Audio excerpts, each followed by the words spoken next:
Chapter 1845, Evil God's Sword. Just before the three scorching beams slammed into Shifeng, the loading bar before him finally reached 100% when the beams were less than 10 yards away from Shifeng, a barrier of divine runes appeared. When the three beams met the barrier, it shook violently. As for Shifeng, he shot backward like a cannonball boom. Shifeng crashed into one of the mine shaft's sturdy walls. What power! Shifeng was shocked as he stared at the mine shaft's deformed terrain. He had never thought that the lava hound would possess such frightening power even after dividing itself into three copies. They were currently inside a source fire vein.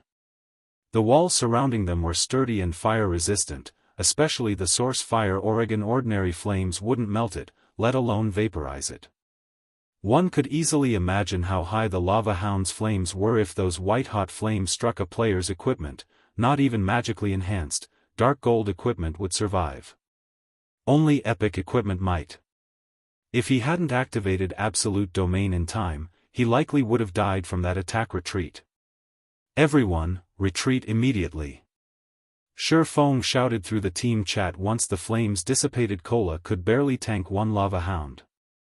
Now that they had to face three miniature lava hounds, which were only slightly weaker than the full version, he knew they couldn't stay here for a moment longer. After issuing his command, he switched the aura of Earth to the aura of space, preparing to teleport out of this map. Whoa! As Shifeng was about to escape using space movement, the three lava hounds howled as one. Three light red ripples radiated from the beasts, and as if space had frozen, the seven luminaries' ring failed to open a tear in space. Spatial lockdown? Shifeng's expression darkened when he saw the growing spatial tear before him disappear. A monster with such peerless strength and the ability, spatial lockdown, were a nightmare for players.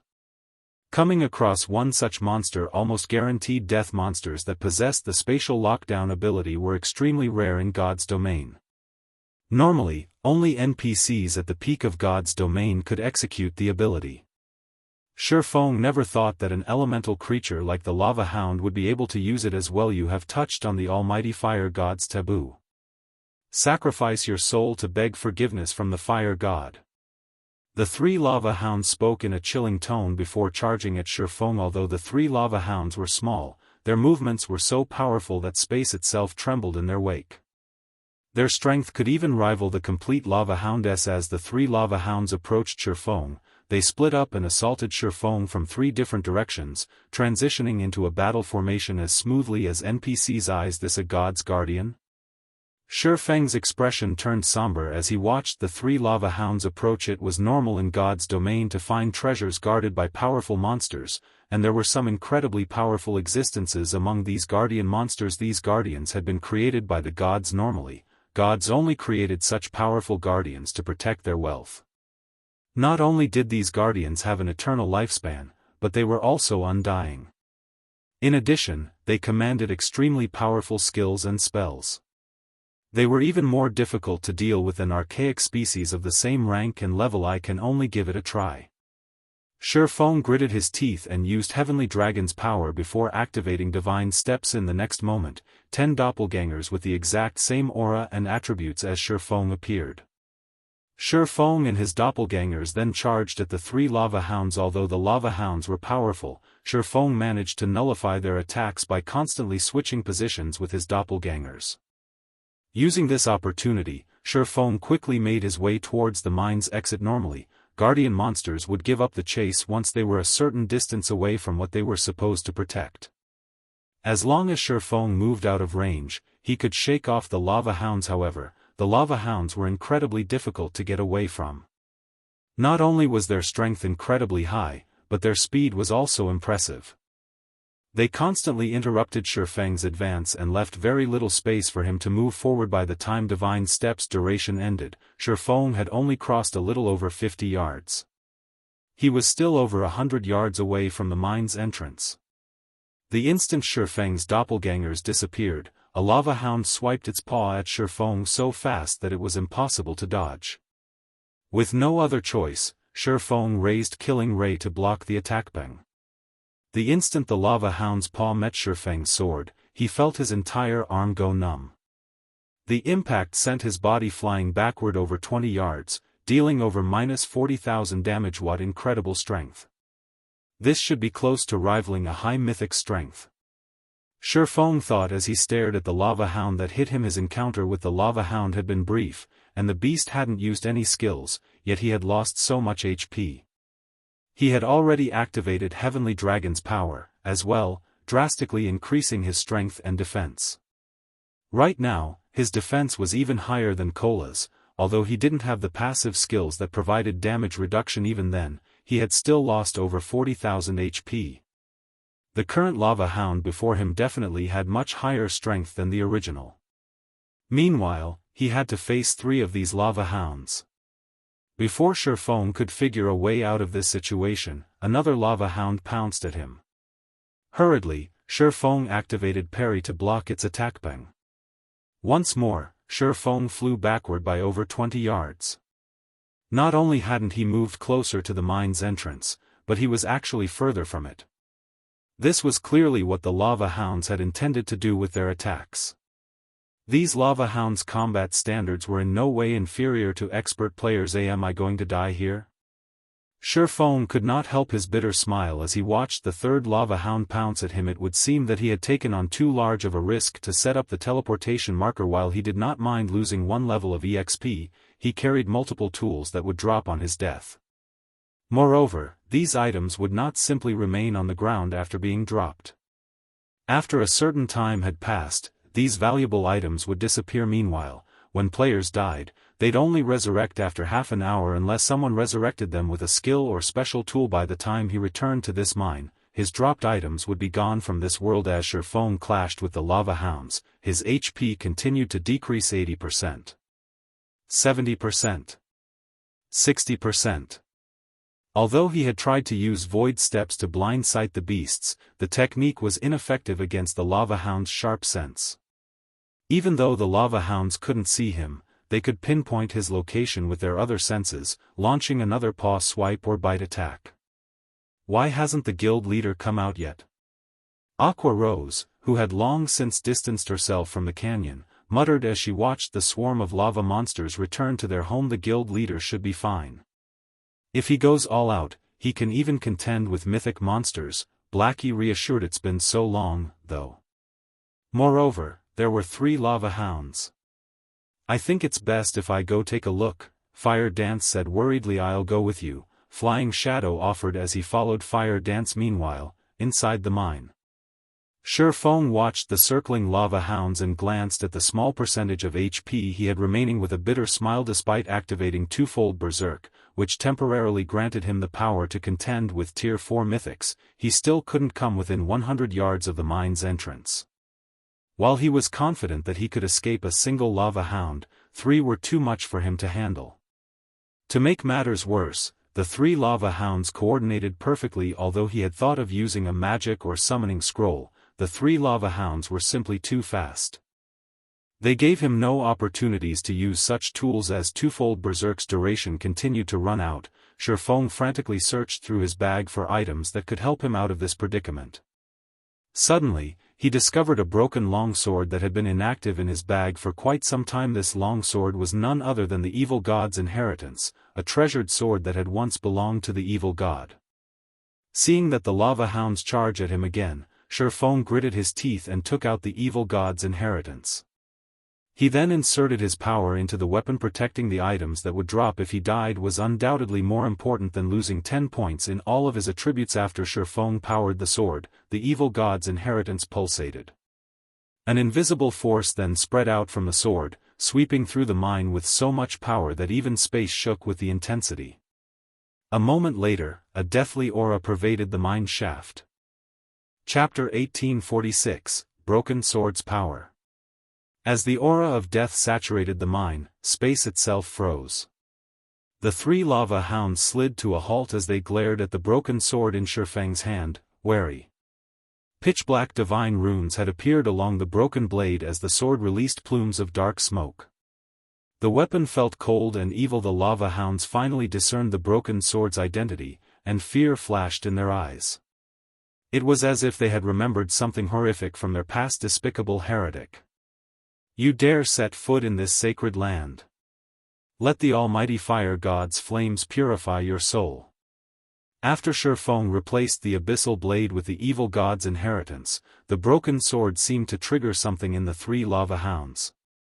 Suddenly, they began to grow larger as golden flames flared across their bodies. Despite standing still, the solid rock beneath the lava hound's feet began to crack.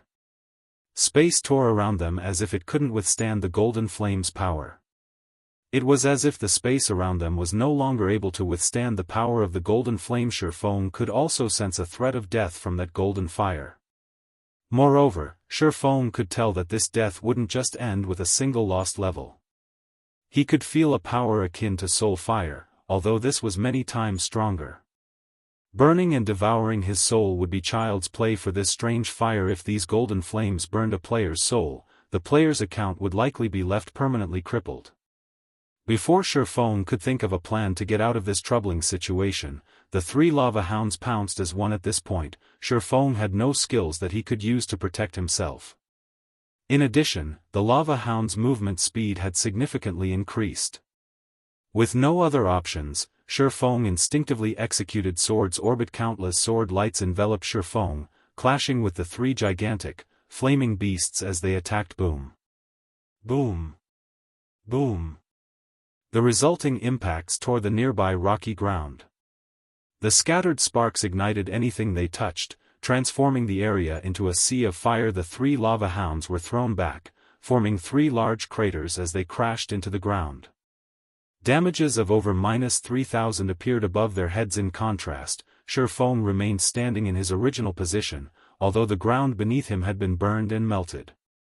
Now, he stood in a deep crater of his own that had a smooth, glassy surface. What incredible power! So, this is a weapon that had once belonged to an evil god?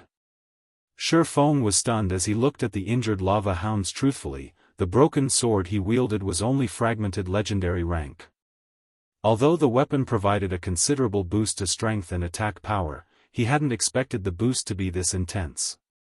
After all, his abyssal blade was even stronger than ordinary epic weapons, but it had never been this powerful. Meanwhile, the lava hounds before him nearly had enough strength to rival high mythic ranked monsters. Even after activating twofold berserk, he still hadn't been a match for the lava hound's strength, yet when he had used the evil god's inheritance against these monsters, he felt as if he had hit a group of weak, powerless dogs. He hadn't felt the intense impact that he had experienced during his prior clashes with these beasts. Although he had seen weapons that could weaken an opponent's power in the past, he had never seen one as strong as the evil god's inheritance. The weapon had actually decimated Tier 4 mythic monsters' strength to such a great extent. That wasn't all. When he had clashed with the lava hounds, he had felt his own strength skyrocket. It was as if the broken sword had absorbed the monster's strength, transferring it to him. As Shifeng tried to get a better grasp on the evil god's inheritance's power, a lava hound stood up. This time, however, it did not charge at Shifeng. Instead, it howled with anger and formed a golden, threefold magic array in front of itself. A moment later, a beam of fire shot out from the magic array, moving so fast that Shifeng couldn't dodge in time. This beam was the result of the lava hound's Tier 4 spell, Red Lotus Breath, the same spell that had vaporized the source fire. Or earlier. In response, Shifeng simply swung the evil god's inheritance at the approaching beam of fire. Boom! The broken sword sliced the crimson beam in half, the flames disintegrating the stone wall behind Shifeng. Shifeng stumbled 5 steps back as a damage of over -10,000 appeared above his head. Sure enough, Shifeng was indescribably shocked, glancing down at the evil god's inheritance in his hand. As he had guessed, the evil god's inheritance could absorb an enemy's power, converting it into his own. Moreover, he had received far more power from this attack than the last. Not only had he gained 20% more strength, but his fire resistance had also increased by 30%. This ability was simply frightening. Due to this ability, his combat power had instantly soared. Moreover, he could sense that this still wasn't the evil god's inheritance's limit. Although he couldn't see the evil god's inheritance's exact attributes, when he wielded the weapon, he felt that he hadn't fully grasped the broken sword's power. The broken sword could grant him even more boons depending on the strength of the attack he received. However, the provided improvements were not without a flaw. their short duration. Each time it absorbed an attack's power, the weapon's wielder could only retain it for a short 10 seconds. Even so, it was amazing Shifeng found it truly hard to imagine that the evil god's inheritance was still incomplete and that he only exhibited 10% of its power after sacrificing his attributes. If he could exhibit the weapon's full power, the result would be unimaginable. Most likely, he'd be able to suppress the 3 lava hounds completely. One should be able to leave now.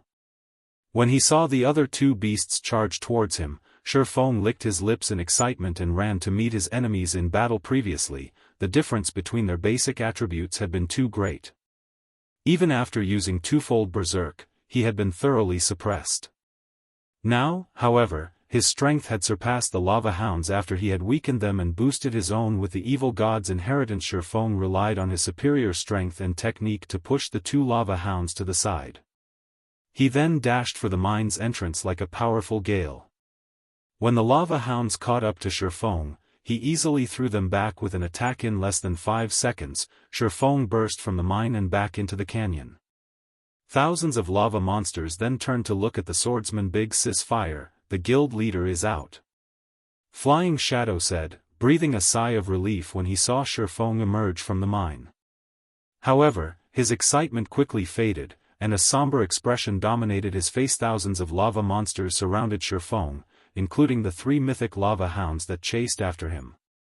Even a tier 2 assassin like him or Fire Dance would have no hope of surviving such an encirclement, much less a swordsman like Shifeng. I'll attract the monster's attention. Ready a defensive magic scroll and prepare to use it on the guild leader. Fire Dance felt her scalp tingle as she watched the swarm of monsters close in on Shifeng, but she had to try to rescue her guild leader. She could feel how extraordinary the flames that enveloped the lava hounds were. If those flames claimed Shifeng's life, he'd lose far more than a single level. Just as Fire Dance was about to dash forward, Shifeng raised the evil god's inheritance into the air. Suddenly, the canyon's mana began to gather around the broken blade, and the sword gradually took on a mist-like state. Shifeng swung the weapon lightly at the surrounding lava monsters. The mist-like broken sword suddenly disappeared from Shifeng's hand and transformed into 5 pitch-black sword lights that flew at the offending monsters, devouring everything in their path. This move was the evil god's inheritance's only skill after Shifeng had sacrificed a fraction of his attributes. Godslayer. With one attack, every chieftain and lord-ranked lava monster nearby was incinerated, their ashes scattering in the wind. The surviving monsters were heavily injured and unable to make the slightest movement. Chapter 1847, Flame Demon's Crown. When Shifeng had swung the broken sword, the attack had carved 5 deep grooves in the rocky ground around him. The canyon's terrain had changed drastically. What great destructive power! Shock filled Shifeng as he gazed at the evil god's inheritance in his hand. Godslayer's destructive power was even greater than that of a Tier 4 super large-scale destruction spell. He had turned several hundred level 70+ lava monsters into ash instantly. The skill truly had the power to decimate heaven and earth. Unfortunately, the monsters he had killed with Godslayer hadn't granted Shifeng any EXP. In fact, he would not gain any EXP from slain monsters while he had the evil god's inheritance active. The sword would absorb it all. After killing so many monsters, the black mist the evil god's inheritance emitted had become denser, following which, Shifeng heard the sound of a system notification system. Evil god's inheritance has accumulated sufficient life force and recovered the first evil god's mark, activating a portion of its power. The evil god's inheritance has such an effect? Shifeng was surprised. He had thought that he could only repair the weapon by collecting the missing fragments. He had never expected the broken blade to recover some of its lost power by absorbing others' life force. Evil god's inheritance, one-handed sword. A treasured sword that the evil god had once used. However, the sword had been destroyed in a battle, shattered into 3 pieces. Although the evil god's treasured sword had been destroyed, the evil god's power within remains intact. As long as one gathers all 3 fragments, it is possible to restore the sword to its past glory. This piece is the sword's broken hilt. By permanently sacrificing 10 points of all attributes, the user may temporarily use the sword's power. Although this sword has been severely damaged, it can still exert 1/10 of its original power. First evil god's mark, power absorption can increase strength by a maximum of 100%, stamina by 20%, and all resistances by 100%. When this fragment is within 1000 yards of other fragments, the fragments will resonate. Drops upon death cannot be traded. Although he could strengthen the evil god's inheritance by killing a large number of monsters, he had no intentions of doing so. While Shifeng might wield extraordinary power when he used the evil god's inheritance, he'd have to sacrifice 10 points from every basic attribute permanently each time he wielded the weapon. While 10 points in all attributes might not be much to a Tier 2 player, it would add up. If he used the weapon for too often, he would cripple his account. One could say that the evil god's inheritance was even more evil than magic weapons. Hence, the evil god's inheritance should only be used as a final trump card. Shifeng had no intentions of feeding the evil god's inheritance any more life force right now, either. He only had half an hour to use the weapon after activating it. How much life force could he possibly accumulate in half an hour? However, the ability to strengthen the evil god's inheritance had truly been an unexpected boon, following which, Shifeng charged out of the hole he had opened in the monster encirclement. Now that the evil god's inheritance had grown stronger, he had a much easier time dealing with the 3 lava hounds that chased after him. Is this the guild leader at his full strength? Flying Shadow, who watched from the valley's entrance, was astonished as he watched Shifeng take on 3 level 80 lava hounds without trouble. Even Fire Dance, who prepared to move out, was stunned. She had assumed that after so many battles and adventures, the distance between her and Shifeng had shortened. Looking at it now, however, it would seem that the gap was larger than ever. What the 2 assassins did not know was that Shifeng fully relied on the evil god's inheritance to command such power. Without it, he might not have survived even after activating twofold Berserk. Shifeng quickly escaped the lava hound's grasp, and although this further enraged the mythic monsters, they didn't dare leave their domain by as much as a centimeter. They could only watch until Shifeng left their sight. Despicable heretic. The almighty fire god will not let you get away with this. After Shifeng had vanished, the lava hounds released furious howls, the sounds echoing throughout the valley at the same time. A system notification reached Shifeng's ears. System, you have incurred the RRE god's wrath. As long as you enter the fire god's territory, its guardians will hunt you to the death. How ruthless. Shifeng could not help his astonishment as he read the system notification. He had only set up a teleportation marker in the fire god's ancient land, yet he was now prohibited from entering any location the fire god sheltered. This penalty was truly severe. After all, the fire god was a god who had left behind many areas in God's domain. The fire god had even been responsible for creating a number of other worlds. This penalty basically warned him that he could lose his life if he entered any of these locations. Unless he was strong enough to defeat the area's guardians, he shouldn't even consider exploring the locations. But after giving the matter some thought, Shifeng didn't mourn the loss. Now that he had constructed a teleportation marker in the fire god's ancient land, he could lead a team to mine the source fire or without revealing themselves to the lava hounds as long as he prepared properly. In 10 days, he could also visit the so-called underground country, possibly obtaining another significant harvest. Overall, he considered this transaction quite profitable. After leaving the canyon, Shifeng regrouped with Zero Wing's other members. He then briefed Aqua Rose about the teleportation marker and had her contact her subordinates to prepare. They would need enough fire resistance to survive in the Flame Demon's Valley's core region. Moreover, only intermediate miners or higher could mine the source fire ore. They'd only be able to revisit the mine after fulfilling these 2 conditions. It would take quite some time to prepare. After the team rested for a short moment, Shifeng led his team into the heart of the Flame Demon's Valley. Although they came across quite a few monsters on their way, and Shifeng was currently weakened, the team advanced relatively quickly with their powerful MTs like Kola and Shifeng summoned Tier 3 demons. As no one had explored the Flame Demon's Valley thus far, it was home to a lot of monsters, which, fortunately, provided far more EXP than normal. Moreover, a large number of treasure chests hid in the area. After venturing through the core region for 4 hours, some of the team's level 56 members had risen to level 57. Fire Dance and Flying Shadow had also discovered 6 treasure chests in the area. They had found 3 bronze treasure chests, a mysterious iron treasure chest, a secret silver treasure chest, and a fine gold treasure chest. The discovery surprised both Fire Dance and Flying Shadow, who frequently searched for treasure chests in the fields. It was common knowledge that treasure chests were extremely rare in God's domain. Normally, a map only had 2 or 3 at one time, yet after wandering in a small section of the core region, they had discovered 6. Moreover, one was a fine gold treasure chest past level 50, a bronze treasure chest would contain loot that could rival the items a High Lord dropped, while mysterious, iron chests items were on par with a Great Lord, and secret silver treasure chests dropped items on par with a Grand Lord's loot. As for a fine gold treasure chest, its loot could rival that of a mythic monster. However, in the Flame Demon's Valley, both the monsters and the treasure chests offered weapons and equipment that were all level 70 or higher.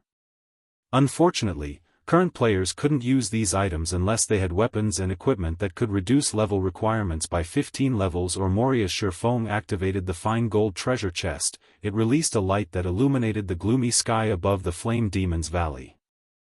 Even players several thousand yards away could see the glow the Flame Demon's crown. Shifeng was flabbergasted when he saw the exquisite, flaming crown inside the treasure chest. Chapter 1848, Ancient Demon. Guild Leader, did you find something good? Aqua Rose asked curiously as she watched Shifeng's blank expression. The rest of the team turned to look at Shifeng, as well, anticipation flashing in their eyes. They all wanted to know what kind of treasure a fine gold treasure chest had to offer. A fine gold treasure chest was almost impossible to find in level 50+ maps. The best players normally found were secret silver rank. Meanwhile, even mysterious iron treasure chests could cause a heated struggle between guild teams. The higher quality treasure chest players found, the more of a commotion activating the treasure chest would cause. In turn, this would lead to more players finding out about the treasure chest. Moreover, after players acquired the items inside a treasure chest, there was a 2-hour period when the items would be guaranteed to drop upon death. Hence, whenever a treasure chest appeared in the fields, a slaughter would soon follow. Fortunately, Zero Wing's team didn't have to worry about being attacked. After all, this place was the Flame Demon's Valley. The only other players that might see the glow from the fine gold treasure chest were the 9th Heaven members. Even if other players with hostile intentions discovered them, they had no fear that anyone would try to rob them. Something good has dropped, Shifeng said, laughing. He then retrieved the Flame Demon's crown and shared its statistics in the team chat. Flame Demon's crown, head, fine gold rank. Equipment requirement, strength 800, agility 800, and intelligence 800. Defense plus 100 additional passive ski-. Flame Demon's body, allows the wearer to gain the body of a flame demon, increasing fire resistance by 200 and becoming immune to burning effects. Additional active ski-. Flame Avatar, becomes immune to all flame damage for 1 minute cooldown, 10 minutes. After reading the Flame Demon's crown's details, the team lost their prior excitement. Guild Leader, this crown is a scam. Not only does it have such a high equipment requirement, but it doesn't actually offer any basic attributes. The only good thing about it is its high fire resistance, but it isn't worth sacrificing everything else. I feel the same. The monsters in harsh environments are generally very powerful. Although this crown can provide sufficient fire resistance to survive in these maps, without the basic attributes, you'll have a difficult time dealing with monsters. It would be much better to equip several pieces of equipment that provide less fire resistance but have significant basic attributes. Its defensive properties are even more important. No matter how I look at this crown, it doesn't seem to have any. Everyone quickly discerned the pros and cons of the Flame Demon's crown. Even level 50 common cloth armor had more than 100 defense. The Flame Demon's crown's defense was practically a useless decoration. In addition, losing the basic attributes from a piece of equipment would reduce a player's attributes by around 10%. This would cause at least a 20% reduction in combat power. Moreover, due to the lack of defense in the head section, others would have a weakness to exploit. If one were struck in the head, it was entirely possible that they'd suffer a fainted state. As God's domain continued to update, the equipment player's war would have greater importance. Equipment would play a role in a player's defense beyond basic attributes. Take two players with the same defense, for example. If one of these players wore chest armor while the other player did not, the player without a chest piece would receive more damage when struck in that area and suffer additional negative effects. If a player took a blow to the head, they would feel dizzy and powerless, and their reactions would become sluggish.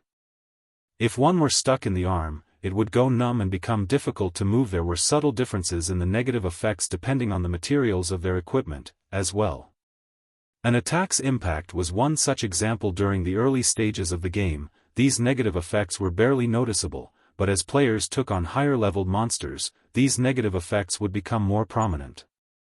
As a result, players would have to choose their equipment carefully. It wasn't enough to prioritize basic attributes. Players also needed to focus on their equipment's compatibility and defensive properties. Meanwhile, the Flame Demon's crown, made of fire with a pitiful 100 points in defense, clearly didn't have any. It was a costume piece at best. If one equipped the Flame Demon's crown during battle, they'd be asking for an early death. Feng simply revealed a bitter smile as he stored the Flame Demon's crown. He had to admit that his guild members' standards had significantly improved. Their understanding of weapons and equipment was no longer limited to basic attributes. Unfortunately, they were still somewhat ignorant. This didn't particularly surprise Feng. His teammates were still relatively low-leveled, after all. They still didn't fully understand resistances. They did not know just how valuable a piece of equipment capable of increasing fire resistance by 200 points was. Among the items in the fine gold treasure chest, the Flame Demon's crown was easily more valuable than the other items combined. By the time mainstream players had reached level 100 and beyond in the past, a Flame Demon's crown had sold for a whopping 5,000 gold. With that amount of money, one could purchase an epic equipment with poor attributes. Even so, players rarely sold their Flame Demon's crown's. Equipment that added 200 fire resistance was extremely rare. Most importantly, the Flame Demon's crown's Flame Demon's body allowed its wearer to become immune to burning effects. In other words, no matter how hot an environment was, players would not suffer any negative effects. They could maintain their combat power at its peak. Of course, due to the Flame Demon's crown's glaring weakness, it was only suitable for expert players. Ordinary players would be better off wearing several pieces of equipment that provided both basic attributes and fire resistance. Ordinary players already fought to get their basic attributes up to standard and as a result, struggled against monsters and in team dungeon raids. They would be asking for trouble by using a piece of specialized equipment like the Flame Demon's crown. However, expert players were different. They would easily have enough basic attributes even without wearing a headpiece. When fighting in sweltering environments, it was far more important for expert players to have high fire resistance. Hence, during the later stages of the game, the various large guilds' main force members had stopped focusing on basic attributes. Instead, they had prioritized resistances and physique. Moreover, the Flame Demon's crown was like an entry pass to the Flame Demon's Valley. As long as one had a Flame Demon's crown, they could travel anywhere within the valley. They wouldn't even have any issues exploring the Flaming Valley's core. Originally, Feng had worried that he didn't have enough fire resistance to survive in the central area, but now that he had the Flame Demon's crown, he wasn't concerned. Now, only the Flame Demon King himself would be a problem. In God's domain, the Flame Demon King was categorized as a world boss. Counter to most expectations, world bosses were not much stronger than ordinary field bosses.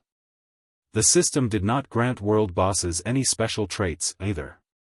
However, they did have full control over their territories. While in a world boss's territory, players would be prevented from using magic scrolls and magic arrays. It wasn't even possible to use magical tools. At most, players could use their weapons and equipment skills. It was a nightmare for most players. After emptying the fine gold treasure chest, Feng and the others continued towards the central region. After traveling for a little over an hour, they finally arrived before a fiery world. White-hot flames danced along the mountain range before them. The ring of mountains resembled a burning sun, making it difficult to look at. This place is so hot. Blackie exclaimed as he looked at the flaming mountain range. Despite standing some distance away from the mountain range, he felt as if like roasting meat. Everyone on the team felt the sweltering heat. Even walking exhausted their stamina. Meanwhile, a gigantic figure wielding a trident patrolled the center of this mountain ring. Every one of this figure's movements stirred the flames around it as lava rose into the air. Even from several thousand yards away, Zero Wing's team could feel the figure's fierce aura. When they saw the Flame Demon King's true appearance, they couldn't help their gasps. Even Sherfong was shocked. Flame Demon King, Elemental Creature, Ancient Fiend, Mythic, Level 83.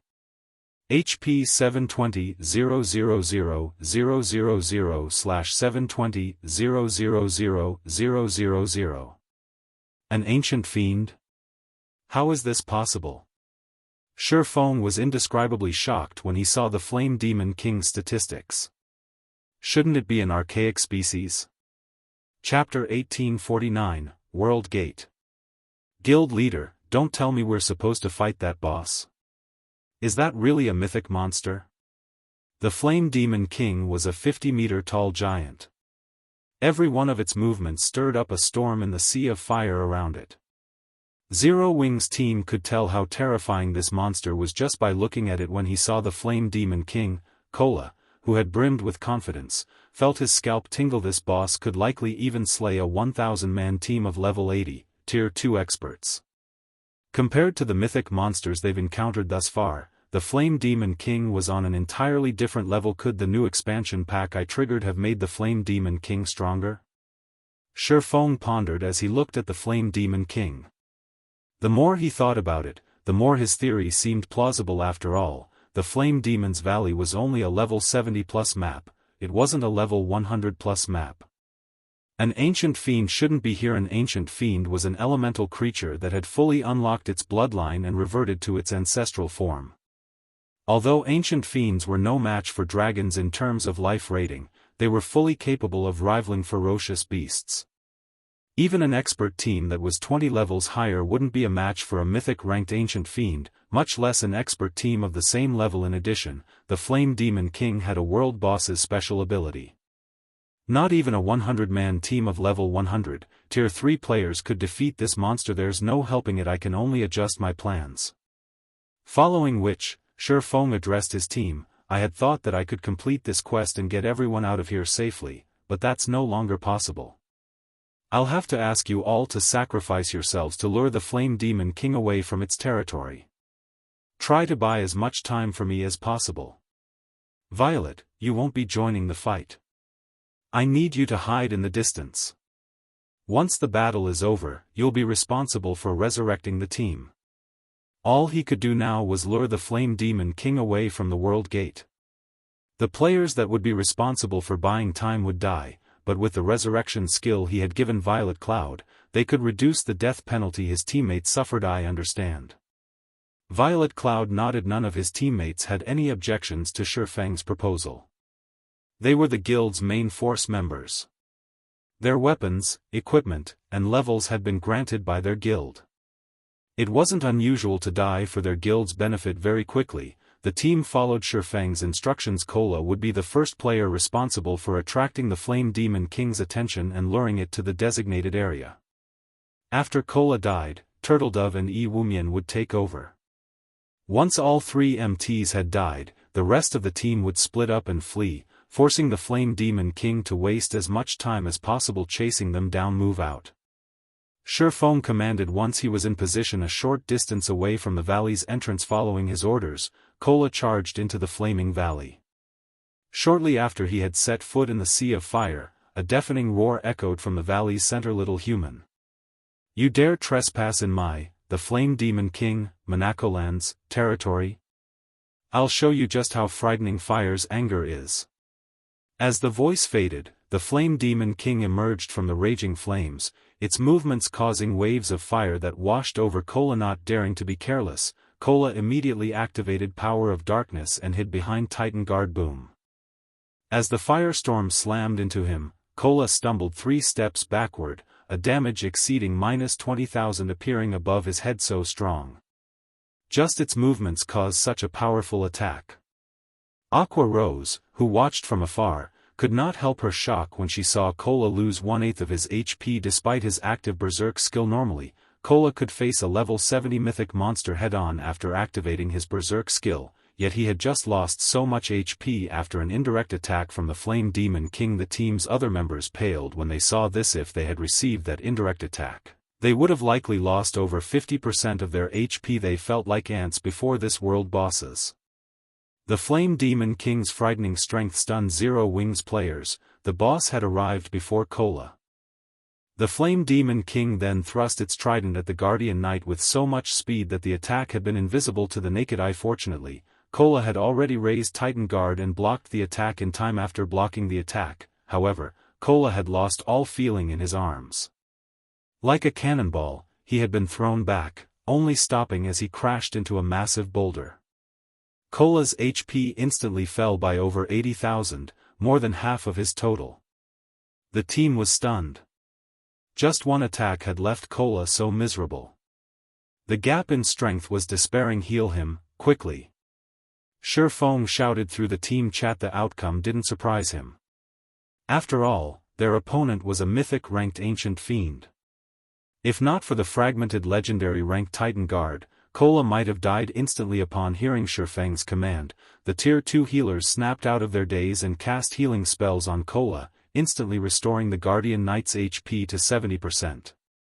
However, the Flame Demon King was already stabbing its trident at Kola again, the weapon releasing white-hot fire. The white-hot flames shocked Kola. Hurriedly, he activated Protection Blessing after its upgrade to Tier 2. Protection Blessing reduced the damage he took by 60%. However, when the trident met Kola's shield, the stone under his feet shattered, forming a crater. Meanwhile, Kola's HP fell by more than 60,000, dropping his HP into the red. By the time the Flame Demon King executed another attack, the team's healers only recovered Kola's HP to 50% of his total. Realizing how precarious his situation was, Kola used Titan's Heart, forming 3 layers of protective energy, which could absorb up to 10 times his maximum HP, around him. With Titan's Heart in effect, Kola quickly fled the Sea of Fire. Seeing Kola pull away from the valley, Shifeng breathed a sigh of relief. Fortunately, he had upgraded Titan Guard to the fragmented legendary rank earlier. Otherwise, the 3 MTs wouldn't be able to lure the Flame Demon King away before they died, even if Kola, Turtledove, and Yi Wumian worked together afterward. Equipping the Flame Demon's crown, Shifeng activated Gale Domain and charged into the flames that could even melt fine iron as expected of the Flame Demon's crown. It really is wondrously effective. When Shifeng soared through the fire, he only felt a little warm.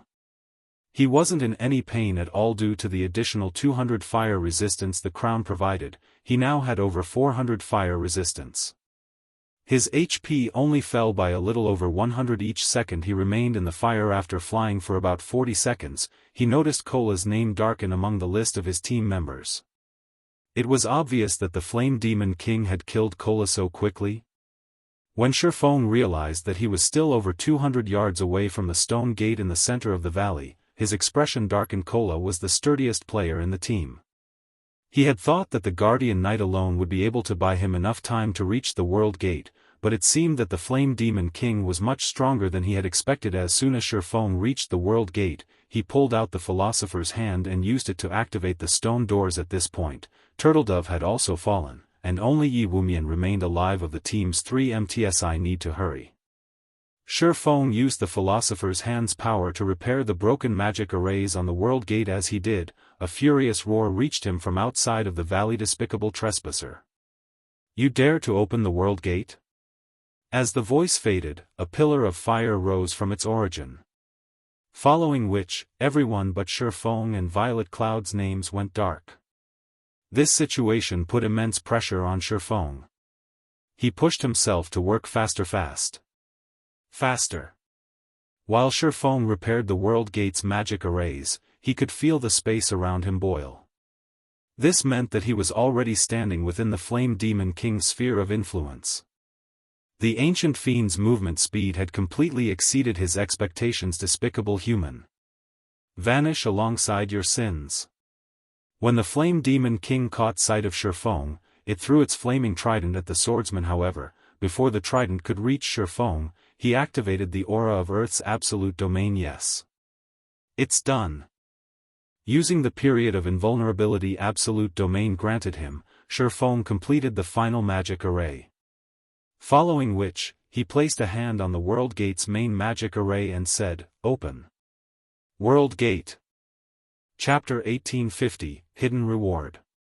With Shifeng's command, the divine runes on the gigantic pair of doors before him began to glow with a purple-gold light. A moment later, the divine runes released a beam of light that threatened to devour the Flame Demon King. No.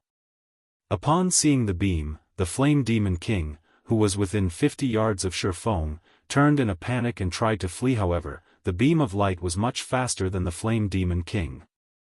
In the blink of an eye, the purple-gold light enveloped the world boss, and the ancient fiend cried out in pain. In the next moment, the Flame Demon King began to shrink, and the flames around its body gradually extinguished. A short moment later, the World Gate slowly opened. Some force sucked the valley's fire through the opening gates, and the Flame Demon King began to shrink even faster. From its original height of 50 meters, the Flame Demon King quickly shrunk to 40 meters. 30 meters. 10 meters. By the time the World Gate was fully open, the black hole within had devoured every last flame in the valley. The Flame Demon King had also been dragged towards the World Gate by the black hole's powerful gravity. No. This is my power. The Flame Demon King shouted, panicking as it used every shred of power to fight the black hole's pull. Seeing this, Shifeng could not help but breathe a sigh of relief. He had no hope against a level 83 mythic-ranked ancient fiend right now. Fortunately, the World Gate could remove things that didn't originate from the continent of God's domain. While the World Gate had activated, the Philosopher's Hand had also undergone a transformation. The Philosopher's Hand had originally been made of translucent crystal, radiating an ominous feeling. Now, however, not only had the ominous feeling disappeared, but the translucent hand had also transformed into a blood-red bead. What pristine mana! As Shifeng held the blood-red bead, he could feel incredibly pure mana emerge from it. This mana was even purer than that from the 7 luminaries' crystals. Suddenly, Shifeng heard the sound of a system notification. System, congratulations! You have completed the epic-ranked main storyline quest, Philosopher's Wish, before level 80. Rewarding Philosopher's Hand, plus 40% EXP of current level, 5 legacy skill points, 30 free mastery points, 30,000 subclass proficiency points, and 1 subclass dark gold design. When the system notification ended, Shifeng's experience bar rose to 52% of level 68. However, obtaining the complete Philosopher's Hand excited Shifeng far more than the bountiful EXP. This was a bona fide legendary item. Any superpower in God's domain would easily go mad over this. Moreover, Shifeng was surprised by the additional reward for completing the quest before reaching level 85. Legacy skill points were no small matter. In addition, the awarded 30,000 subclass proficiency points would save him a lot of time when upgrading his Forger subclass. After reaching the master rank, players would still need a ridiculous number of proficiency points to rise from a basic master to an intermediate master. While ordinary master lifestyle players might not have trouble earning the required proficiency points, it was a different story for Shifeng. Shifeng had many matters he needed to deal with, and he only had a small amount of time to invest in his forging. As a result, he didn't obtain forging proficiency points very quickly. However, the most valuable of the rewards had to be the subclass Dark Gold design. This subclass Dark Gold design wasn't like ordinary designs. Not only could it upgrade a design to Dark Gold rank, but the new design would be a player creation. It was common knowledge that becoming a master lifestyle player was incredibly difficult. Players needed to create completely new items, which had to meet certain requirements.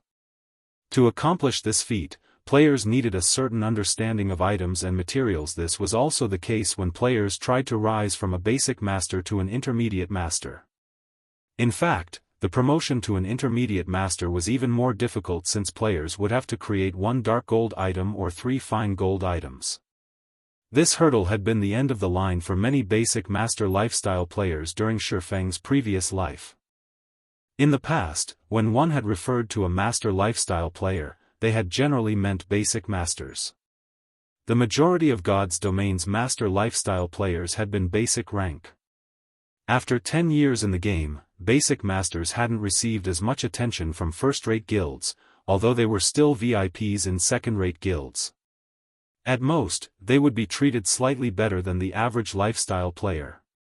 Only intermediate masters had earned first-rate guilds respect. Now that he had a subclass dark gold design, he had received a free pass to become an intermediate master. Of course, an intermediate master that reached the rank by using a subclass dark gold design wasn't as capable as a player that reached the rank through their own hard work and original items.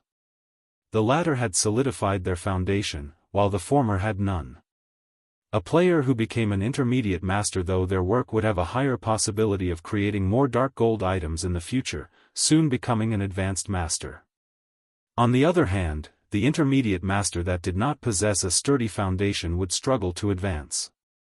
The only real benefit of using such a cheap method to become an intermediate master was the higher production success rates that came with the rank. Even so, many basic master lifestyle players had spent their entire life savings to get their hands on a subclass dark gold design during Shifeng's previous life. Since they had already reached their limits as Shifeng celebrated his additional rewards, the world gate began to close. By the time the world gate had shut, the valley was void of fire. Only the scorched earth remained despicable human. It took me hundreds of years to accumulate that power. And now it's all gone. You will pay for this with your soul. I will turn you into a puppet that will forever live under my command. The Flame Demon King bellowed as it glared at Shifeng. Currently, the Flame Demon King was only 8 meters tall. It looked like an infant compared to its previous size. Its aura was also much weaker. Flame Demon King, Elemental Creature, Mythic. Level 81. HP 32,000,000/32,000,000. The Flame Demon King didn't even have the HP of a mythic monster anymore. A mana depletion debuff also graced its status bar, lasting for a whole hour. The world gate has robbed it of so much energy. Shifeng was astonished when he saw the enraged Flame Demon King. The valley's flames had originated from a higher plane, containing unparalleled power. The fire had been highly sought after by fire elementals since they could increase the elemental's power. The Flame Demon King had only grown so strong because it had continuously absorbed these flames' power. Now that the world gate had returned these flames to their source, the Flame Demon King had lost the power it had accumulated over the years. With the energy that had bolstered its physical form gone, it was only natural that the Flame Demon King had weakened. Only, Shifeng never thought that the Flame Demon King would grow this weak. Thinking up to this point, Shifeng abandoned all thoughts of escape. This was a once-in-a-lifetime opportunity. When the mana depletion debuff ended, the Flame Demon King would recover its strength. Although it wouldn't be as strong as it had been, it would still be beyond current players' capabilities. Before the Flame Demon King could launch an attack, Shifeng activated Power of Darkness, Phantom Kill, and Dragon Soul. A level 68 High Lord ranked Black Dragon should have 0 chances against a level 80 Mythic monster, but now, the Black Dragon had the upper hand against the weakened Flame Demon King. While the Black Dragon kept the Flame Demon King busy, Shifeng activated every skill he had to the weakened boss. Thunder Flame Explosion, Flame Burst, 9 Dragon Slash, Lightning Slash. Although the weakened Flame Demon King was still a world boss, whose ability prevented players from using external tools, it no longer mattered. The Flame Demon King's defense had drastically fallen. After all, now, Shifeng's normal attacks dealt over -30,000 damage, while critical hits dealt over -70,000 damage.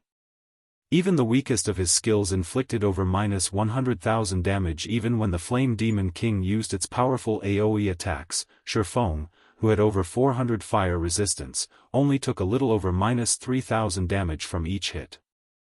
The Flame Demon King's HP continued to fall. 80%, 50%, 20%. When the Black Dragon's duration was almost over, the Flame Demon King had around 10% HP remaining.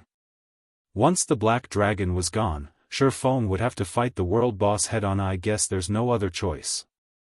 Shifeng sighed as he came to terms with his current predicament. A moment later, he retrieved the evil god's inheritance from his bag. Once more, trying to escape a world boss was an extremely difficult task. This was especially true now that he had used all of his skills. Furthermore, it wasn't every day that he found himself in such a favorable position against a world boss die. Gritting his teeth, Shifeng sacrificed his attributes to activate the evil god's inheritance. He then activated Godslayer. 5 pitch-black sword lights instantly pierced the Flame Demon King, leaving 5 deep grooves in the rocky ground before Shifeng. Despicable human. If the World Gate hadn't taken my power from me, the Flame Demon King's eyes burned with rage as it glared at Shifeng, but despite its fury, the Flame Demon King's HP didn't stop depleting before it eventually reached zero. Boom. As the Flame Demon King fell to the ground, its fiery body started to dissipate. A short moment later, only Shifeng remained in the scorched valley. Chapter 1851, Flame Demon King's Loot. After the Flame Demon King died, the rampaging mana in the valley settled down. It's finally dead. Shifeng breathed out a sigh of relief as the Black Dragon disappeared. Shortly after the Flame Demon King died, if not for the Black Dragon's assistance, he wouldn't have been able to defeat the Flame Demon King. After all, even though the Flame Demon King was weakened, it was still a mythic monster. The boss had possessed not only superior strength but also far more HP. Even if the Flame Demon King had only 10% of its HP left, it would still have had more than enough time to kill him. Although he had to sacrifice another 10 points of every basic attribute to kill the Flame Demon King, he forgot about the loss when he saw the small mountain of items the boss dropped. The Flame Demon King was a world boss. Although it had been weakened due to his quest, it was still a mythic-ranked world boss, hence the extremely bountiful loot. Not to mention, as this was the first time the Flame Demon King was killed, it was guaranteed to drop a 4-star guild promotion order. Future Flame Demon Kings killed would have only a certain chance of dropping the promotion order. This item was also the reason why he had persisted in killing the Flame Demon King to the point of permanently weakening himself. Currently, Zero Wing was a 3-star guild and held a significant advantage over other guilds. However, as the various superpowers started raiding level 50, 100-man Hell Mode team dungeons, it was only a matter of time before they became 3-star guilds as well. Meanwhile, compared to Zero Wing, the various superpowers would gain much more of an advantage from being a 3-star guild, be it the Guild Employment Center or Guild Training Room. These two facilities needed guilds to reach a certain scale in order to display their usefulness fully. In other words, the larger a guild was, the better the guild could leverage these two facilities. In the case of Zero Wing, despite the rapid expansion it was currently undergoing, in terms of member count, it was far from rivaling even first-rate guilds. The operations of the various superpowers spanned over a dozen kingdoms and empires. Their member counts naturally dwarfed Zero Wing's. Once these superpowers became 3-star guilds, their development speed would undoubtedly skyrocket. At that time, not only would these superpowers be able to nurture a large number of elite players, but the income their guilds generated would also increase substantially. If Zero Wing, a guild that ruled over only a single kingdom, wished to surpass these superpowers, which had become 3-star guilds, in terms of development speed, then there was only one way to do so: be getting promoted into a 4-star guild. Unlike a 3-star guild, the benefits offered by a 4-star guild did not manifest with the scale of a guild. Instead, these benefits were apparent in the finer details. Reaching the 4-star rank would not give a guild the privilege to construct any additional facilities. Instead, what a guild gained from the 4-star rank was the recognition of the Adventurers Association as a large-scale guild. At that time, the Adventurers Association would directly issue large-scale quests to the guild. These large-scale quests ranged from easy to very difficult. Even national-level quests were available. The rewards for these quests were extremely generous. Moreover, these quests also provided players with good opportunities to raise their ranks in the Adventurers Association. In addition to receiving large-scale quests, 4-star guilds would be designated a temporary rest area in every Adventurers Association on the continent of God's domain. While this rest area was relatively small, it allowed members of 4-star guilds to receive commissioned quests from every NPC town and city on the continent, not just from towns and cities where their respective guilds had residences. Due to this benefit, members of 4-star guilds could travel all over the continent to do quests, no longer hindered in their leveling speed and acquirement of resources by competition over a limited number of quests. The only downside to this was the Adventurers Association's tax on players' quest rewards when completing commissioned quests accepted from these designated rest areas. This, in turn, reduced the guild's income from these quests. Even so, this benefit would still help guilds generate much more wealth than before. At the same time, guilds would also be able to raise their popularity in the various NPC kingdoms and empires significantly, killing two birds with one stone. This was the distinguishing feature of a 4-star guild.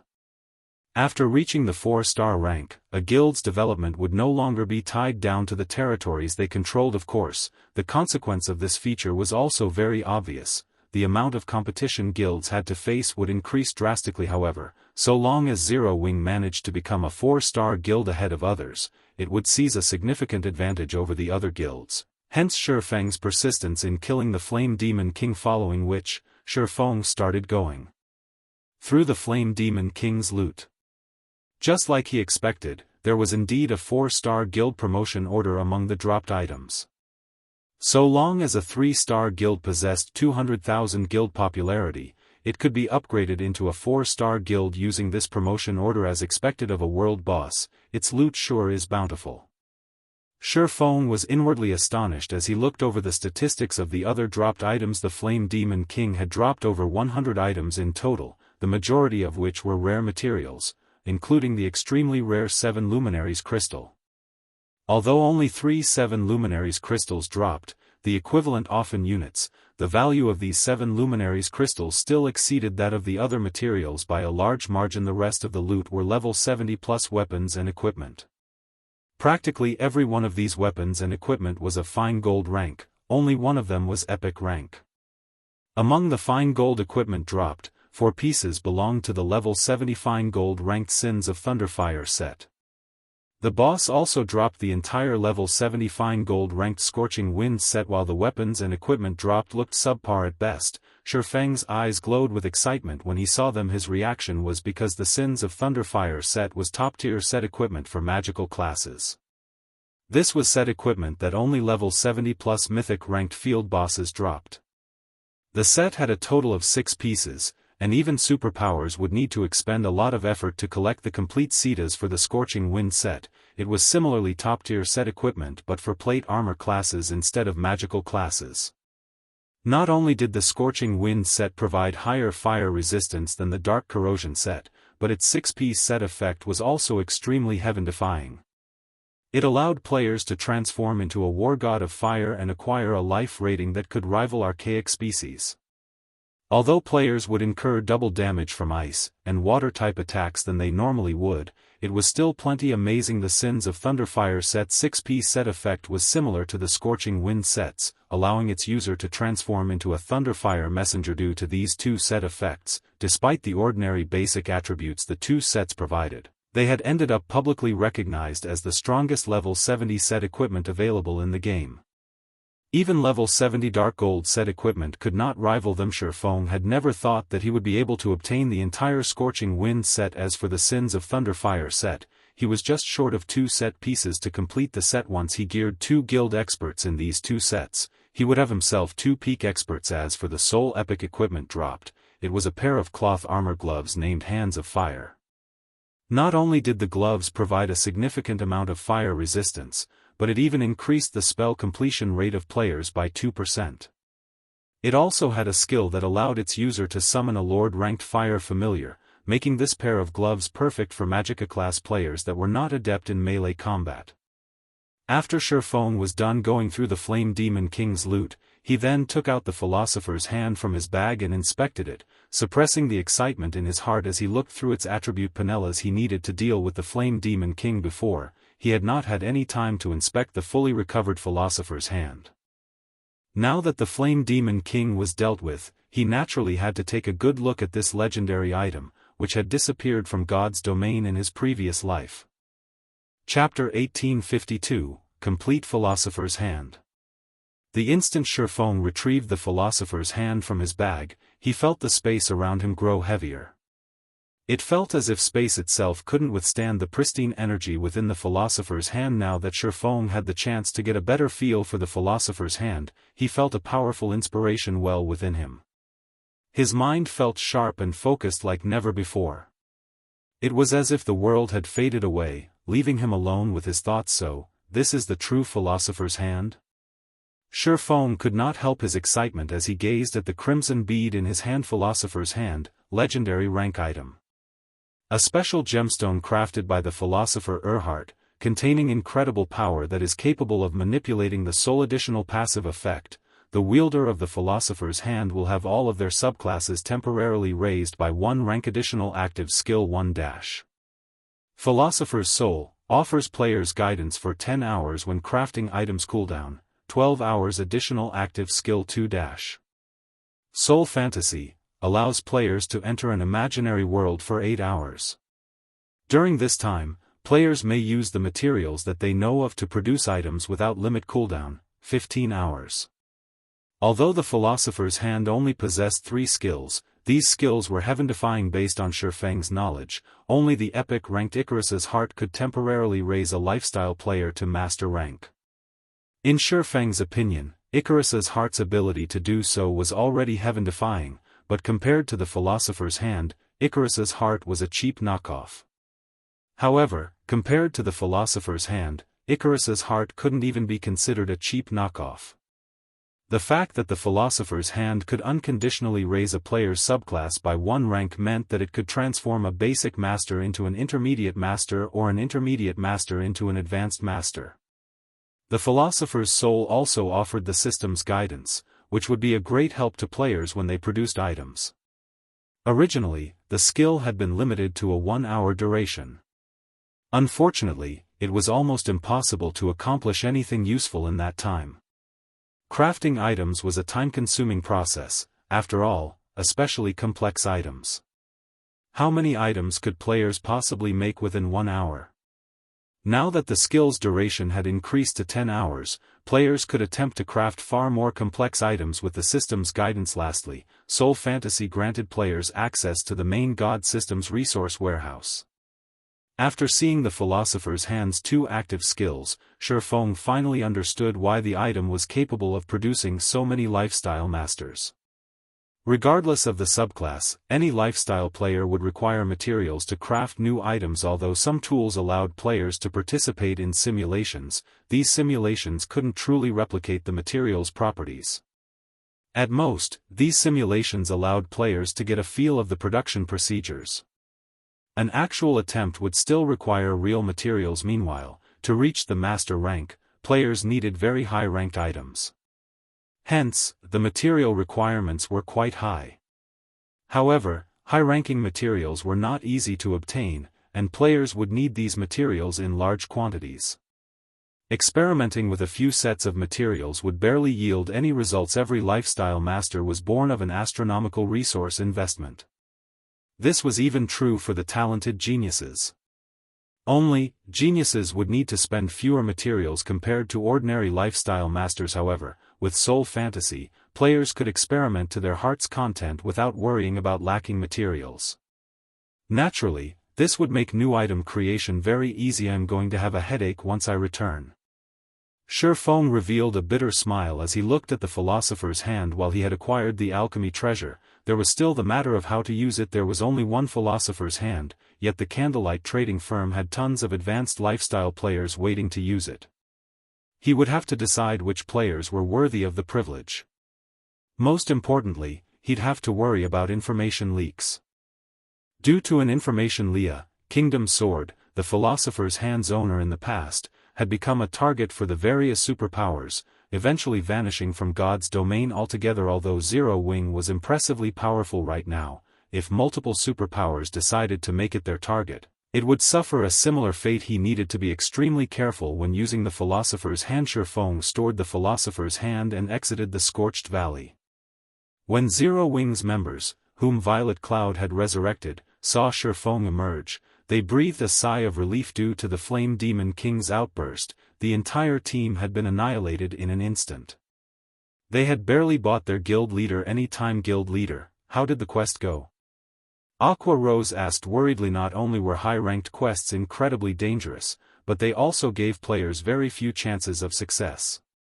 Plenty of quests only gave players a single attempt, and since their deaths had been so unexpected, they knew it was likely that this attempt had been a failure. Hence, Aqua Rose wondered if they'd have a second chance. On the off chance that this quest didn't offer a second chance, Xianxia would have to suffer the system's penalty.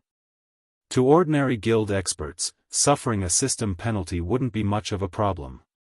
At worst, if the penalty were severe, they could just start over with a new account. However, Xianxia was different. He was Zero Wing's guild leader. If he suffered such a severe penalty, it would shake the very foundation of the guild. Relax. I completed my quest, Xianxia said, chuckling at the worried expression on Aqua Rose's face. That's wonderful. I worried that we had failed the quest and you'd have to pay a high price for it. Now that the quest is complete, we didn't waste our trip here, Aqua Rose said, breathing a sigh of relief.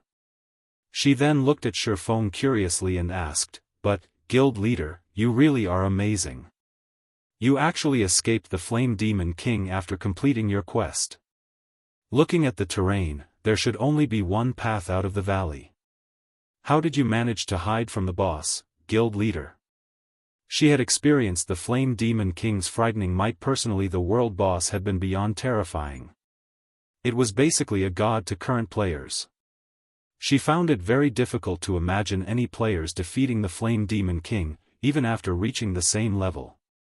She didn't even know if a 100-man team of level 100 players had any hope against the Flame Demon King. Hearing Aqua Rose's question, the rest of Xianxia's team turned towards him, curious. The Flame Demon King had slain Turtledove, a tier 2 metric tons who had activated her berserk skill, in just 3 hits, yet Xianxia had escaped the boss unharmed. It was incredible. Hide? I wish I could have hidden from it, but the valley is only so large. Where would I possibly hide? Xianxia said, shaking his head. If you didn't hide from it, how did you get away safely, guild leader? Didn't the Flame Demon King discover you as you left? Xianxia's reply on confused Aqua Rose further. When the Flame Demon King had killed her, she had caught a glimpse of the boss as it charged back into the valley, where Xianxia had still been. It discovered me, of course, Xianxia said, smiling. But rather than wait for it to attack, I decided to strike first. Then, guild leader, how did you get out? Aqua Rose asked, utterly confounded. Did you use an auto-resurrection tool? Although auto-resurrection tools were very rare and precious in God's domain, they were nothing new. Aqua Rose couldn't think of any other way that Xianxia would have escaped the Flame Demon King's pursuit. Take a look at this, Xianxia said, smiling as he retrieved a gigantic, crimson crystal ball from his bag. The fire-type mana within the crystal ball was so dense that the ambient fire-type mana automatically gathered around it. Isn't that a flame core? But the fire-type mana in the core is incredibly dense. It's even denser than the flame cores we obtained from Great Lord-ranked flame demons. Looking at the gigantic flame core in Xianxia's hands, Aqua Rose realized a possibility. Doubtfully, she asked, could it be?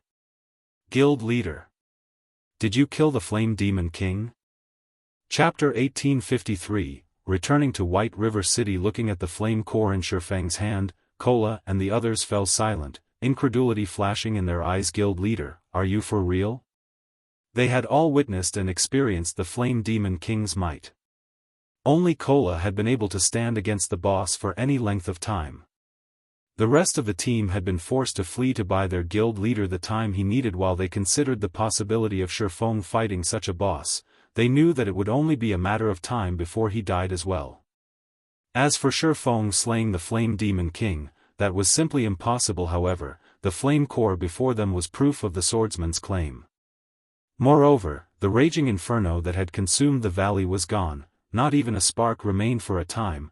They were utterly baffled. I have killed the Flame Demon King, but only its weakened version, Xianxia explained, smiling with the explanation. The team could, more or less, accept the fact that Xianxia had killed the boss. Otherwise, they would have suspected Shifeng of abusing some bug in the game, right? Cola, how far are you from level 58 right now? Shifeng asked as he turned to the empty level 58. After taking a look at his experience bar, Cola said, after my recent death, I'm 73% away from level 58. What about you, Summer? Shifeng asked as he turned to alluring Summer, who wore an exquisite set of light blue robes. How far are you from level 59? I'm down to 6% of level 58. I'll need quite a few days before I reach level 59, alluring Summer said. Guild leader, what's going on? Aqua Rose asked, giving Shifeng a strange look. She didn't understand why he suddenly asked about those two's levels. It's nothing. You two are a little low-leveled right now. Once we return, stop raiding dungeons and come level with me.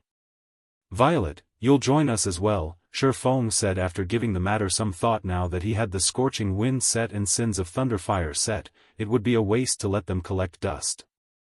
Although the level 70 equipment requirement was quite high, it wasn't a problem without its solutions. Both Cola and alluring Summer had equipment that reduced items' level requirements, though only by 5 levels. However, he had requirement gemstones, which could reduce the level requirements by another 5 levels. Once they equipped the requirement gemstones, Cola and alluring Summer could wear items that were 10 levels higher than them. Once they donned the set equipment, it would increase the overall strength of the guild's main force by a significant margin. Weary low-leveled? Alluring Summer blinked in astonishment at her own level. She already had the highest level in the team. Even in an empire, she'd be the undisputed #1 player on the empire's ranking list. However, the comment didn't dampen alluring Summer's excitement in the least. After all, she was going to level up alongside Shifeng. Guild leader, we've rested already. Let's hurry and head back, Cola said impatiently after hearing Shifeng's intentions. Their teammates looked on with a little envy. When leveling up with Shifeng, not only would they rise in levels with astonishing speed, but they'd also improve their combat standards quickly, following which, everyone used return scrolls to teleport back to White River City. Once they returned, Shifeng had Aqua Rose organize a team to mine the Source Fire vein, only selecting trustworthy players. He then contacted Melancholic Smile, instructing her to select trustworthy advanced lifestyle players from the Candlelight trading firm for the Philosopher's Hand. These players would be required to sign an extremely strict contract, since containing the secret of the Philosopher's Hand was of the utmost importance. He could not afford for the public to discover its existence. He'd only be able to relax after Zero Wing could properly protect itself. Otherwise, Zero Wing would definitely follow in the Kingdom Sword's footsteps, while Shifeng rode an advanced horse carriage towards the Adventurers Association to promote Zero Wing to a 4-star guild. Gentle Snow contacted him. Guild leader, big trouble. Gentle Snow said anxiously. Not long ago, there was a system announcement in the Orc Empire, stating that Blackwater had captured the Crimson Flame Fortress. The Crimson Flame Fortress? Isn't that a transit hub to the Orc capital city? They actually managed to capture it? Shifeng had already investigated the Orc Empire's various fortresses. Each fortress varied in its importance. The more important it was, the more orcs it would contain. The Crimson Flame Fortress was a crucial transit hub for the Orc Empire. Players heading for the Orc capital city or other kingdoms or empires through the Orc Empire would have to pass through this fortress. Because of this, the Crimson Flame Fortress was invaluable to the Orc Empire. According to player reports, over 700,000 orcs were stationed there, including 4 mythic orcs. One of these 4 mythic orcs even had a special bloodline, which made it far stronger than ordinary mythic monsters. In addition, the Crimson Flame Fortress was protected by powerful war weapons and defensive walls. Current players shouldn't be capable of raiding the Crimson Flame Fortress, even with Beast Emperor's help. We don't know how they managed to do it exactly, but based on the current reports, Blackwater has already dispatched a large number of players to garrison in the Crimson Flame Fortress. Blackwater has also officially announced the fortress's grand opening to the public on the Orc Empire's official forums. In addition, Blackwater has placed a bounty on every Zero Wing member. Right now, players gain 1 point for killing a normal member, 5 points for elite members, and 50 points for core members. These points can then be traded for coins or weapons and equipment. In addition, depending on how many points a player has collected, they can get discounts for the Crimson Flame Fortress's teleportation arrays. Players will receive a 10% discount for 500 accumulated points, 20% if they accumulate 3,000 points, and 30% if they accumulate 10,000 points. Those with over 10,000 points will even enjoy the benefits of a Blackwater core member. Shortly after this forum post was uploaded, a large number of players swarmed towards the Crimson Flame Fortress. The Orc Empire is in chaos. I doubt it will be long before this news reaches players in the neighboring kingdoms as well. Even more players will join this madness.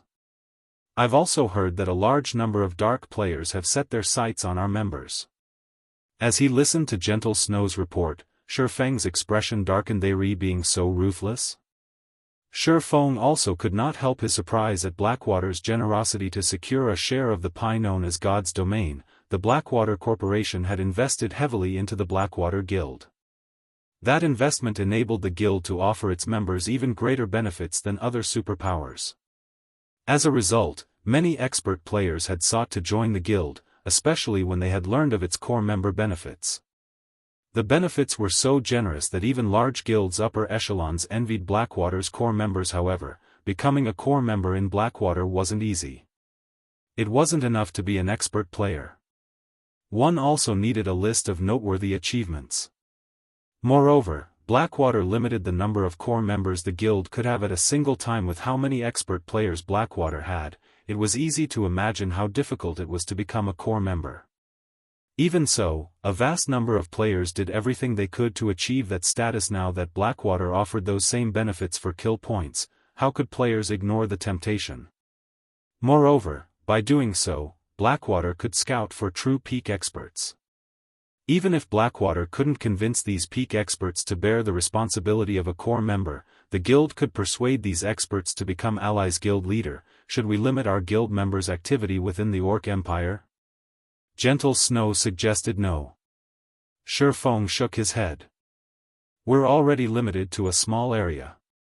If we reduce that further, our members in Silverwing Town won't be able to level up. Since Blackwater has already declared war against us, then we'll prepare for war as well.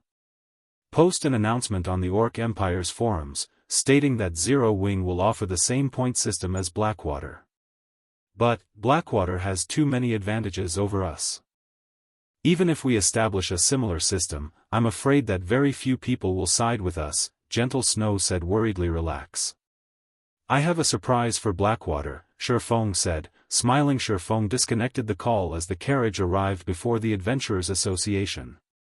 After alighting from the carriage, he walked into the building, brimming with confidence.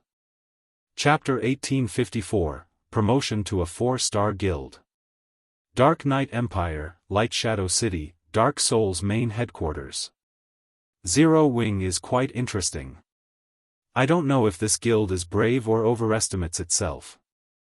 It's provoked so many powers that nobody usually dares to. Not only has Lu Xinglua targeted Zero Wing now, but Blackwater also wants to exterminate the guild, Tiger Breaker said, smiling as he read the report he had just received regarding Blackwater's official declaration of war against Zero Wing. This latest move from Blackwater was particularly vicious. Not only could Blackwater's bounty destroy Zero Wing's members regardless of rank, but the guild would also be able to lure a large number of players to the Crimson Flame Fortress, earning considerable profits. In addition, it would have its pick of peak experts, killing 3 birds with 1 stone. Although Zero Wing's foundation was sturdy, Blackwater was on an entirely different level. It wouldn't be long before Zero Wing's economy crumbled. Alliance Master, should we proceed with our original plan? Pathless, the Tier 2 Elementalist, quietly asked from beside Tiger Breaker. Of course.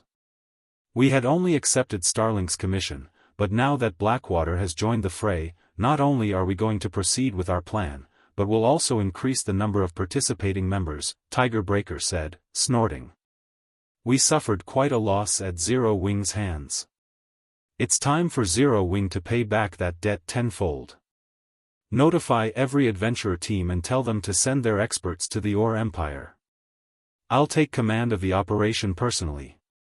We'll teach Zero Wing to fear Dark Soul. Understood.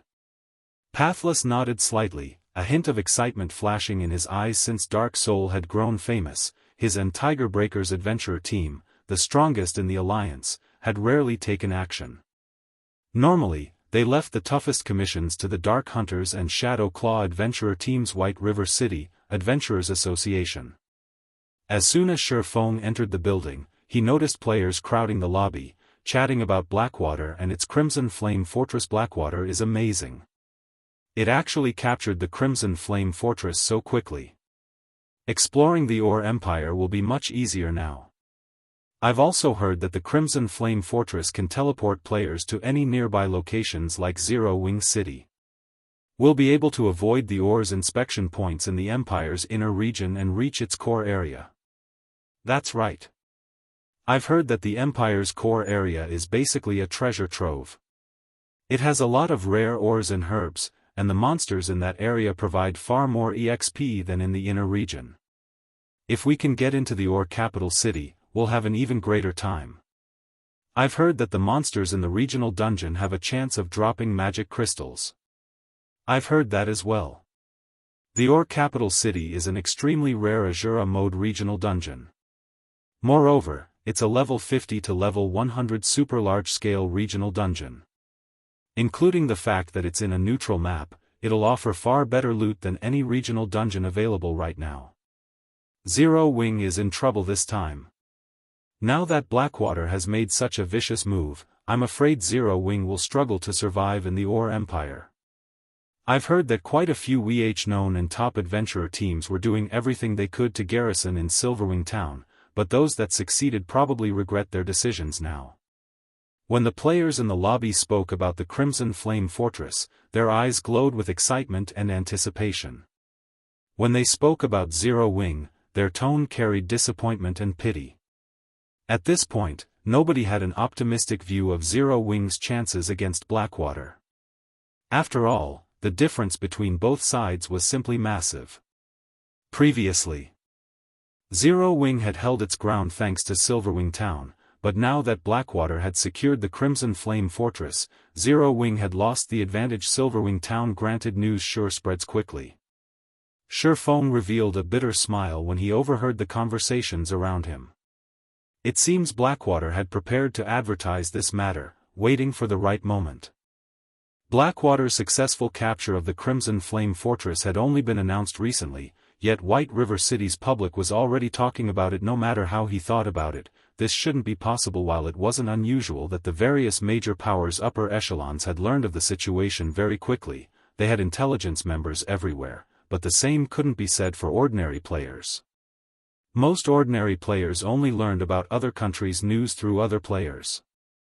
Normally, it took a few hours or even days before White River City's populace would learn of something happening in the Ore Empire. Yet, as soon as he had received news about the Crimson Flame Fortress from Gentle Snow, the ordinary players in the Adventurers Association were already talking about it.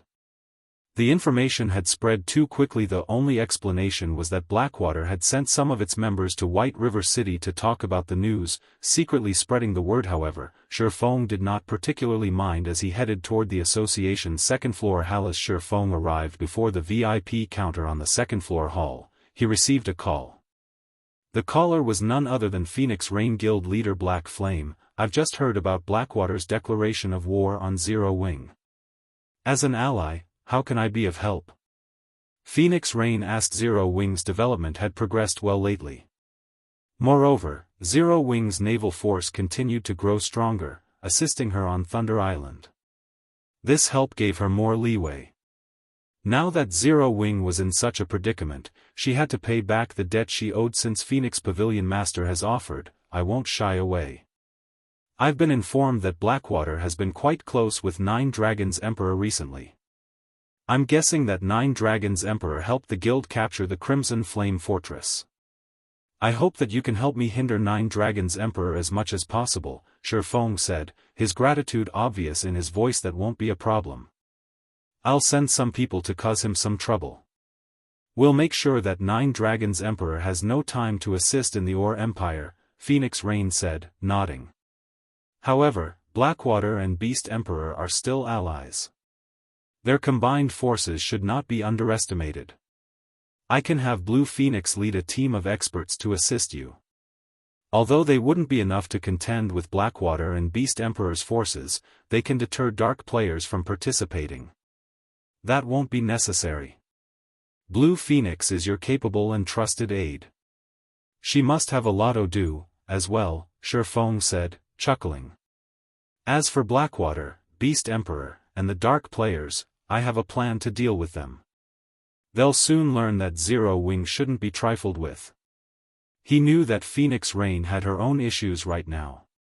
The struggle on Thunder Island was far more troublesome than the struggle in the Ore Empire. Every competitor on Thunder Island was a superpower with an extraordinary foundation, and a single misstep could eliminate one from the competition. If Phoenix Rain could prevent Nine Dragons Emperor from joining the fight in the Ore Empire, that would be enough all right. If you need extra funds, you can contact me for help at any time.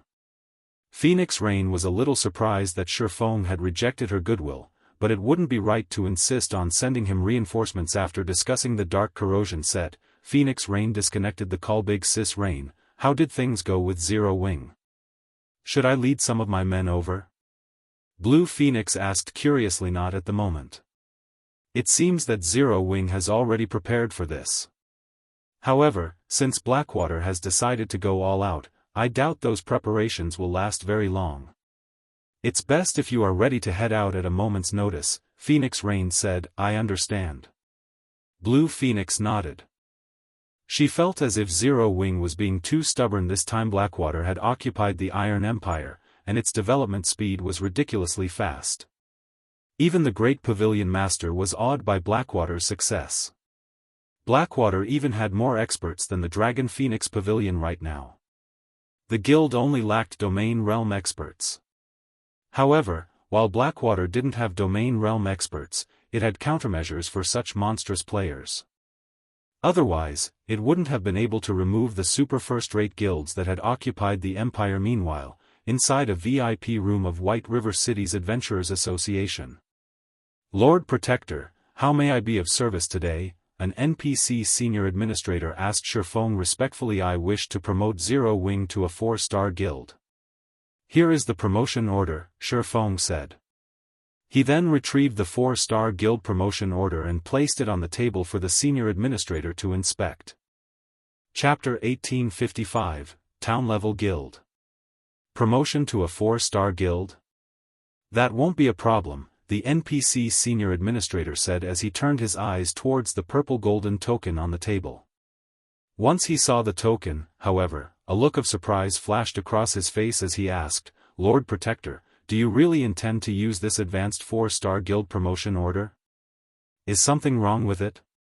Shifeng asked. Although he had noticed that the 4-star guild promotion order he had acquired was a different color than those he had seen in his previous life, it was a 4-star guild promotion order. He hadn't paid it much attention, assuming that the promotion order was slightly different since it had dropped from a world boss. Lord Protector, advanced 4-star guild promotion orders were produced when the Adventurers Association had first established. There are only 22 of these advanced promotion orders in existence scattered across God's Domains continent. They are considered a trial for adventurer guilds, and the more advanced promotion orders an adventurer guild collects, the higher its status will be, enjoying greater treatment in the Adventurer Association once it becomes a 4-star guild. If an adventurer guild collects 3 advanced 4-star guild promotion orders, it will be treated as a city-state level guild. If an adventurer guild collects 7 advanced promotion orders, it'll be treated as a kingdom level guild. Currently, you already have 1 advanced promotion order. If you collect another 2, the Adventurers Association will recognize your guild as a city-state. Lord Protector, however, if you promote your guild now, you will lose the opportunity and will have to climb the ranks slowly, starting as a town-level guild. Are you sure that you want to use this advanced 4-star guild promotion order now? After listening to the senior administrator's explanation, Shifeng looked at the purple gold token on the table, a little surprised. So, the Adventurers Association has this kind of method to elevate a guild status. Shifeng understood what the statuses the senior administrator had mentioned represented. Other guilds would only come to learn and value the information after they were promoted to 4-star status. Once guilds reached 4-star status, they'd open up a path in the Adventurers Association, gaining a temporary residence in every Adventurers Association across the continent of God's domain.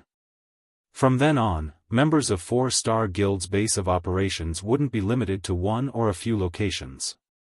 They could expand their development across the entire continent and use the opportunity to increase the EXP and income they earned. This so-called path meant recognition from the Adventurers Association as an official guild. Official guilds would then be able to engage in adventurer guild work. However, even after becoming an official guild, guilds would receive varying benefits from the Adventurers Association. When a guild first became a 4-star guild, it would be treated as an ordinary level guild. If the guild wished to receive more support from the association, it would have to raise its status. The simplest method of doing so involved upgrading the guild status from ordinary to town level, city-state level, kingdom level, and finally, empire level. Depending on the guild's rank in the Adventurers Association, the guild would have access to different degrees of problems. At the ordinary level, guilds would be commissioned to solve civilian problems. Generally, these problems were similar to large-scale guild quests that required guilds to wipe out some demonic beasts harassing the civilian population. Only, they might reward more EXP than ordinary large-scale guild quests. After an adventurer guild reached the town level, the Adventurers Association would acknowledge the guild's ability to solve a town's problems. Normally, town-level guilds would receive commissions from town nobles, and the rewards would be much better than ordinary-level commissions. Even when a town-level guild accepted a civilian commission, the quest would reward more than what an ordinary-level guild would receive. After all, a town-level guild was much stronger than an ordinary-level guild. When a guild reached city-state level, it proved to the Adventurers Association that it was strong enough to solve issues that plagued an entire region. Commissioned city-state level guilds generally involved crusades against the dark forces in a particular area. Normally, to rise from ordinary level to city-state level, a guild had to complete a significant number of large-scale guild quests, slowly accumulating prestige in the Adventurers Association. Large-scale guild quests only awarded 3 to 5 prestige points, but becoming a town-level guild required 700 to 1000 prestige, depending on where the guild's main headquarters was located. The number and quality of large-scale guild quests would differ depending on the size of its NPC city, so the more prosperous the city was, the more prestige a guild needed to increase its rank. Thank you for the advice, but I have decided to go through with the promotion, Xianxia said after giving the matter some thought. The revelation was indeed surprising. After all, just one advanced promotion order was enough to promote a guild to town level. Normally, it would take a large guild several years to achieve such a feat. As for reaching the city-state levels, not many large guilds would rise so high within their lifetimes. This was because promotion to the city-state level required a guild to complete a large-scale promotion quest in addition to earning enough prestige. This promotion quest was despairingly difficult. In the past, only a small number of second-rate guilds had completed the quest, yet a guild only needed 3 advanced promotion orders to become a city-state level guild.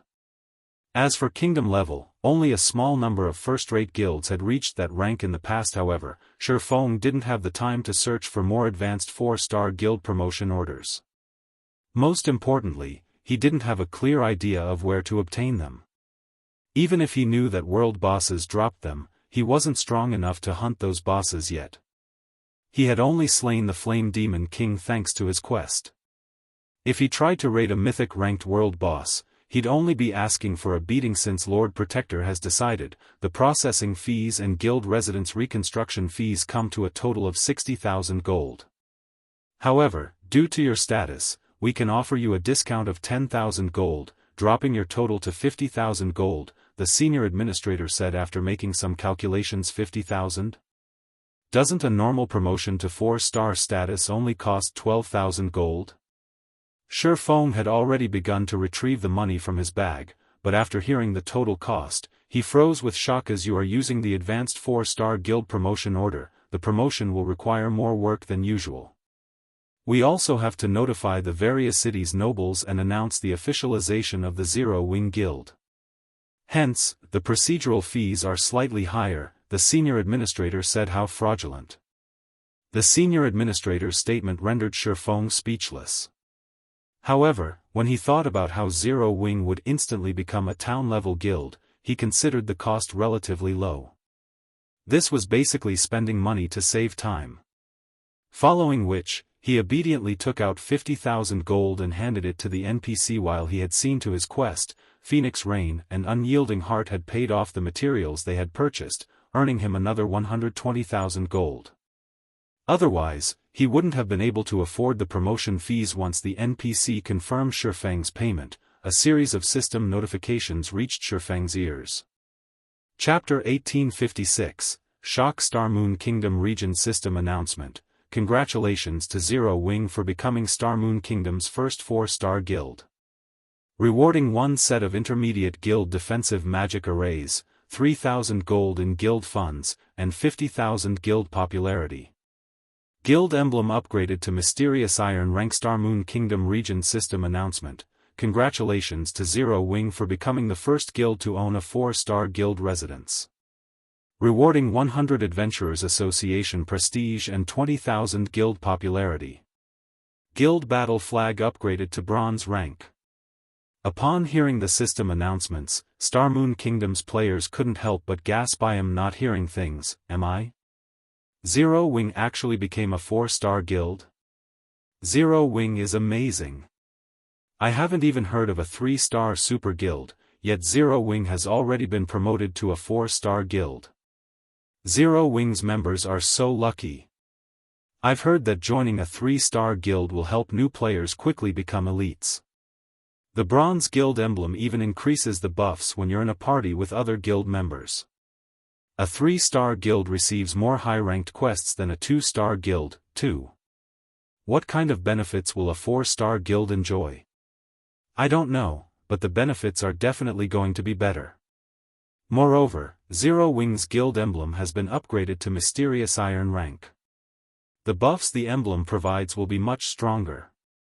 Maybe I should try my luck with joining Zero Wing.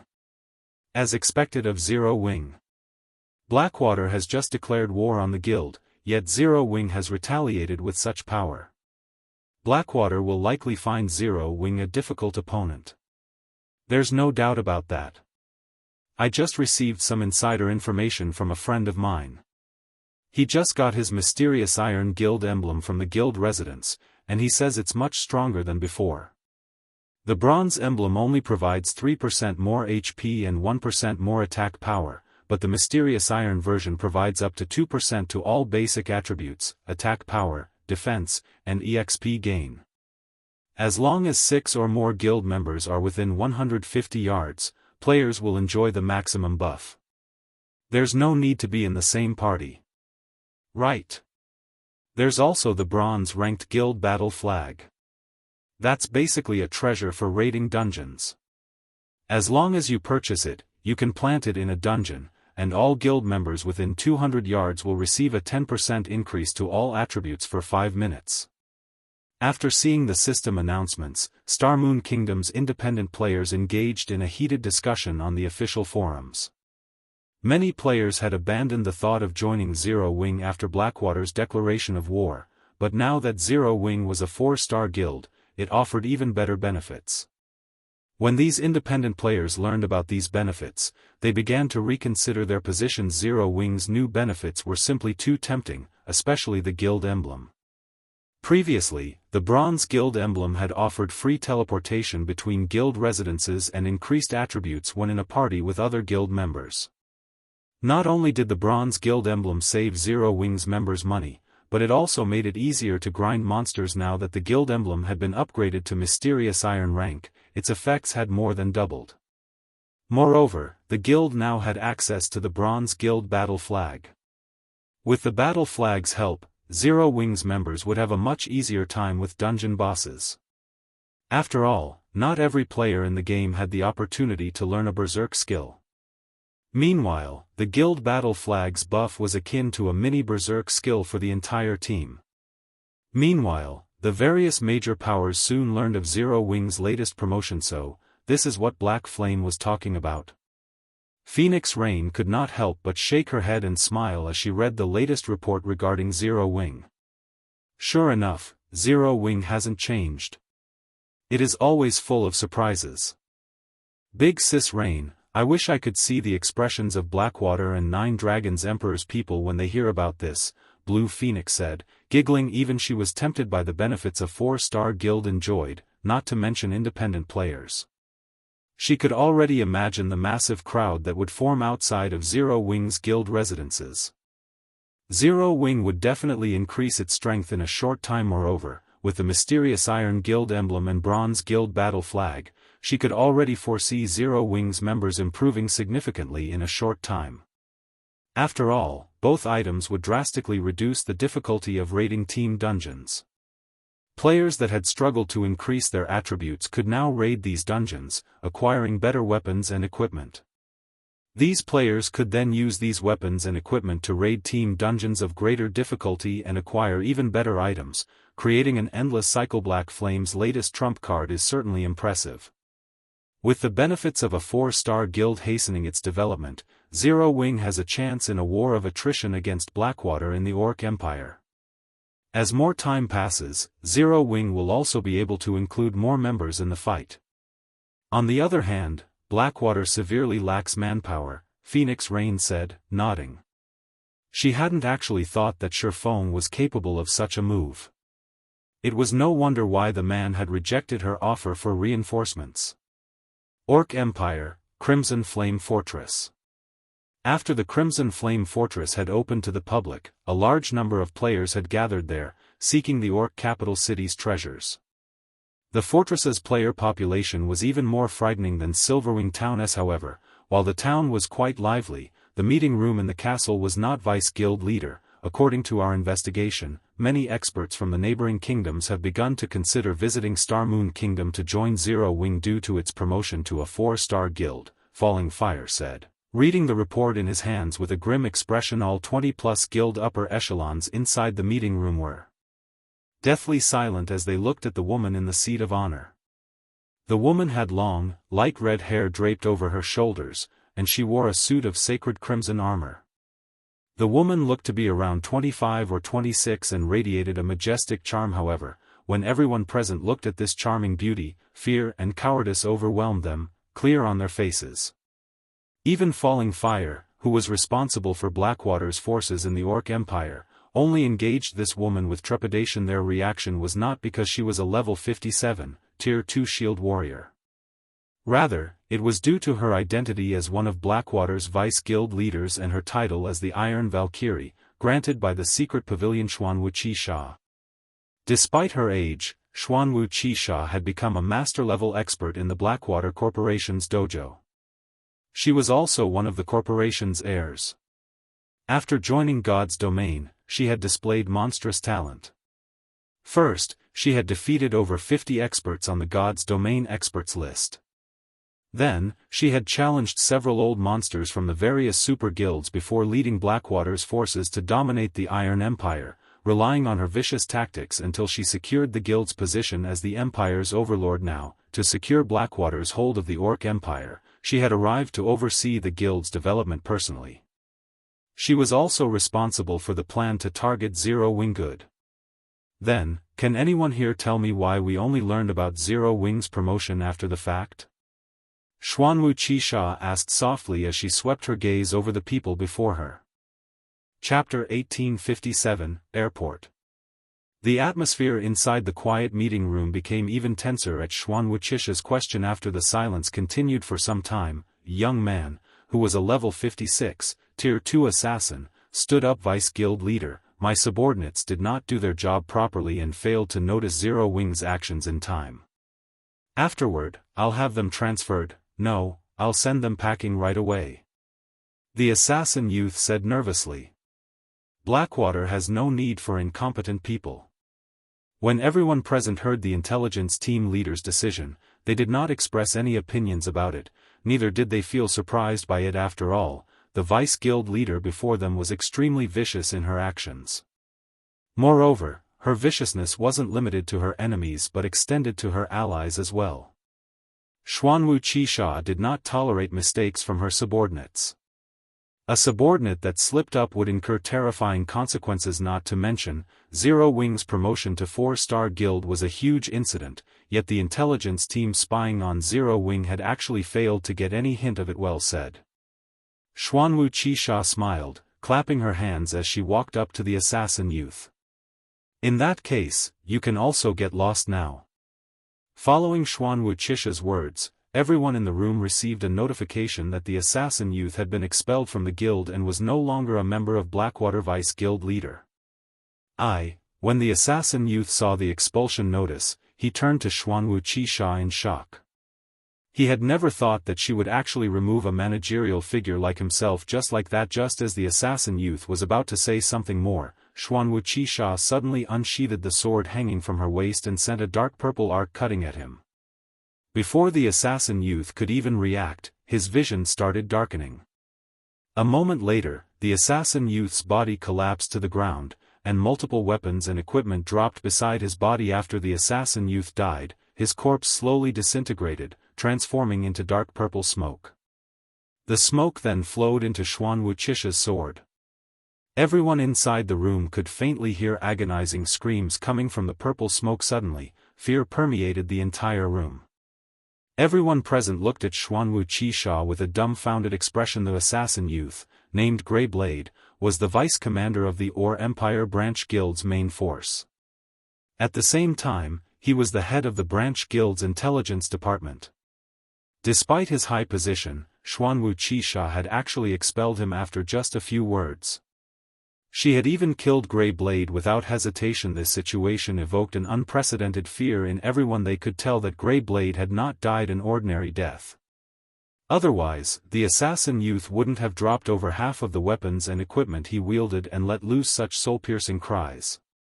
He also definitely did not lose just one level. Once Grey Blade resurrected, his account would most likely be crippled. After Xuanwu Qixia sheathed the glowing purple sword she wielded, no one inside the meeting room dared to look at her in the eye. Everyone simply lowered their heads and fixed their eyes on the floor, deeply afraid of becoming the next Grey Blade. Snow Scar, you'll take over his job from now on. I believe you won't disappoint me, right? Xuanwu Qixia said as she looked toward a cloaked and thin level 56, Tier 2 berserker standing by the entrance of the room. Vice Guild leader, please rest assured. The Heavenly Eagle Legion I lead definitely will not disappoint you, the berserker addressed as Snow Scar said respectfully as he lowered the hood of his black cloak. Upon hearing the name, Snow Scar, everyone present turned automatically to look at the berserker. When they saw the man's appearance, they could not help but gape in shock. Snow Scar? Isn't he the #1 berserker of the super first-rate guild? Puzzled Star? Falling Fire was also surprised when he saw Snow Scar. Everyone present was no stranger to this name. Puzzled Star was a super first-rate guild that had contended against Blackwater over the Iron Empire. Meanwhile, among Puzzled Star's forces, the berserker named Snow Scar had given Blackwater plenty of headaches. Yet, now, Snow Scar had actually joined Blackwater. Moreover, he had even become one of Xuanwu Qixia's direct subordinates. This revelation was simply too shocking. Since Zero Wing plans on using the benefits of a 4-star guild to fight a war of attrition with us, let's play along with them, Xuanwu Qixia said as she eyed the map of the Or Empire displayed at the center of the meeting table. When she looked at the terrain around Silverwing City, the corners of her lips curled up slightly. The Iron Empire has become very boring lately, now that no more enemies remain there. Hopefully, Zero Wing can bring me some entertainment. Meanwhile, inside Zero Wing's residence in White River City, the atmosphere was extremely lively due to Zero Wing's promotion to 4-star guild. The guild residence in White River City had gotten upgraded into a 4-star residence. The new guild residence was much more majestic than before. The guild hall was now a massive 9-story tall building. Not only were there more private rooms available, but even the first-floor lobby had undergone significant changes now. Aside from the counter that issued high-ranking quests, there was also a counter operated by the Adventurers Association inside the lobby. This counter allowed players to pick up high-ranking quests that were normally out of reach. Meanwhile, these quests could help Tier 2 players not only quickly raise their reputation in the Adventurers Association but also acquire tons of EXP and remuneration. Guild leader, thus far, the number of applicants for the guild test has increased by 50%. Many of our guild's experts have also started forming teams with elite members to raid level 50 team dungeons. I believe it won't be long before our guild elites have level 50 secret silver equipment as well, Aqua Rose reported excitedly.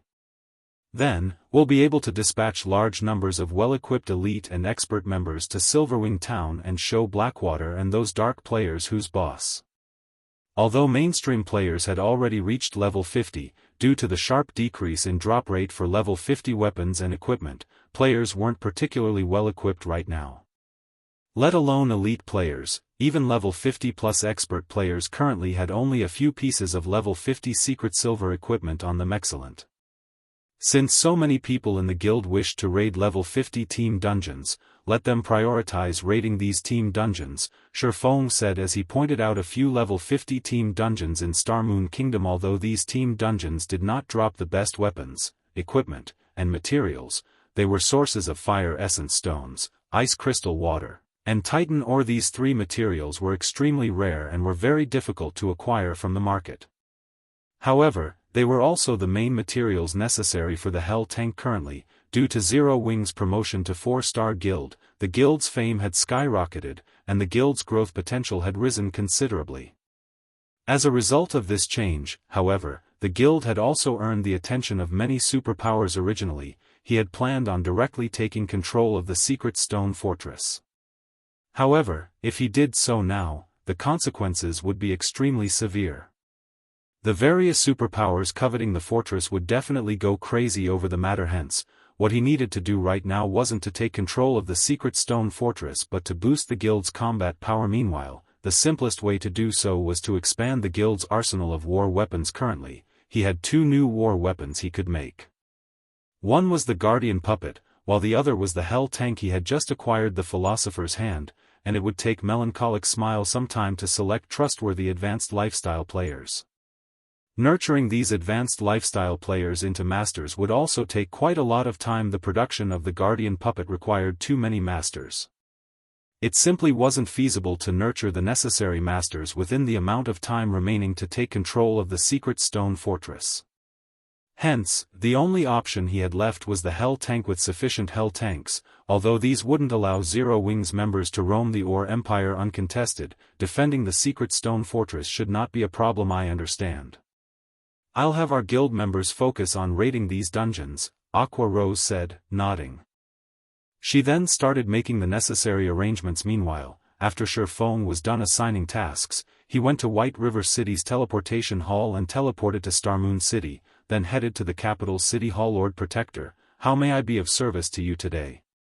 An NPC senior administrator greeted Shifeng as soon as he entered the building. Hello, I wish to construct an airport linked to Starmoon City in Silverwing Town. Here is my airport's construction certificate, Shifeng replied as he retrieved an ancient parchment from his bag. Chapter 1858, Medium Airship. After the senior administrator verified the airport building order's authenticity, he presented a list of airport designs for Shifeng to choose from. Unlike other advanced constructions, players only needed an airport building order to construct an airport. The airport size would depend on the player's budget. Players had three sizes to choose from: small, medium, and large. The larger an airport was, the more airship docks it would have.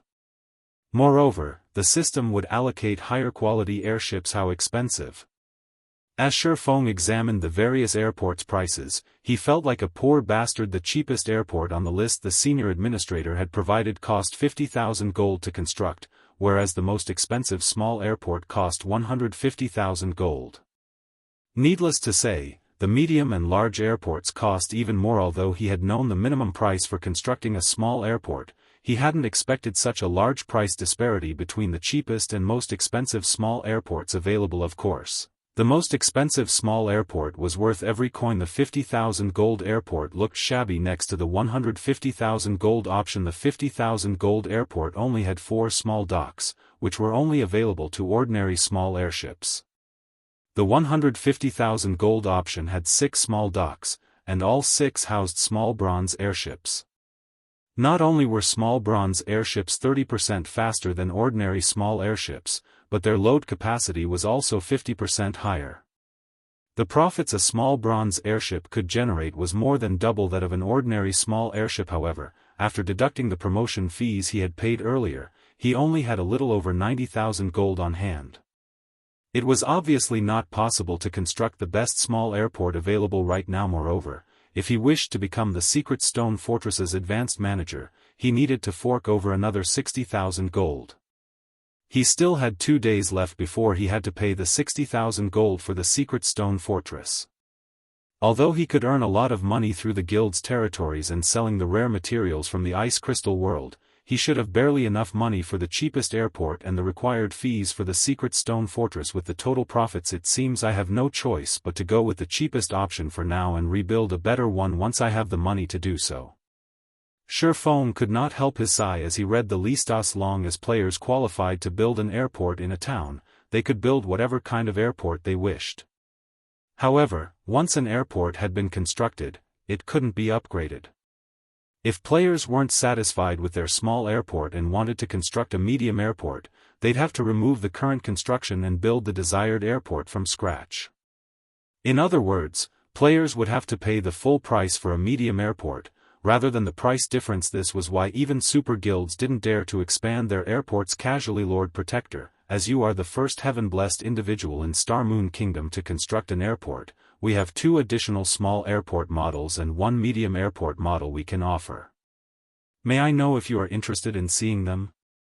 The senior administrator asked, smiling at Shifeng, who was deep in thought. Let me take a look.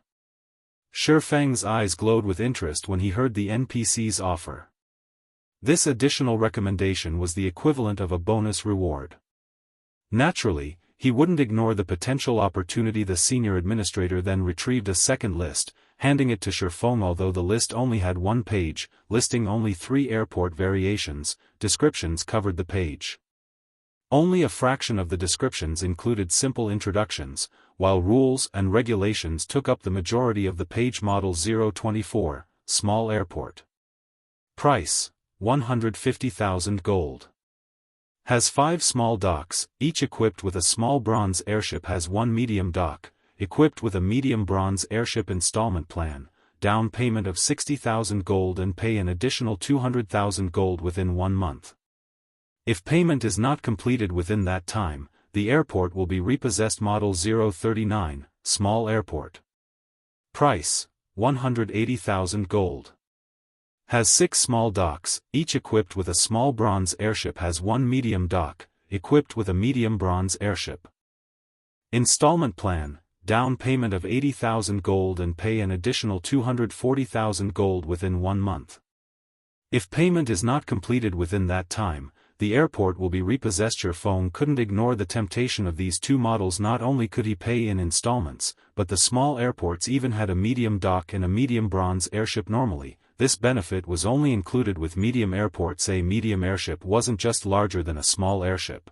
It also allowed NPC merchants to transport large and special cargo that small airships couldn't handle. As for the medium airport, the NPC recommended, Shifeng had instinctively ignored it.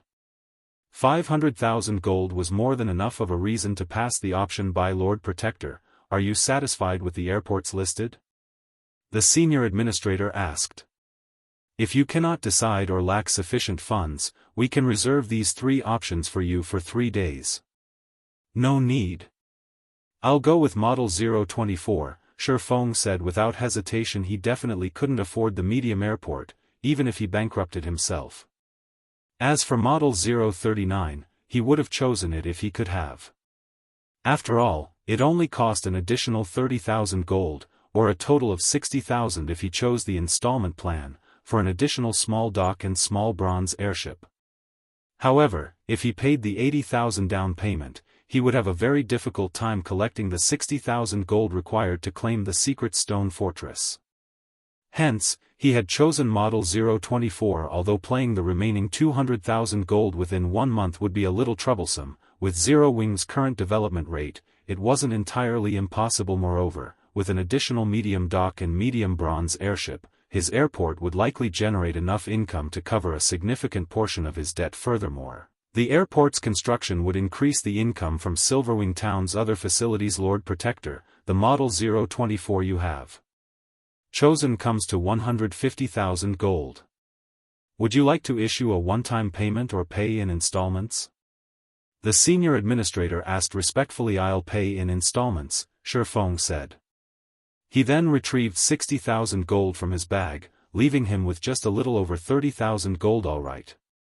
Once the senior administrator confirmed the payment, he explained, I have received the 60,000 gold. I will soon send people to Silverwing town to start the construction. The airport will take 2 natural days to complete. If you wish it, you can reduce the construction time to 1 natural day by paying an additional 6,000 gold.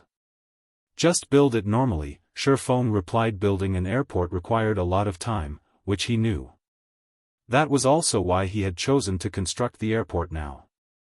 If he completed the airport a day before schedule, it would do more harm than good. Once Shifeng finished with the airport selection, he returned to White River City's candlelight trading firm.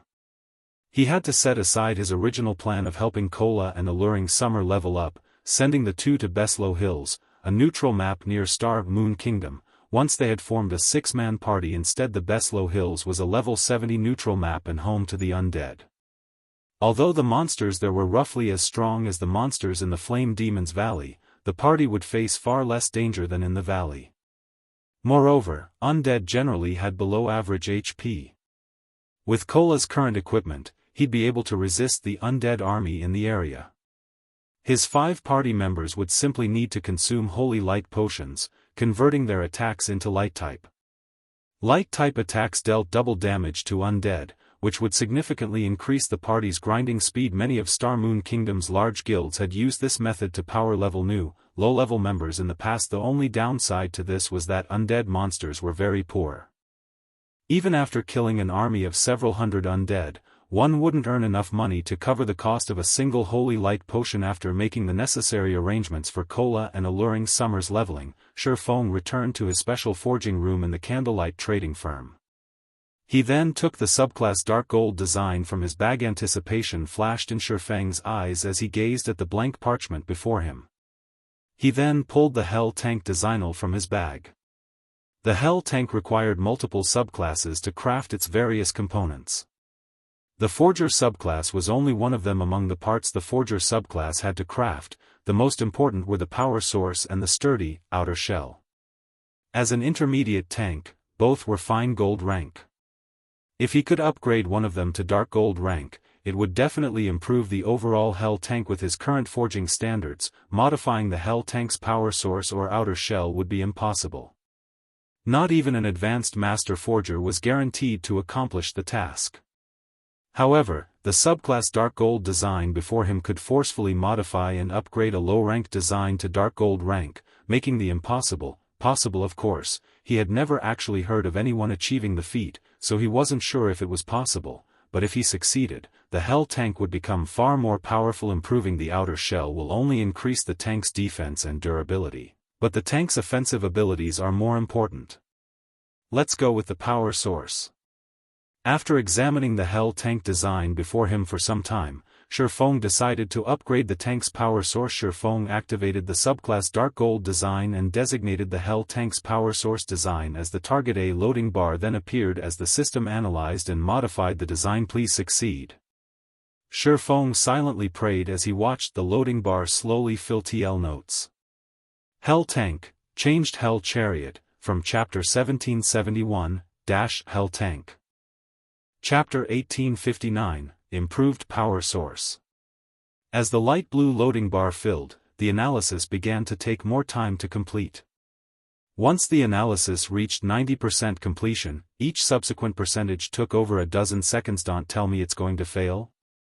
Shifeng couldn't help his growing nerves as he watched the loading bar. Blank subclass designs generally had a 100% modification success rate, but as far as he knew, no one had ever tried to modify parts of a design. The subclass design was a one-time use item, vanishing regardless of whether the modification succeeded or not.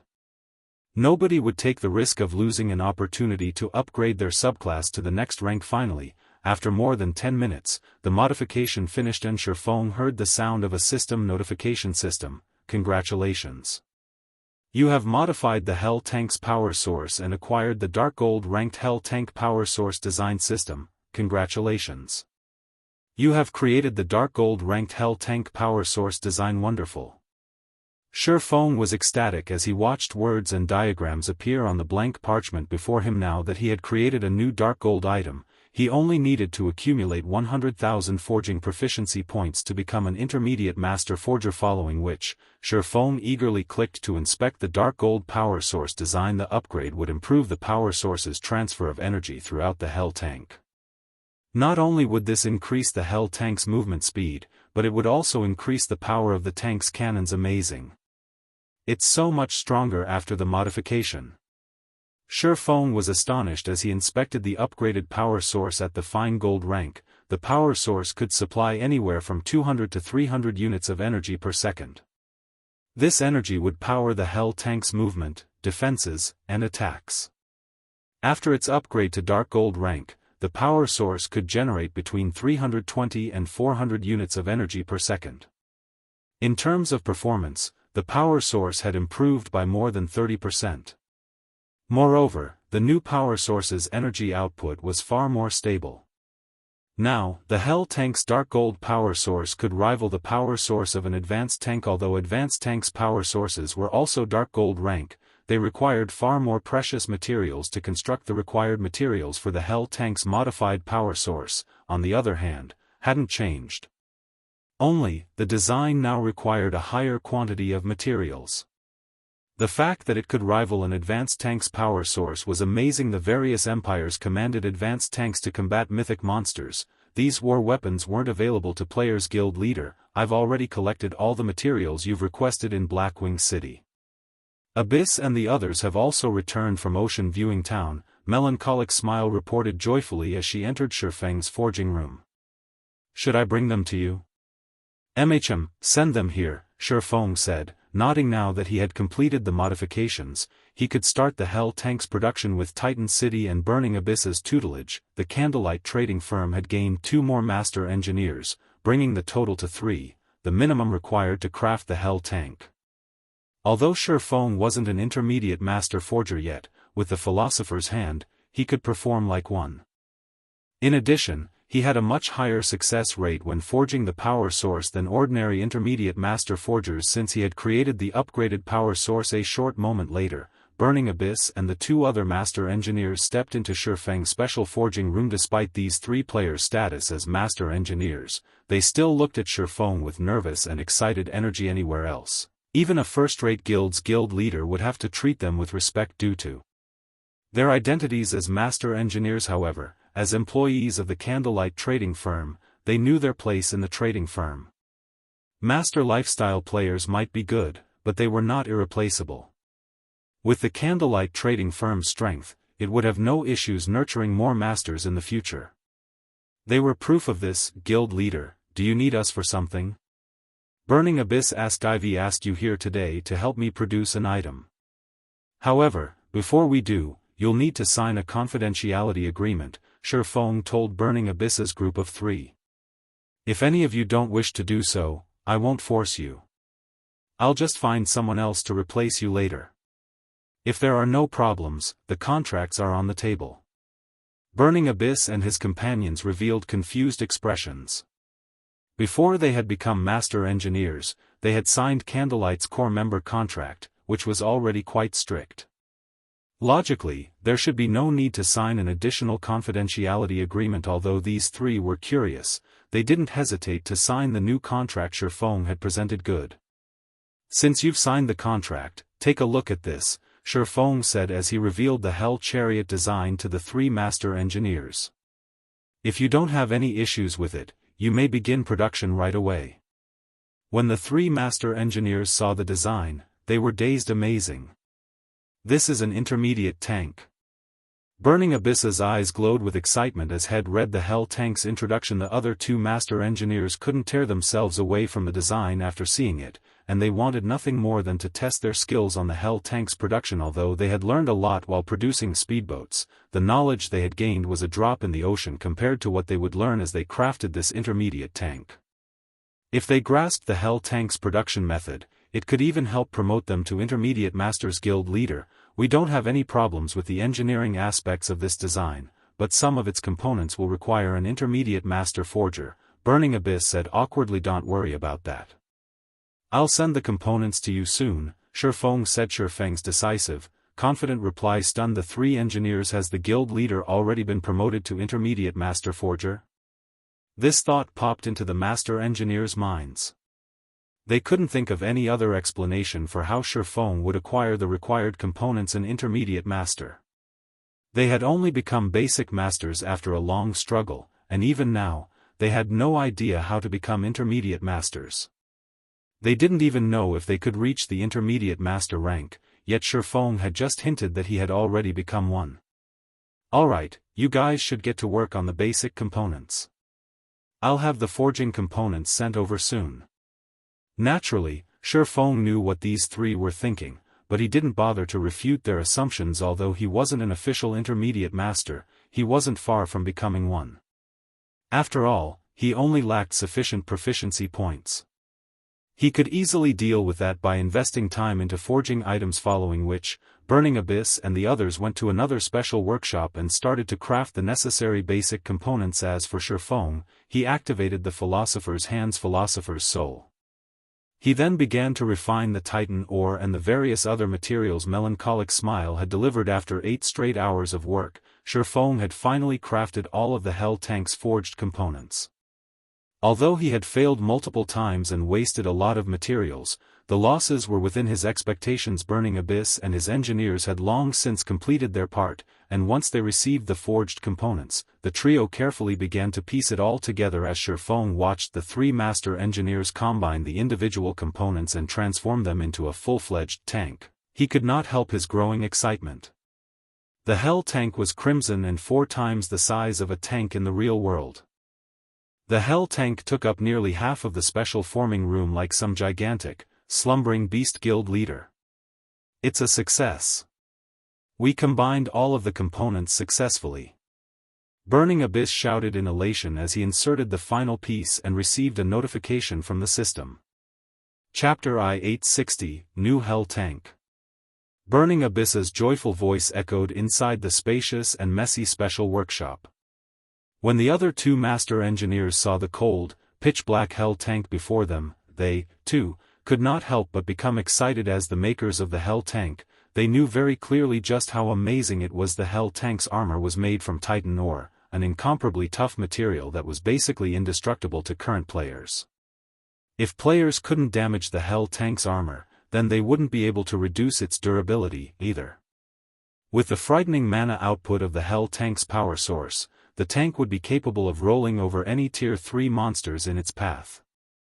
As for Tier 2 players, they were no different from powerless children before the Hell Tank. The destructive power of the Hell Tank's body itself was already plenty troublesome to players, what more the firepower the Hell Tank possessed. When they thought about fielding the Hell Tank in combat in the future, they could easily imagine the Hell Tank's destructive power instilling fear into their enemies. They really wished they could put the Hell Tank to use right away. Excellent. Shifeng also could not help a little excitement as he looked at the completed Hell Tank. Burning Abyss and the other 2 only understood that the Hell Tank was a very powerful weapon. However, they failed to appreciate what an intermediate tank represented, never having witnessed how frightening an existence an intermediate tank was when used against players out in the fields. Even a 100-man, Tier 2 expert team would be helpless against a fully armed intermediate tank. There would only be one outcome: death. The powerful armor of an intermediate tank was not something that Tier 2 skills and spells could destroy. Only Tier 3 attacks stood a chance of damaging an intermediate tank slightly. Hence, for Tier 2 players, going up against an intermediate tank would be akin to raiding an invincible monster. However, the immunity to Tier 2 attacks and below still wasn't the most amazing aspect of an intermediate tank.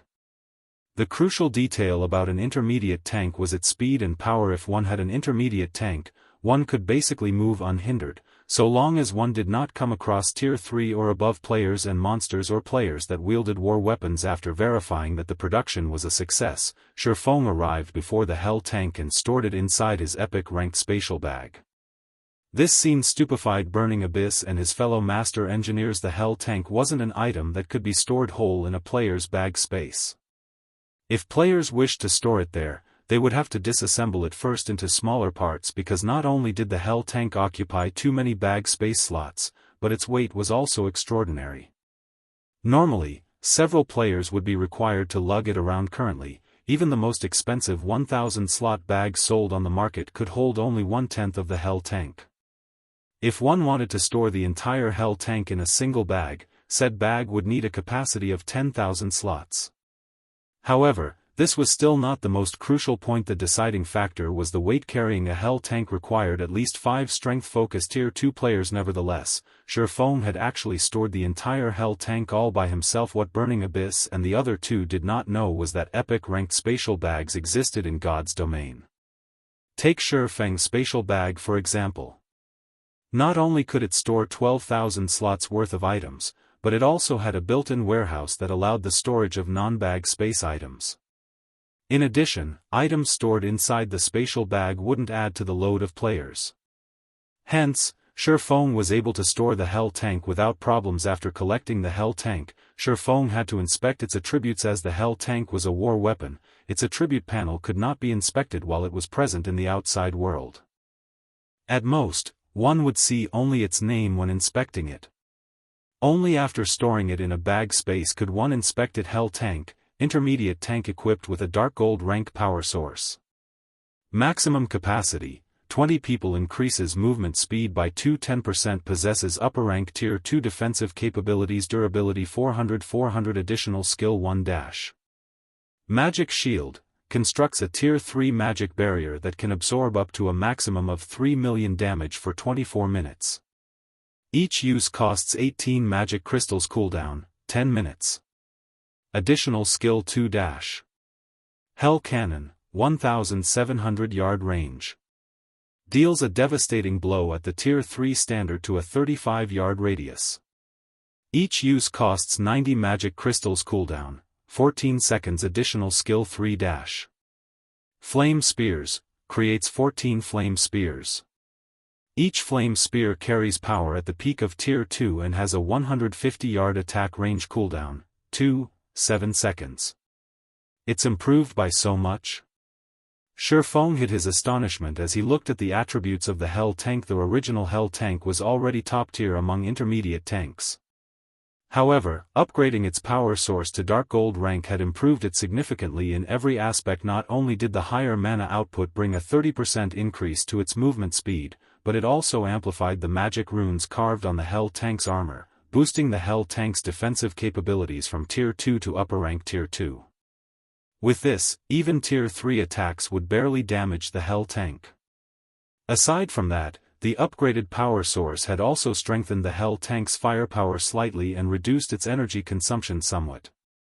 Overall, the Hell tank's combat power had improved by at least 40%. Although it still wasn't comparable to an advanced tank, it also far superior to an ordinary intermediate tank. Guild leader, now that we've completed the first Hell tank, may we start production on the second one? Burning Abyss asked carefully as he looked at the silent Xianxia. He was already captivated with the Hell tank at this point. The engineering techniques involved in the Hell tank's production were superior to the production techniques for the ships he had made thus far. One could say that tanks were his current romance right now. All he wanted to do was mass-produce the Hell tank and research the theories behind its production so that he could create his own tank in the future. However, the materials required to produce the Hell tank were simply too staggering. Just the engineering materials needed were already extremely difficult to acquire, not to mention the forging materials. Without permission from the guild, the Hell tank was not something he could produce as he wished, of course. Currently, what you all need to do is produce the Hell tank's engineering components from the materials on hand. If you run out, you can ask Melancholic for some more. I'll also try to have the forging components delivered to you as soon as possible, Xianxia replied, nodding. After seeing the Hell tank's strength, he was even more certain of its necessity. Although Melancholic's smile had collected barely enough materials for 3 or 4 Hell tanks, which would be hardly sufficient to accomplish anything major, he had already mobilized the entire guild's power to collect the necessary main materials. It wouldn't be long before they acquired more Titan ore. Upon hearing Xianxia's command, the 3 master engineers grew even more excited. Without hesitation, they rushed back to their respective workstations and resumed producing the engineering components. As for Shifeng, he returned to his special forging room and crafted the forging components. He wanted to fabricate as many Hell tanks as possible before the airport's completion. Like so, 2 days passed by in the blink of an eye. During this time, Zero Wing's members were continuously raiding the dungeons Shifeng specified and collected a large amount of Titan Oregon, including the other rare materials Melancholic Smile sourced from other kingdoms and empires, which were integral to the Hell tanks' production. Shifeng and the others had managed to build 5 more Hell tanks. Now, a total of 6 Hell tanks were sitting inside the Candlelight trading firm's underground warehouse. Looking at the 6 Hell tanks, Shifeng found them to be a spectacle to behold. Shifeng's forging proficiency had also increased rapidly during this period. Including the proficiency points the system awarded him before, he had over 70,000 forging proficiency points accumulated. He now needed just a little over 20,000 points to officially reach the intermediate master rank. As Shifeng was considering producing the components for the 7th Hell tank, he suddenly received a system notification. The construction of Silverwing Town's airport is completed. Please check and ratify the construction work. Chapter 1861, Airport opening times up already? After reading the system notification, Shifeng promptly stopped his work, contacted Cream Cocoa, and instructed her to take his place. He had worked constantly over the past 2 days to produce the Hell tank. He had also used the Philosopher's hand to help Cream Cocoa and Melancholic Smile forge the Hell tank's components. After all, he was Zero Wing's guild leader. He didn't have a lot of spare time to commit to the Hell tank. Now that the 2 women had become basic master forgers, the Philosopher's hand could help them perform as intermediate master forgers. As well as the 2 women forged more components, their forging standards improved. Likewise, their production success rate increased. Although they weren't nearly as skilled as Shifeng when crafting the Hell tank's upgraded power source, their success range was tolerable. With this, Melancholic Smile and Cream Cocoa could work on the Hell tank's forged components as long as they had materials. Even if he wasn't around when Hell tanks were used on a battlefield, they weren't very effective unless an army had a certain number of them. However, once they had a sufficient force, players wouldn't be able to compare to their destructive power. Hence, production of the Hell tanks must continue without pause. Moreover, once she used and familiarized herself with the Philosopher's hand, Melancholic Smile could use the alchemy treasure effectively to nurture Candlelight's advanced lifestyle players. With it, she could gauge which players would quickly reach master rank. This, in turn, would increase Candlelight's strength far more quickly. After passing his work off to Cream Cocoa, Shifeng used a guild transfer scroll to teleport to Silverwing Town or Empire, Silverwing Town. As Shifeng walked through the streets, he could see that the town's player population had significantly decreased. The previously crowded main street alone had lost over half of its players. A strange depression had descended on the town. It was nowhere near as lively as it had been. Sure enough, the Crimson Flame Fortress's allure to elite and expert players is quite strong. With a glance at the streets, Shifeng noticed that the majority of these players were ordinary players. Very few were elites or experts. The Crimson Flame Fortress definitely couldn't compete with Silverwing Town in terms of facilities, but it could teleport players to various locations near the Ore capital city while evading the Ore army's strict patrol. It was a fatal attraction for elite and expert players since this allowed them to reach the Azura mode regional dungeon with far more ease. In contrast, although Silverwing Town was very close to the primordial divine ruin, a limited number of players were allowed to enter the ruin at any one time. Meanwhile, the various large guilds and superpowers monopolized the entry slots. Independent players had no chance of entering the ruin. It was natural that these players wanted to head towards the Ore capital city in search of treasure and EXP. After all, every player wanted to grow stronger and get rich overnight. The Ore capital city provided a golden opportunity. Even if players failed to find amazing treasure, they could acquire enough magic crystals in the regional dungeon to earn a small fortune, selling them to the various large guilds in bulk. Although the various team dungeons had a chance of dropping magic crystals, they didn't drop many, and the drop rate was painfully low. In contrast, even the Ore capital city's level 50+ lord-ranked monsters had a considerably high drop rate. And these Lord-ranked monsters were common in the regional dungeon. Damn the Blackwater Guild. They've gone too far. We're not even Zero Wing members. We are just here for a few Silverwing town transportation quests, yet they treat us like Zero Wing members, annihilating our team without a second thought. That's just the tip of the iceberg.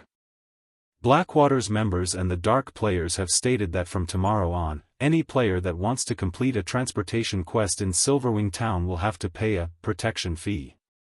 Otherwise, they won't guarantee our safety during our quest. Surviving in Silverwing Town had become too difficult. I'm thinking of heading to the Ore capital city and be done with it. This is Zero Wing's territory. Isn't the guild going to do anything about this? Does Zero Wing even have the leeway to? Right now, Zero Wing's teams are constantly fighting Blackwater's members and the Dark players. There have already been several hundred skirmishes within Silverwing Town's vicinity. However, Blackwater is simply too ruthless. It used its point system to attract large numbers of elite and expert players to fight for it. Now, Blackwater's forces outnumber Zero Wing by many times. Zero Wing just doesn't have enough manpower to protect every corner of its territory. I've heard that Zero Wing has suffered more than 20,000 casualties already. Where would Zero Wing find the time and manpower to deal with the highway robberies? I've also heard that Aqua Rose personally led an expert legion to stop Blackwater's members in order to protect its territory. In the end, nearly half of Zero Wing's main force members and more than 2,000 Zero Wing experts died in that battle. Meanwhile, Blackwater lost a little over 2,000 experts and 3,000 elites. In the end, as Blackwater had too many people, and since bounty hunters had begun to join the fight, Aqua Rose's legion was forced to retreat. Now, Zero Wing has limited its movement around the town. It seems Silverwing Town isn't hospitable anymore. Let's just try our luck in the Ore capital city. Hearing the players leisurely chat on the street, some of the nearby independent players couldn't help their deep sigh. Silverwing Town wasn't declining because its facilities had fallen behind the times, but because of Blackwater's ruthlessness. The guild gave independent players no hope of making a living in Silverwing Town. They re-targeting the town's independent players now? Sherfong was surprised as he overheard the conversations. Has Blackwater's leader in the Ore Empire been replaced? Guilds rarely involved independent players when they fought each other in God's domain. Not only was the act morally bankrupt, but it would also leave a bad impression of the guild. Most importantly, it would turn independent players against the guild. Yet, Blackwater ignored these consequences and attacked independent players. It had even gone as far as to charge protection fees. The vicious methods the guild employed wasn't typical of Blackwater's previous pattern. Previously, Blackwater had operated arrogantly. Although it had tried to use overwhelming power to force its opponents to submit, the guild had only pointed its blade at its enemies.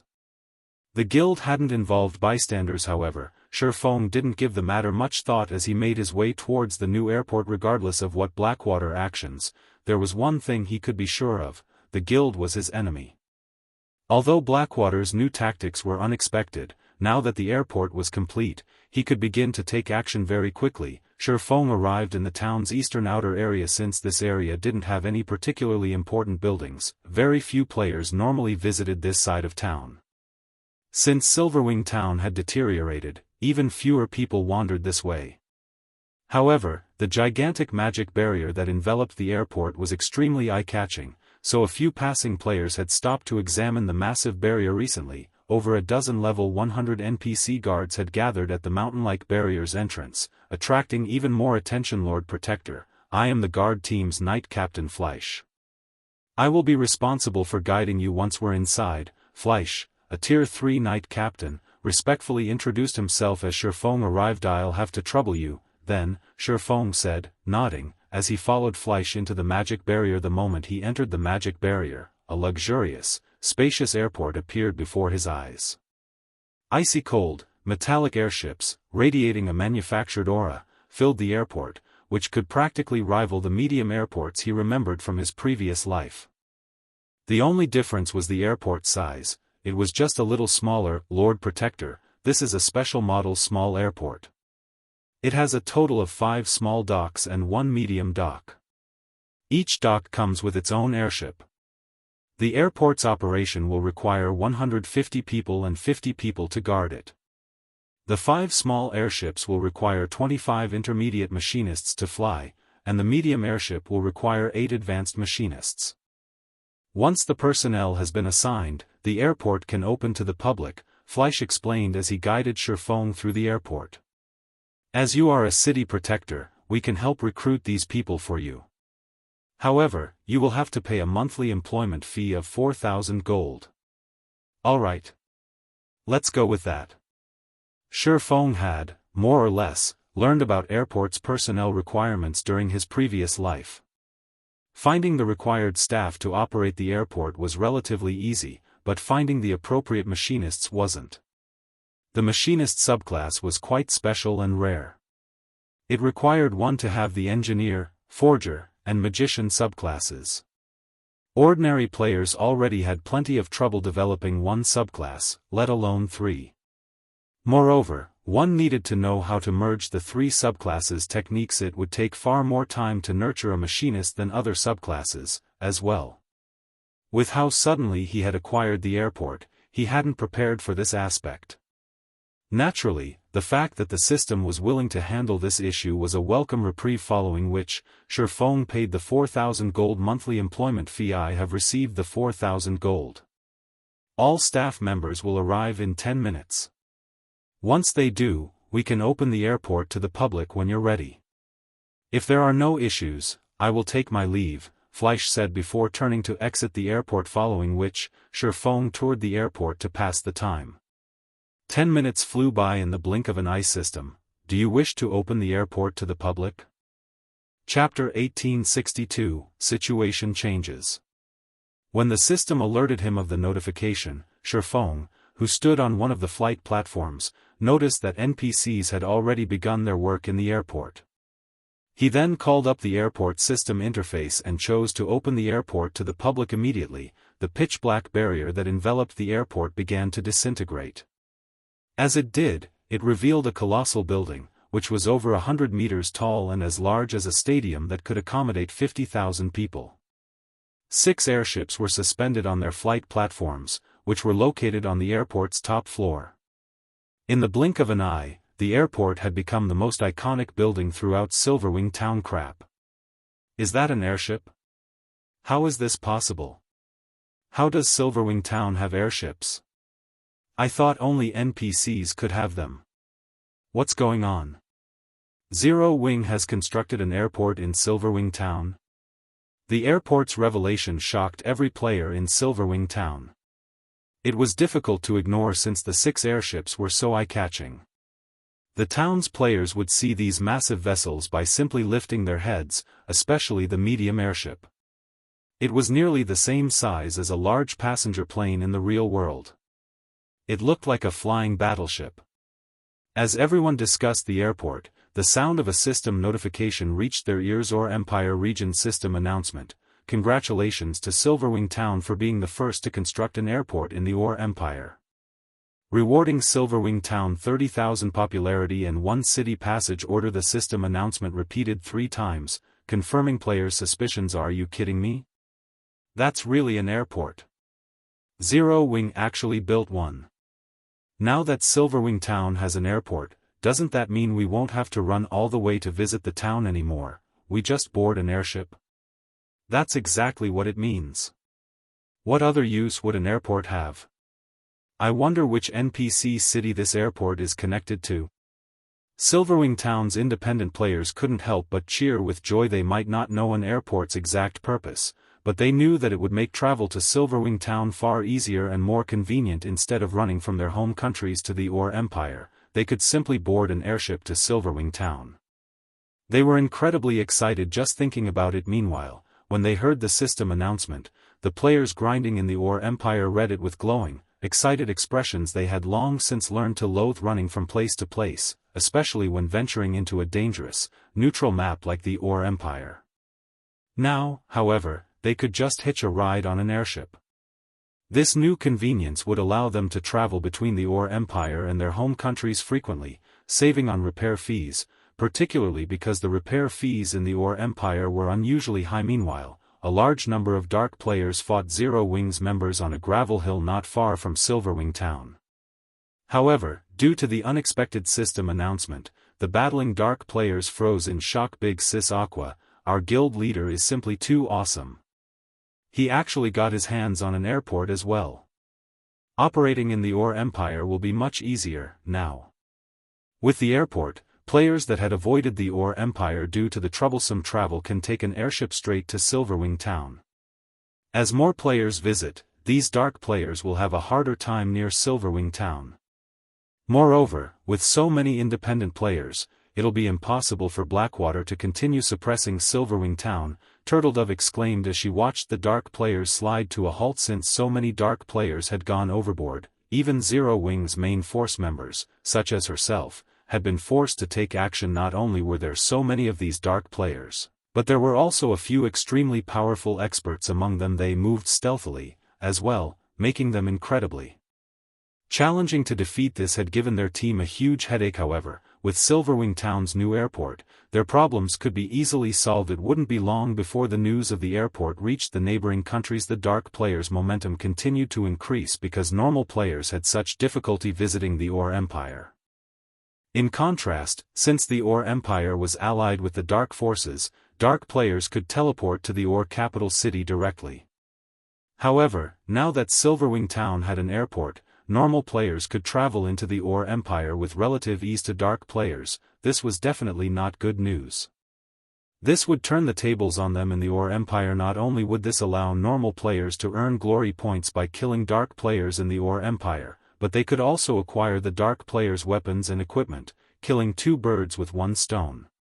Once the airport gained popularity and independent players flooded into the Empire, Dark players would have an even worse time in the Ore Empire than they did in human kingdoms and empires indeed. But we can't let down our guard. Blackwater and Beast Emperor are our main enemies. Based on the latest reports, Blackwater has dispatched its capable vice guild leader, Wuxia, to lead the fight in the Empire. Wuxia's actions thus far have been minor tricks to wear us down. If Wuxia takes this seriously, we'll definitely be in trouble. Aqua Rose nodded in agreement with Turtledove's estimation when she saw the Dark players' panicked expressions, but she also offered her teammates a warning. Neither Blackwater nor Beast Emperor had taken any direct action yet. The two forces had been relying on others to do their dirty work, yet they'd forced Zero Wing into such a precarious position. Big Sis Aqua, the guild leader, has asked us to return. He says that he has something he wants to discuss with us. Flying Shadow Sadie, understand. Let's retreat, then, Aqua Rose said.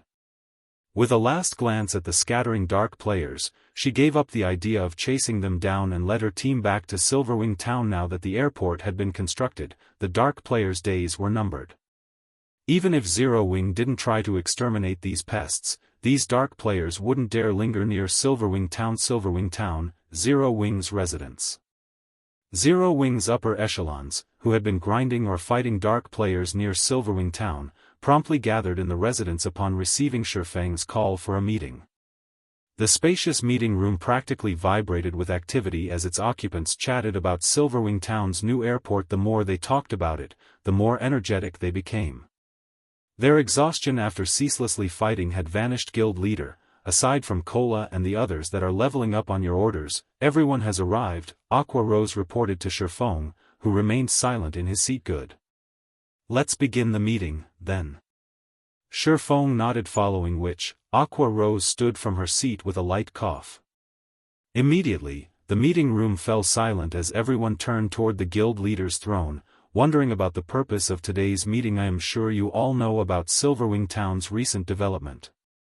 I believe that all of you have had your hands full with the fight against the Dark players and Blackwater's members. You should have also noticed that we have been forced to shrink our territory around Silverwing town, Xianxia said and gestured, calling up the Ore Empire's regional map in the center of the meeting table. However, now that the airport is complete, I've decided to expand Zero Wing's activity in the Ore Empire to increase our members' leveling speed and obtain more resources to strengthen the guild. When they heard Xianxia's intentions, everyone in the meeting room grew excited. They had waited a long time for this moment. Because of the Dark Players and Beast Emperor's evil beasts, they had been forced to reduce their territory and activity, but now that they had solved the problem of the Dark Players, this was a good opportunity to expand. Guild Leader, how far are we planning on expanding our territory? Aqua Rose asked. We're going to take the Ore Empire's entire southeastern region. Shifeng announced, gesturing at the southeast section of the map before him. Chapter 1863, Expansion Plan. After Shifeng was done speaking, the originally lively meeting room promptly fell silent. Everyone inside gaped in shock as they took in Shifeng's calm expression. It was as if he considered what he had just mentioned something trifling, something that could be accomplished easily. The Orc Empire was an extremely large map. Although it might not be comparable to an actual empire, it was at least 10 times larger than an ordinary neutral map. Even now, the territory they occupied in the Orc Empire covered only the vicinity of the primordial divine ruin in the outer area of the Orc Empire's eastern region.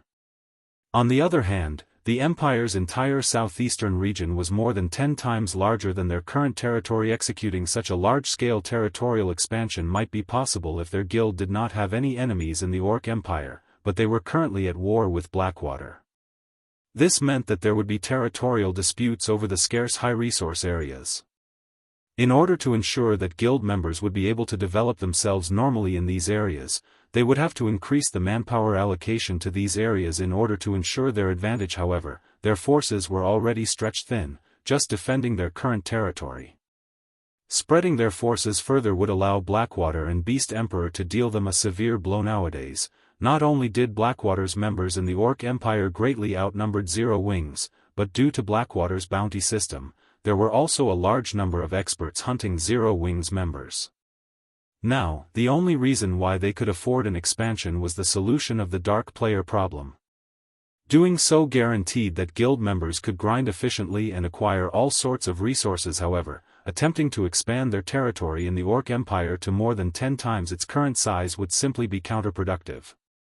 After all, Zero Wing did not have the strength or manpower to defend such a large area. Without sufficient manpower for surveillance and patrol squads, the guild's teams would very easily be surrounded and annihilated by Blackwater's and Beast Emperor's armies in God's domain. Guild teams caused quite a commotion when grinding or conducting large-scale quests, especially when operating in high-resource areas. Their movements were easily detectable. Hence, whenever guild teams were conducting an operation, they needed people constantly patrolling and monitoring the surroundings to prevent getting ambushed and surrounded by enemies. Moreover, even if they dealt with the manpower problem by moving more members from Star Moon Kingdom to the Orc Empire, the players tasked with surveillance and patrols needed to have sufficient strength. Otherwise, they would end up getting killed by some random party from the enemy. It might be fine if these players were killed once or twice, but if the frequency grew too high, these players would end up crippled. Not to mention, the players tasked with surveillance and patrol had to be capable of executing proper defenses and buying time. After all, compared to a large team of players, a small group of players would have an easier time escaping. Hence, players tasked with surveillance and patrol needed to be able to buy time for the larger team to retreat. Without sufficient strength, players simply wouldn't be up to such a task. Guild Leader, although we can acquire more high-resource areas by expanding our territory and increase the guild's development speed, with our current strength, we simply can't afford to defend such a large area. This expansion will just end up backfiring on us and give Blackwater the opportunity to weaken our expert and elite players. Aqua Rose then added, my suggestion is to occupy 2 or 3 high-resource areas first. If it's just that much, we'll have enough manpower and strength to defend these areas. Once we stabilize our strength, we can then proceed with occupying more high-resource areas. The crowd inside the room expressed their agreement after hearing Aqua Rose's suggestion. While expanding Zero Wing's territory by more than 10 times would indeed increase the guild members' leveling speed significantly and rake in a lot of wealth, that was dependent on them being able to defend their territory. If their members were to get killed repeatedly by Blackwater's and Beast Emperor's forces, then the expansion would just do more harm than good to their guild. While it is indeed good to take things step by step, we simply do not have the time for that right now, Shifeng said, shaking his head. If we go by the current number of members we have in Silverwing Town, your suggestion is indeed excellent. However, I plan to transfer at least 150,000 members from Star Moon Kingdom once we're done with the expansion. If we occupy just 3 high-resource areas, there simply wouldn't be enough resources to go around. 150,000? Aqua Rose could not help but be shocked by Shifeng's words. Why are we suddenly transferring so many people over? Thus far, Zero Wing had only 120,000 members operating in Silverwing Town.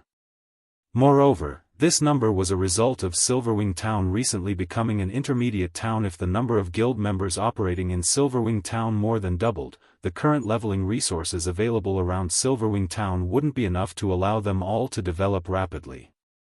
Moreover, due to the appearance of the airport, the leveling resources available within the vicinity of Silverwing Town would soon face further pressure from the influx of independent players. Everyone else in the meeting room also gasped at Shifeng's statement. They simply could not understand what was going through Shifeng's mind. Their guild leader's plan was ludicrous. While increasing the number of guild members operating in the Orc Empire would bolster Silverwing Town's strength, at the end of the day, God's Domain was still a virtual reality game. In every virtual reality game, leveling resources were finite. Each leveling area had only so much resources available.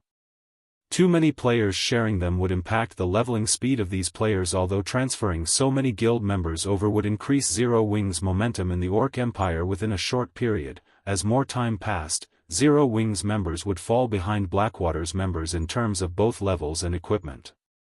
This was also the reason why the various superpowers did not concentrate all their members in a single location, despite having a huge advantage in strength and numbers. Even if a superpower were trying to target a power in a particular area, it would only dispatch a small number of expert and elite members. This way, not only would it increase the guild's overall strength in the area, but it also wouldn't affect the other guild members operating in the affected area. In the case of Blackwater, the reason why it could dispatch so many players into the Orc Empire without affecting its guild members' development was the Crimson Flame Fortress and the guild's cooperation with Beast Emperor. With these two factors, Blackwater was free to monopolize all kinds of resources in the Orc Empire. The current super guilds and super first-rate guilds definitely wouldn't be able to match Blackwater's feat. I believe you all know about the secret stone fortress that recently appeared in the Orc Empire, Shifeng said. It's the only NPC fortress in the Orc Empire operated by the human race. The fortress comes equipped with all kinds of facilities. At the same time, it is extremely close to the Orc Empire's inner area. One could say that it is a rest stop for players trying to move from the Orc Empire's outer area to the inner area. Moreover, it is also close to the inner area's Copper Mountain Fortress, which is extremely rich in resources. If we utilize the Secret Stone Fortress's teleportation ability, we could teleport to the vicinity of the Copper Mountain Fortress. Due to this reason, many guilds have set their sights on the Secret Stone Fortress already. They are thinking of ways to raise their status in the fortress so that they can garrison it and use it as a foundation to capture the Copper Mountain Fortress. After hearing Shifeng's sudden non-sequitur, Aqua Rose gave a detailed introduction of the Secret Stone Fortress. At this point in time, the Secret Stone Fortress was already a competition ground for the various large guilds.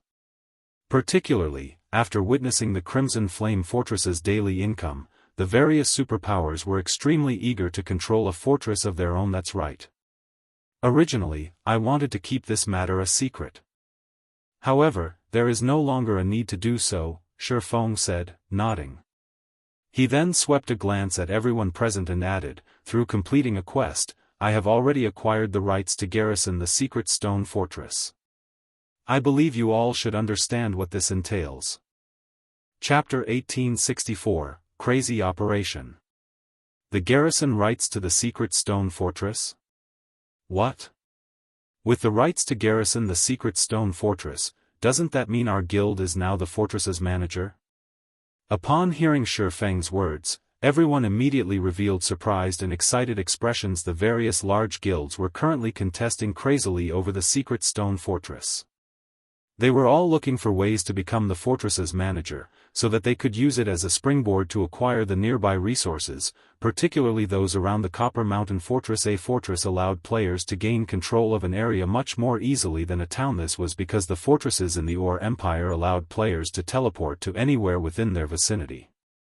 In other words, a fortress's entire teleportation range was its defended territory, and guilds could send large numbers of reinforcements at any time. With this, enemy players would have difficulty mounting ambushes or encirclements. In addition, the secret stone fortress was partly managed by human NPCs, which made it the safest location in the entire Ore Empire. It was not a fortress that current players could threaten. Hence, becoming the manager of the secret stone fortress was equivalent to taking control of an impregnable fortress. Due to this reason, the various large guilds were doing everything they could to become the fortress's manager. Yet, now, Shifeng suddenly informed them that he had already acquired the garrison rights to the secret stone fortress. How could this revelation not surprise them? I understand. I'll head back to White River City immediately and start gathering the required manpower. Aqua Rose's eyes glowed brightly when she heard Shifeng's words. At this moment, she finally understood why Shifeng wanted to transfer an additional 150,000 guild members over to the Ore Empire. The acquisition of the secret stone fortress meant that Zero Wing's territory had grown to include all areas within the secret stone fortress's teleportation range. The current number of guild members they had in the Ore Empire was naturally insufficient to fully take advantage of all that territory. Moreover, with the increase of so many guild members in the Ore Empire, Zero Wing's strength in the Empire would also skyrocket. Hold on for a second. Wait till you're done listening to my plan, Shifeng said. He could not help but shake his head and laugh when he saw Aqua Rose's eagerness to occupy the secret stone fortress now. Having a large number of guild members garrison the secret stone fortress is only the first step. Our true goal is the Dark Witch's Tower. In the southeastern region of the Ore Empire, the Dark Witch's Tower was originally an abandoned tower. However, after the Dark Forces and the Ore Empire became allies, it became a temporary teleportation point for the Dark Forces. Due to the existence of this tower, Dark players have easy access to the Empire's southeastern region from the Ore capital city. Destroying this temporary teleportation point would not only hinder Dark players' operations in the Empire's southeastern region but also prevent them from cooperating with the Blackwater Guild in targeting us. Although everyone in the room agreed with Shifeng's sentiments, they still had to shake their heads in disapproval after giving the matter some thought. Guild leader, although the Dark Witch's Tower's defenses aren't comparable to a fortress's, it is still guarded by Dark NPCs. A large number of Dark players normally gather there as well. The various superpowers have also thought about destroying this gathering point before, but Beast Emperor simply isn't giving them any chances. He has dispatched a large number of evil beasts and evil demons to guard the place long term. Even if we double the forces we currently have in the Ore Empire, the likelihood of us succeeding in destroying that gathering point is very low. That's right. Moreover, if we execute such a large-scale operation, there's no way that Blackwater won't find out about it. At that time, Blackwater will no doubt dispatch its own army to launch a pincer attack on us. At this point in time, the Dark Witch's Tower had become a target of hatred of normal players operating in the Ore Empire's southeastern region. Many wished they could burn it to the ground. Unfortunately, their hatred was useless. Not only did Dark NPCs guard the Dark Witch's Tower, but there was also the presence of Beast Emperor's minions. Current players couldn't do anything about the place. If not for these reasons, the various superpowers would have long since eliminated the tower from God's domain and curbed the activity of Dark players in the Ore Empire. Relax. I've already thought about this point.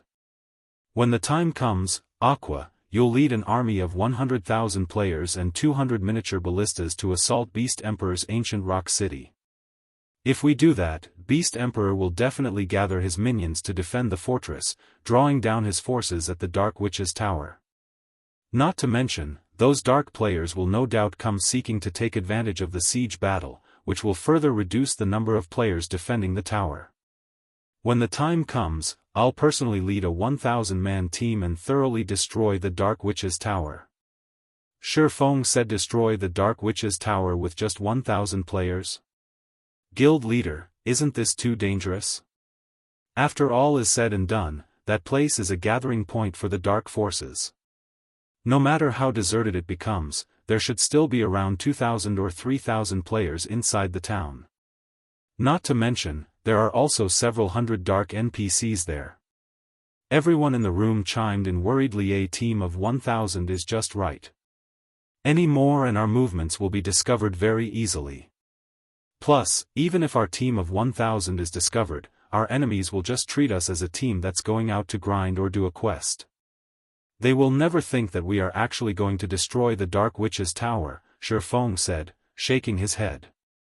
For the operation this time, the key point will be whether the main army will be able to lure away the evil beasts and evil demons. The more monsters lured away, the higher my side's chances of success. Guild leader, leave it to me. I'll definitely make our movements known. I'll let Beast Emperor and Blackwater think that we're going for a final stand. At that time, they'll surely spare no effort in trying to deal us a heavy blow, Aqua Rose said. Only, are you really fine with just 1,000 players? 1,000 is more than enough, Shifeng replied, chuckling. If nobody has any problems, we'll start the operation right away. With this battle, Zero Wing will claim the entire southeastern section of the Ore Empire in one fell swoop. The 1,000-man team he planned on bringing with him to the Dark Witch's tower wasn't actually meant for battle. The team would be there only to serve as support and scouts. The main actors in this operation would be the 6 Hell tanks he produced. Although 6 Hell tanks were still far from enough to siege a city, destroying a small gathering point for dark players would not be a problem for them. Moreover, he also wished to take a good look at the power of the Hell tanks. Understood. Everyone felt their blood boil with excitement at Shifeng's words. Although they weren't sure whether Shifeng was actually capable of destroying the Dark Witch's tower, they had been waiting a long time for such a large-scale war. The fights they fought before had been scuffles at best. They had also been suppressed by the Dark players and Blackwater's members all this time and had long since gotten fed up. Now that they had an opportunity to fight on a real battlefield, they more than welcomed it. Immediately, everyone took action according to Shifeng's arrangements. As for Melancholic Smile, she hurried back to Star Moon Kingdom and started gathering the guild's elite and normal members, readying them to head toward the secret stone fortress. For a time, the entire Zero Wing Guild was a beehive of activity. This situation befuddled the spies the various large guilds planted in Zero Wing. They all wondered what Zero Wing was trying to do this time. After getting a thorough understanding of the situation, they all involuntarily fell into a daze. What's going on? Zero Wing is actually planning on making a last stand against Beast Emperor and attack Ancient Rock City? Is Zero Wing insane? It has just obtained an airport, and it is already trying to pick a fight with Beast Emperor? News of this situation quickly spread into the ears of the various major powers of Star Moon Kingdom and sent the kingdom's players into an uproar. As for Shifeng, he had arrived at the secret stone fortress by himself. Currently, although the secret stone fortress had yet to be fully open to the public, players belonging to the various major powers had already gathered here. These players easily numbered more than 100,000.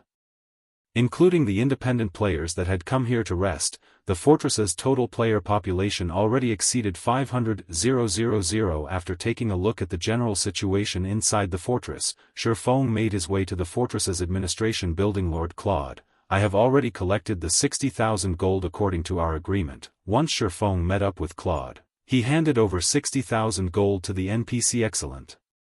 This is indeed 60,000 gold. With this, we'll finally have enough funds to reconstruct the secret stone fortress, Claude said, smiling as he looked at the bag of coins in his hand. He then took out a golden token and said, "Here is the secret stone fortress's token. From now onward, you are the secret stone fortress's advanced manager. I hope you can contribute more towards the fortress's development in the future."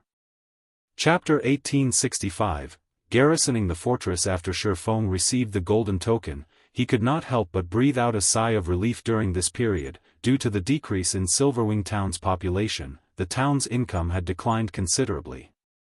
Fortunately, thanks to the rare materials acquired from the Ice Crystal world and the continuous growth of Zero Wing City's popularity, he had just barely managed to earn the 60,000 gold required. Now that he had become the Secret Stone Fortress's advanced manager, he could officially allow Zero Wing to garrison the fortress. Although doing so would incite the jealousy of the various superpowers, so long as the next step of his plan succeeded and Zero Wing displayed sufficient strength in the Orc Empire, these superpowers would think twice about attacking Zero Wing, following which, Shifeng made his way to the administration building's office hall. Currently, over 1,000 players were seated inside the office hall, every one of whom was level 55 or above. They were also fully equipped in level 50 secret silver equipment, with some powerful ones even sporting several pieces of level 50 fine gold equipment. Aside from being high-leveled and well-equipped, these players also shared another similarity: they were all guild players. Currently, these guild players were grouped in parties as they waited for their turn to meet with the NPCs at the front desks. The queue is moving so slowly. Hopefully, the leader will pick up a good quest. The previous quest we got was simply fraudulent. It actually required us to collect 500 orc weapons, yet gave only 3 guild contribution points in return.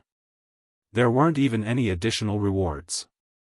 You guys got it a lot better. Our quest was the real fraudulent one.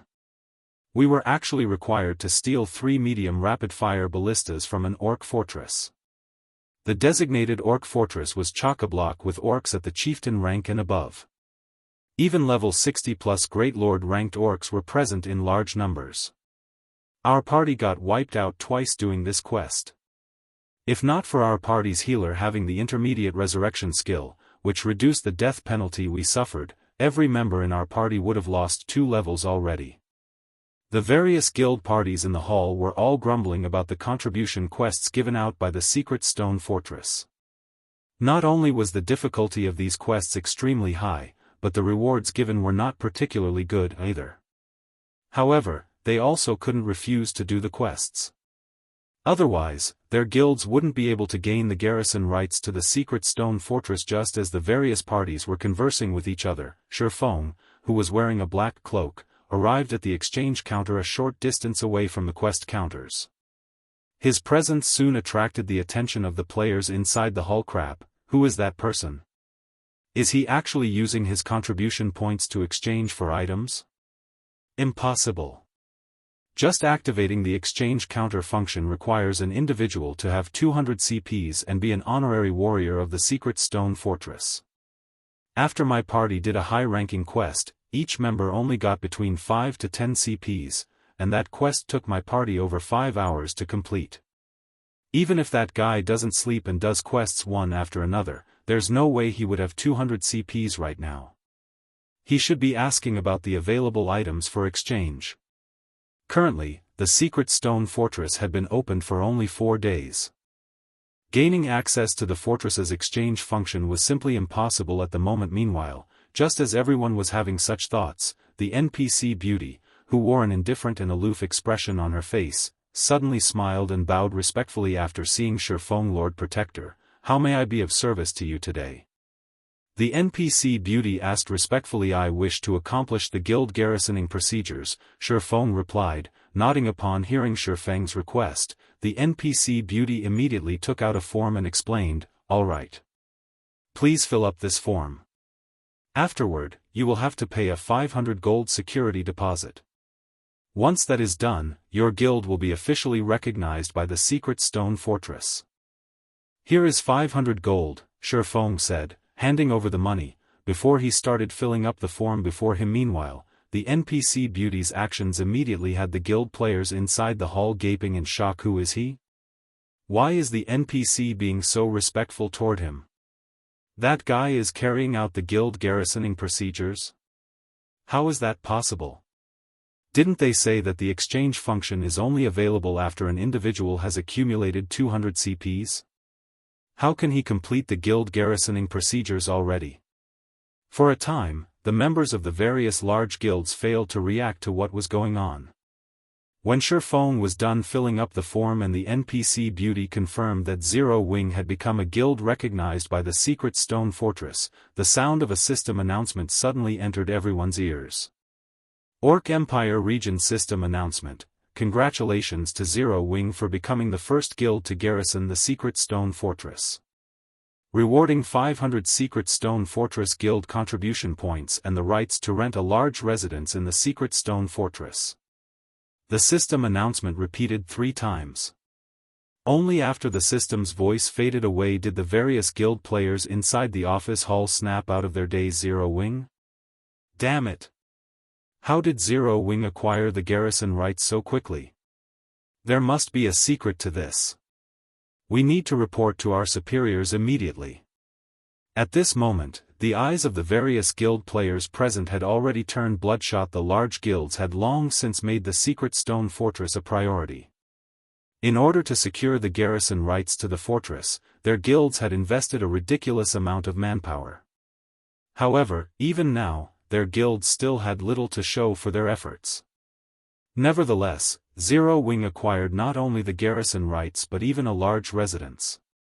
This benefit would provide significant help to a guild in competing for the Orc Empire's resources very quickly. News of this matter entered the ears of the various superpowers upper echelons. Sent Zero Wing just an up-and-coming guild?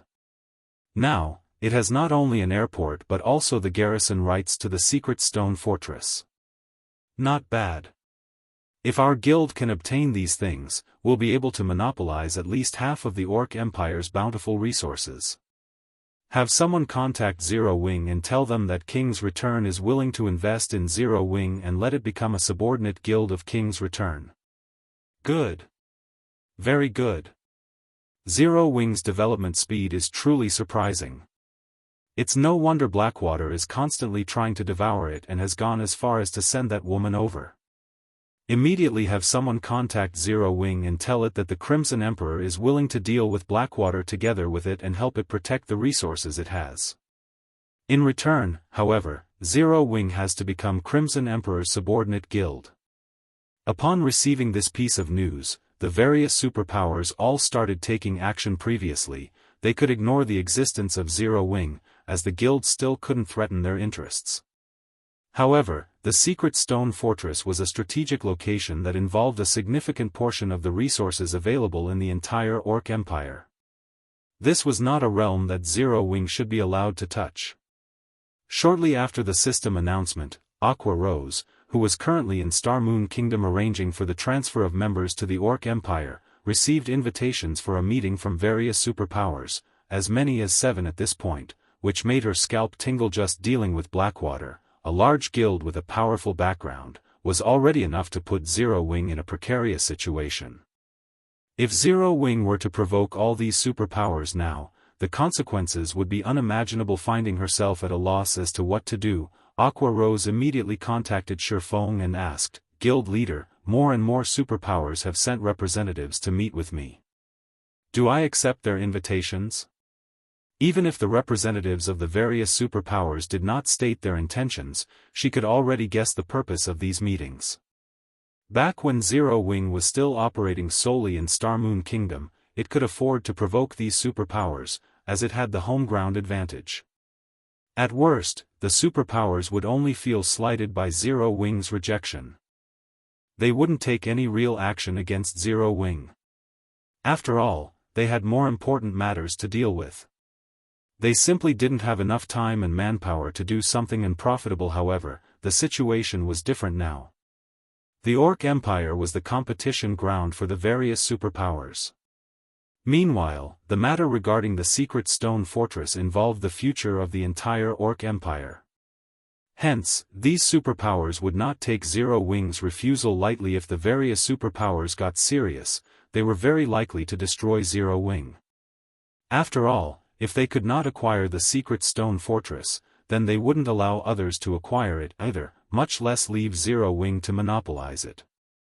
Chapter 1866, Stepping Stone.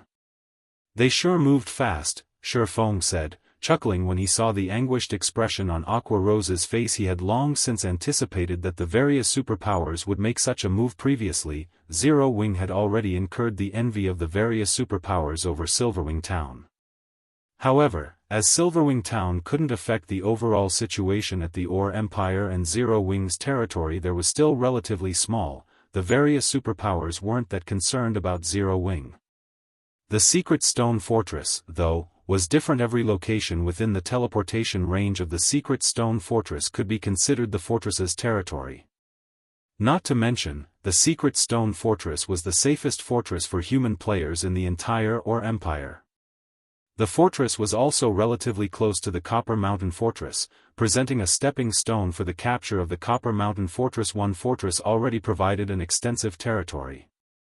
One could easily imagine what kind of temptations two fortresses held. In particular, seeing Blackwater occupy the Crimson Flame Fortress made the various superpowers even more anxious to obtain a fortress of their own. Now that Zero Wing had acquired the garrison rights to the secret stone fortress, it would be strange for the various superpowers not to take action. Guild leader, you still have the leisure to laugh. Aqua Rose exclaimed, thunderstruck. If we meet them now and refuse to cooperate with them, it would be tantamount to declaring ourselves their enemy. So, it's best not to meet them for now, Shifeng said. But if we don't meet with them, I'm afraid the end result would still be the same. Aqua Rose felt that Shifeng's proposal wasn't a good idea either. In fact, maintaining their silence would most likely annoy the various superpowers even more. That's why I said that we won't be meeting them for now, Shifeng pointed out, chuckling. How are things coming along on your side? I'm almost ready. I'll be able to have our members transfer over in half an hour or so, Aqua Rose said. Another half hour? After giving the matter some thought, Shifeng said, that's too long. For now, you should return to Silverwing Town and leave the transfer for Snow to handle. Once you're back, immediately gather an army and head for Ancient Rock City. So soon? Aqua Rose asked in surprise. With the superpowers already getting antsy, we naturally need to hasten our movements, Shifeng explained. Moreover, if we drag things on for too long, Blackwater and Beast Emperor might alter their plans to deal with us. If that happens, our assault might not go so smoothly. I understand. I'll gather the army right away, Aqua Rose said, nodding. She promptly dropped her current task and proceeded according to Shifeng's demands. As for Shifeng himself, he returned to White River City's candlelight trading firm. The Hell tanks were too large, and transporting them would not be an easy task. Moreover, Shifeng didn't want too many people to know what he was up to. Hence, he decided to transfer the tanks one by one, all by himself. Fortunately, it would take Aqua Rose quite some time to gather an army of 100,000 players at such short notice. After Aqua Rose returned to Silverwing Town, the first thing she did was release a guild announcement stating that she was seeking to gather 100,000 members over at Silverwing Town to execute a siege against Ancient Rock City. Meanwhile, participating members had to be an elite member or above and at least level 50. Shortly after the announcement went public, it sent a commotion throughout Zero Wing. What's going on? Are we going to make a final stand against Beast Emperor? That's Ancient Rock City we're talking about. I recall there being over 1 million evil beasts inside the city. There are even Tier 4 NPCs and a large number of mythic evil demons and evil beasts. We won't even be enough to serve as appetizers if we try to attack all those monsters. Didn't you read the announcement properly? We won't be just 100,000 players. We're also bringing 200 miniature ballistas. Those are war weapons. Even those evil beasts and evil demons won't survive against them for very long. Moreover, since the guild has decided to attack Ancient Rock City, it definitely has other trump cards in store. Ha ha ha.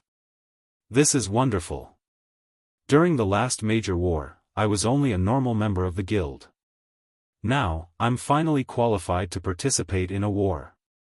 Zero Wing's members had an intense debate over this sudden decision to attack Ancient Rock City. This was especially true for the guild members that frequently operated within the Empire. Thus far, they have been constantly suppressed by Beast Emperor's evil beasts and evil demons.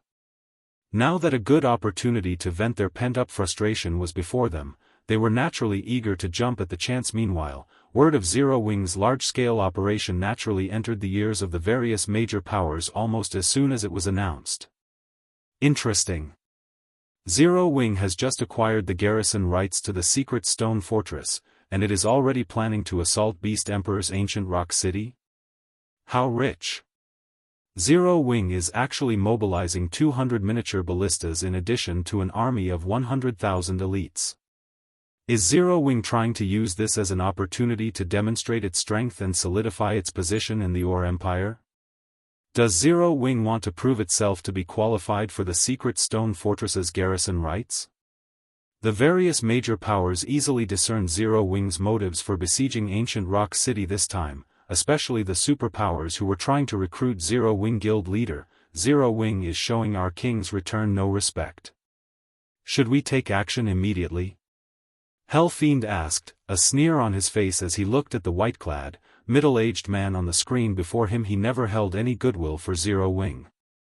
If not for his guild leader ordering him to come to negotiate personally with Zero Wing, he would have liked nothing better than to annihilate the upstart guild. Let's wait for a bit.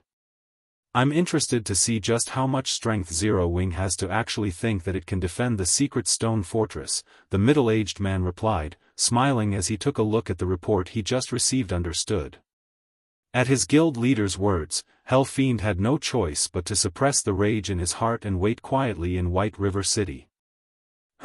I'll let you remain arrogant for now, Zero Wing. Once you lose to Beast Emperor Dash.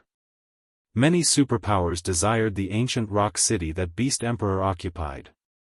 However, even until now, not a single superpower had managed to do anything to the city. Needless to say, the likelihood of Zero Wing successfully capturing ancient rock city was even lower. Like King's return, the other superpowers also chose to wait and see in regard to Zero Wing's sudden movement this time. They intended to look at the outcome of this impending battle before deciding. A defeat in this battle would force Zero Wing to acknowledge its inadequacy. If that happened, negotiations would go much more smoothly afterward. Zero Wing really is overestimating itself. Nine Dragons Emperor, who was currently in the Black Dragon Empire, could not help but laugh when he received news about Zero Wing's intentions.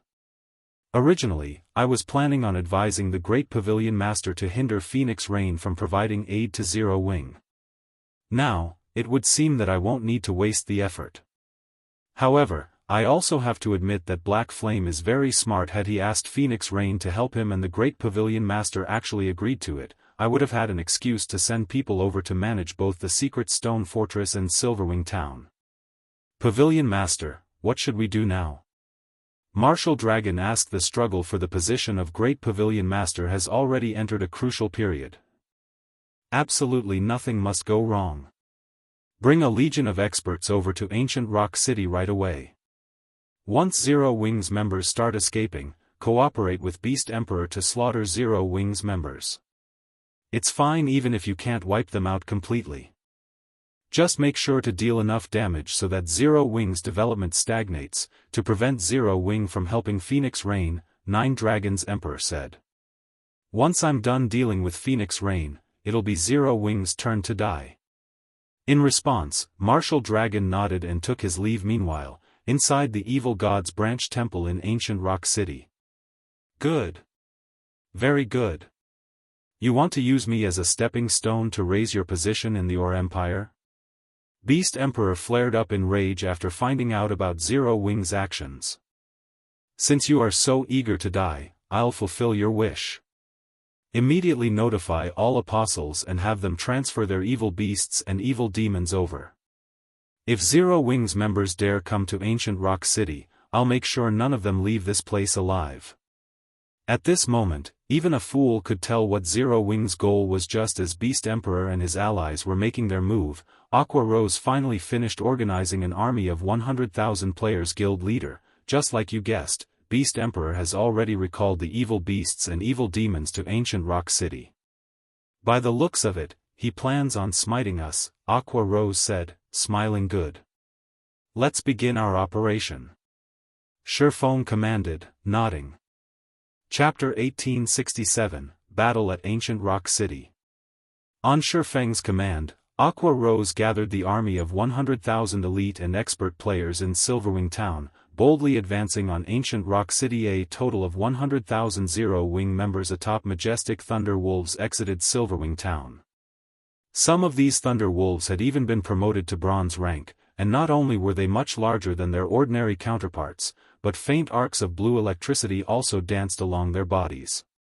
In comparison, ordinary Thunder Wolves only gave off electricity from their paws. There were over 5,000 of these bronze-ranked Thunder Wolves, which were also players' companions in battle, wielding skills that could assist their masters. Seeing these Thunder Wolves greatly shocked the players in Silverwing Town. Amazing. Why do these mounts feel even stronger than ordinary players? Crap. My guild has only just built its stable and is preparing to nurture a guild mount, yet so many of Zero Wing's members have already nurtured their guild mounts to bronze rank? Although I have heard that Zero Wing's members are well equipped, isn't this a little much? Those are 100,000 players we are talking about, yet every single one is wearing at least 1 or 2 pieces of level 50 secret silver equipment. These players can rank among the top of my guild's elite members. Look at the experts wearing the core member emblem. Their weakest piece of equipment is level 50 secret silver rank. They even have several pieces of level 50 fine gold equipment. Although my guild has a lot of experts, those experts have only managed to collect 4 or 5 pieces of level 50 secret silver equipment so far. Zero Wing is cheating. The players in Silverwing Town, in particular, knew that Zero Wing could nearly rival first-rate guilds and had a very large number of experts. However, when they saw Zero Wing's organized and powerful army, they re-evaluated their opinions of the guild. No first-rate guild could hope to amass such an army. As they watched Zero Wing's players march by, many of the guild experts in the town even considered leaving their guilds to join Zero Wing. They had worked arduously in their respective guilds, raiding dungeons and questing every day, but they had only gotten their hands on a few pieces of level 50 secret silver equipment. In contrast, even Zero Wing's elite members possessed 1 or 2 pieces of level 50 secret silver equipment, with the more powerful elite members wearing 5 or 6 pieces. However, the most enviable part about Zero Wing's members had to be the Thunder Wolf. Previously, when the various large guilds had yet to acquire a stable of their own, they hadn't understood how valuable the Thunder Wolf was. However, now that some large guilds had their own stable and had begun to nurture their own guild mounts, they finally understood the majority of the large guilds that acquired a stable were fortunate if they acquired a 3-star mount. However, a 3-star mount had less than a 30% chance of becoming. As for a 4-star mount, encountering one was simply too difficult. Moreover, even if they managed to find one, they wouldn't be able to capture it. Meanwhile, as the Thunder Wolf was a 5-star mount, it had the potential of becoming a mysterious iron mount in the future. There was even a small chance that it could grow into a secret silver mount if nurtured properly. As Zero Wing's army depart for ancient Rock City, many players curiously followed. Not many players had witnessed a battle of tens of thousands of players, let alone a siege war of this scale. They would definitely regret missing out on this rare opportunity. Because of this, many players from neighboring kingdoms, who had learned about the upcoming battle and were confident of their strength, decided to trail after Zero Wing's army. In the face of Zero Wing's army, the various ores and monsters on the path to ancient Rock City were little more than momentary distractions. Even when level 65 Grand Lords appeared, the fierce attacks of several dozen miniature ballistas easily shot them down. When the dark players, who had intended to take advantage of the situation and assault Zero Wing's members, saw this, their mouths twitched. They then abandoned any thought of ambushing Zero Wing's army. Such power could easily annihilate an army of 10,000 players. Not even expert players would escape 200 miniature ballistas. After all, while a Tier 2 expert might be able to dodge one miniature ballista's attack, dodging 200 simultaneous AoEs would be utterly impossible. Even a Tier 3 expert would most likely fall in the face of such a large-scale attack. As Zero Wing's army arrived at the foot of ancient Rock City, the tension among the spectating players reached its peak. Some spectating players had even started to tremble. The scene before them was simply too spectacular. Zero Wing's 100,000 mounted players had stopped a short distance away from ancient Rock City, and the 200 miniature ballistas the army had brought were sparsely lined up in 2 neat rows, surrounding ancient Rock City's small hill. However, ancient Rock City wouldn't just lie down before this force. With its troops' disposition even stronger than Zero Wing's, at a glance, one could easily spot over 300,000 evil beasts and evil demons waiting outside the city walls, ready for battle. Even the weakest among these monsters was a level 60 special elite, and 50-meter tall, level 80 mythic evil beast stood at the forefront to current players. This army was invincible. Upon seeing this army of monsters, the players observing the battlefield from several thousand yards away with magic mirrors could not help but shudder. Wiping out a guild town would be child's play for this frightening army. If Beast Emperor wanted to, he could easily drag them into this fight. Zero Wing, do you think that just because I exhausted a large portion of my forces at Crimson Flame Fortress, you will have an opportunity to strike? Beast Emperor sneered at the distant Zero Wing army from atop the city walls. Unfortunately, 100,000 players aren't even enough to serve as a warm-up. Previously, to assist Blackwater, he had exhausted a lot of his forces. During the battle to acquire the Crimson Flame Fortress, he had lost a total of 6 mythic evil beasts and mythic evil demons. The number of Grand Lords and Great Lords he lost was also massive. Even so, he still had 7 mythic monsters under his control, 5 of which were evil beasts, and 2 were evil demons. For this upcoming battle, he intended to use the 5 mythic evil beasts as the main force, while reserving the 2 mythic evil demons as a trump card. Although his current army was far from ideal, it was more than enough to stop Zero Wing's army. In reality, he wished that he could avoid pitting his army against Zero Wing's, utilizing his defender's advantage to whittle the enemy forces down. However, as he was responsible for summoning the Evil God's branch temple in Ancient Rock City, he was responsible for protecting Ancient Rock City. He could not allow any damage to come to the city.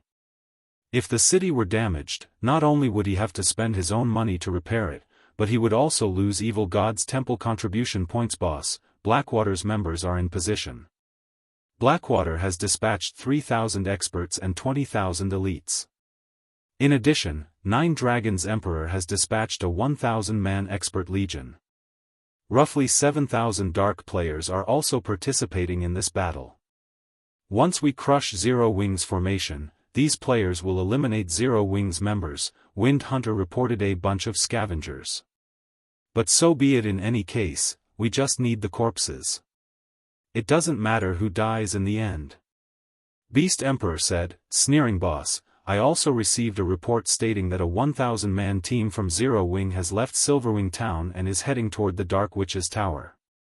I'm not sure what that team is trying to do, but the members are all considerably well equipped. Wind Hunter said. The Dark Witch's Tower? Isn't that a teleportation point for the dark players? Why is Zero Wing sending people there? Beast Emperor was confused. Could they be trying to attack the Dark Witch's Tower while they attack Ancient Rock City? That shouldn't be the case. That's the Dark Witch's Tower we're talking about. Not only is it guarded by several hundred dark NPCs, but there are also 3,000 to 4,000 dark players there on a regular basis, Wind Hunter said in surprise. Even if it's true, it doesn't matter. Zero Wing is doomed regardless of what it does. Beast Emperor said, narrowing his eyes. I recall that Dust Edge is questing in that area. Tell him to head to the tower just in case. Think of it as a chance to collect materials to strengthen the evil dragons. Send Dust? Isn't that overkill? Wind Hunter gaped. Dust Edge was the strongest Evil God's apostle under Beast Emperor's command right now. He had acquired one of the Evil God's temple's 9 great legacies.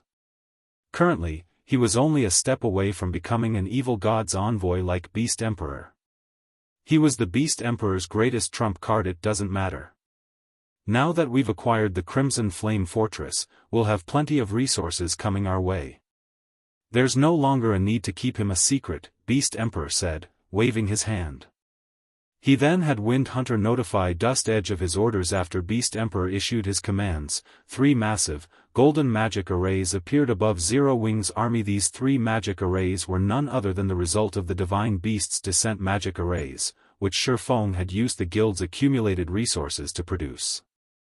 Moreover, all 3 of these magic arrays were powered by elemental sources. In the next moment, 3 golden dragons descended from the sky with deafening roars that echoed throughout Ancient Rock City's area. Go. Destroy Ancient Rock City's defensive magic array. Aqua Rose, who stood on a hill a short distance away from the city, said as she pointed her staff at Ancient Rock City. Immediately, all 3 divine magic dragons charged toward Ancient Rock City. Chapter 1868, Barrier Destroyed. When they saw the 3 divine magic dragons, the rowdy evil beasts and demons fell silent. Each of the divine magic dragons had a wingspan of 600 meters. Just a flap of their wings would be more than enough to kill hundreds of players. Even the spectating crowd could feel their auras from several thousand yards away. The ambient mana on the battlefield also gathered to the divine magic dragons, and just a flap of their wings caused powerful storms to brew. Pitch-black spatial tears appeared as their wings passed. Even many of Zero Wing's members were shocked to see the divine magic dragons. Although most of the Zero Wing members had seen the battle videos depicting these dragons, they had never seen one up close. The combined pressure 3 divine magic dragons exuded was so powerful that even Tier 2 experts felt their bodies grow heavy and their chests constrict, not to mention Tier 1 players. The divine magic dragons are so powerful. Is this the power of a dragon? I knew our guild must have had a trump card. 1 divine magic dragon was already enough to suppress 3 mythic evil beasts. Now that we have 3 divine magic dragons, I can't wait to see how Beast Emperor and his minions stand against us. Many of Zero Wing's members had still been afraid of the evil beast and demon army before them. After all, there were 5 level 80 mythic evil beasts standing between their army and Ancient Rock City.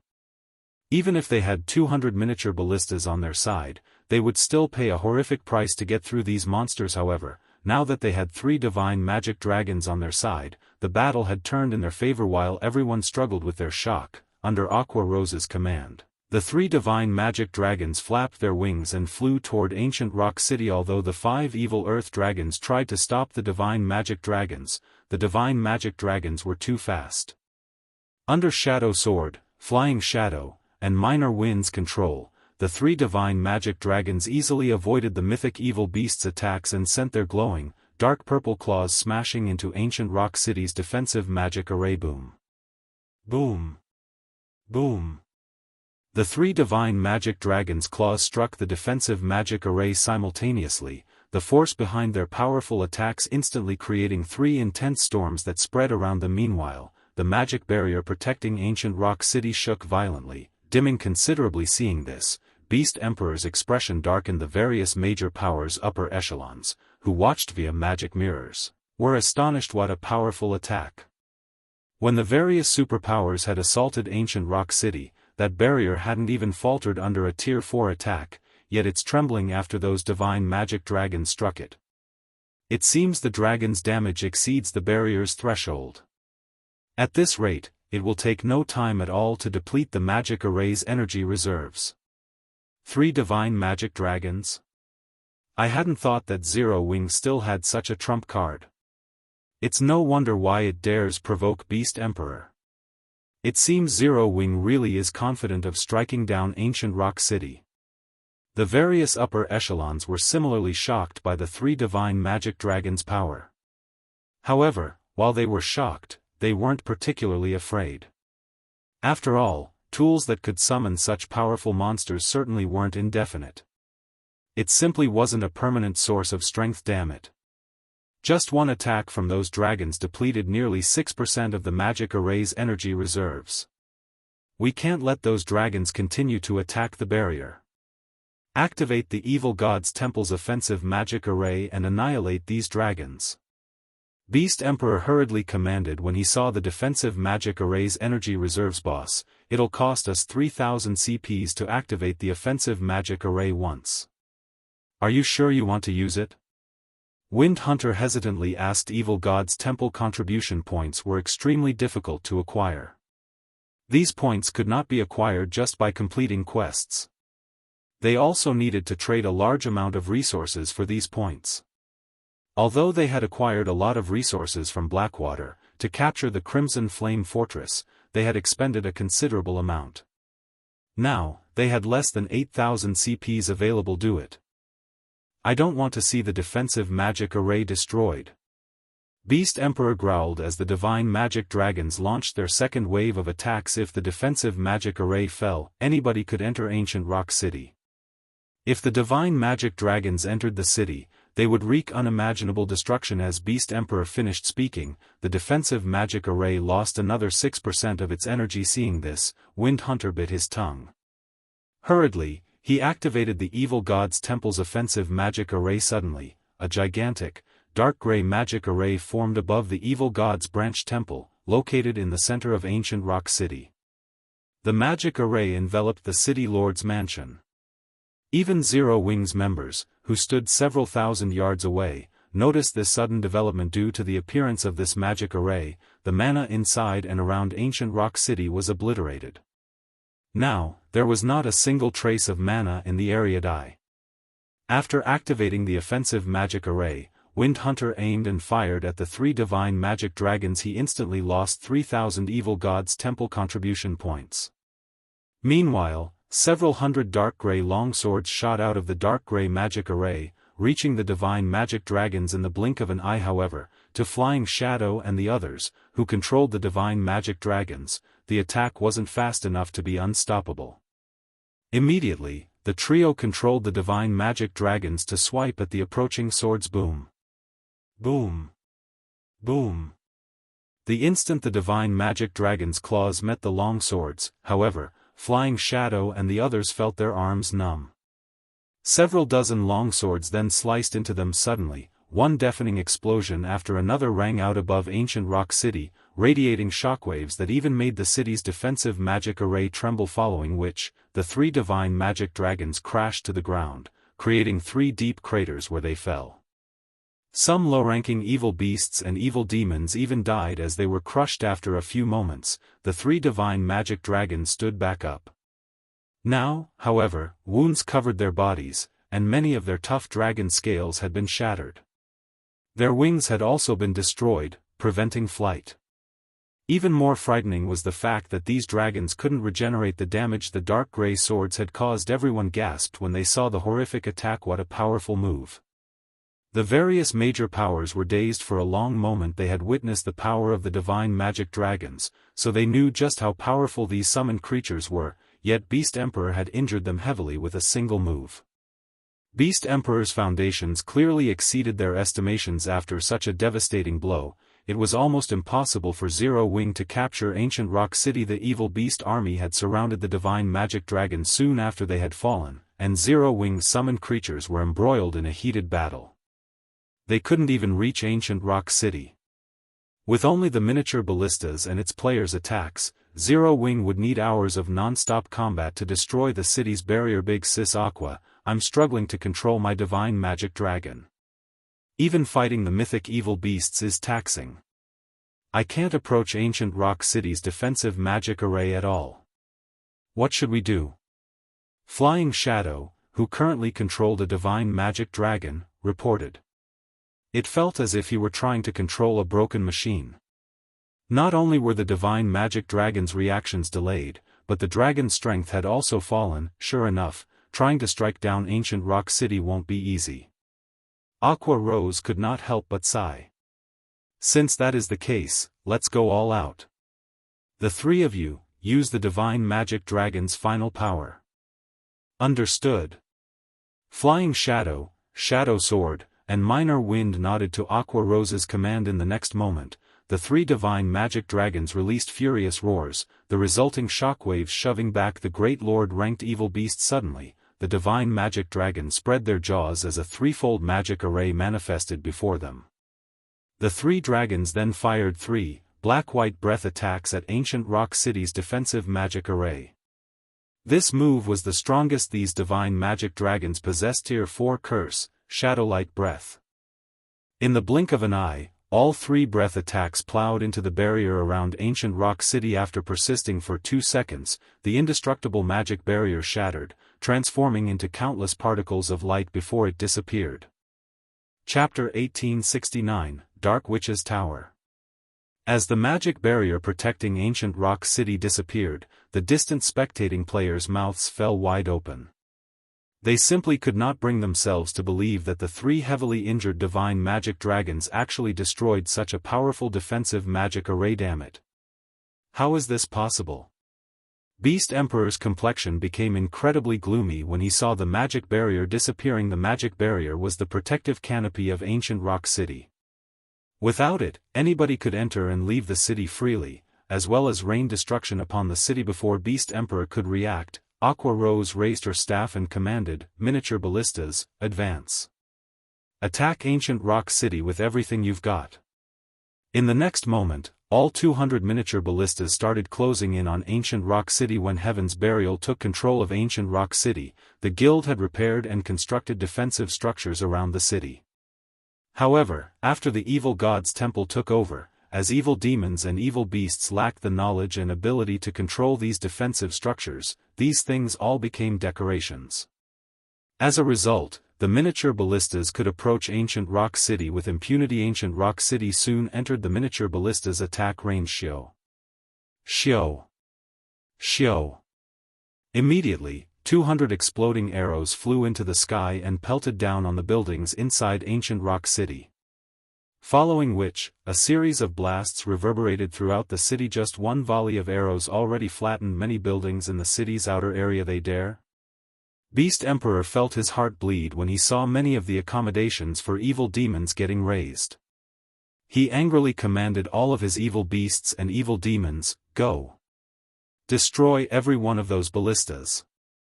At this moment, he no longer cared about the defense of the city.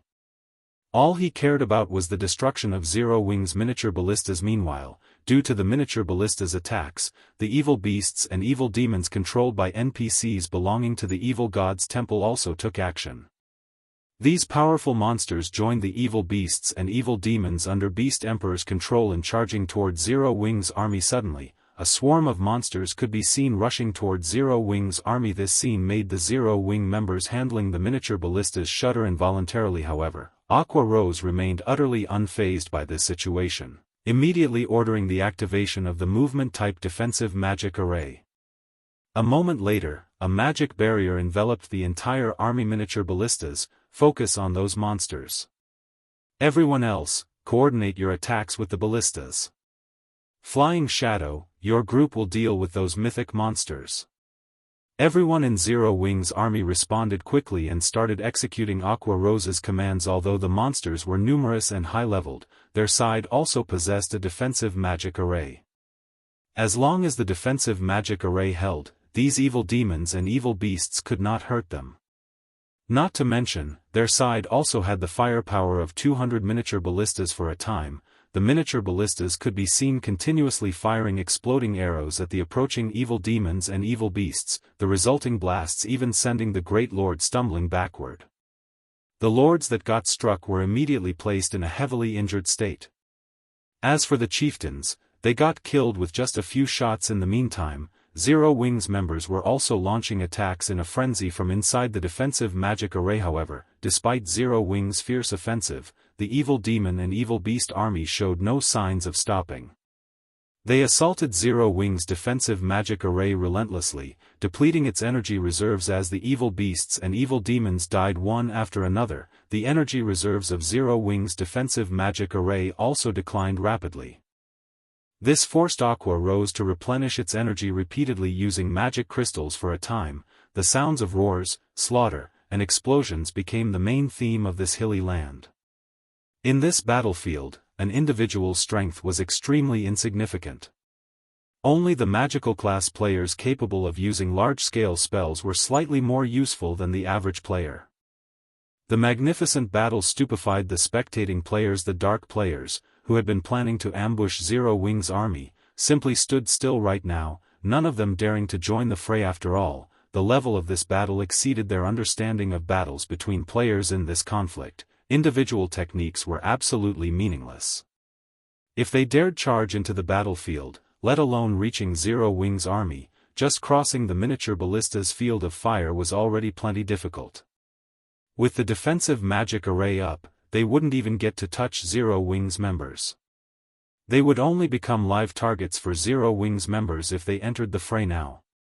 Meanwhile, as Zero Wing's army was fighting a war of attrition with Beast Emperor, Shifeng's team of 1,000 arrived at a location a short distance from the Dark Witch's Tower. The Dark Witch's Tower stood next to a small lake inside a valley. The environment around the tower was considerably good. In fact, this place was originally a nice town. Unfortunately, an undead great wizard had targeted the town and turned it into a place of death. The great wizard had also specifically constructed the Dark Witch's Tower here to research death magic. As more time passed, the town here became a locus for the dark forces.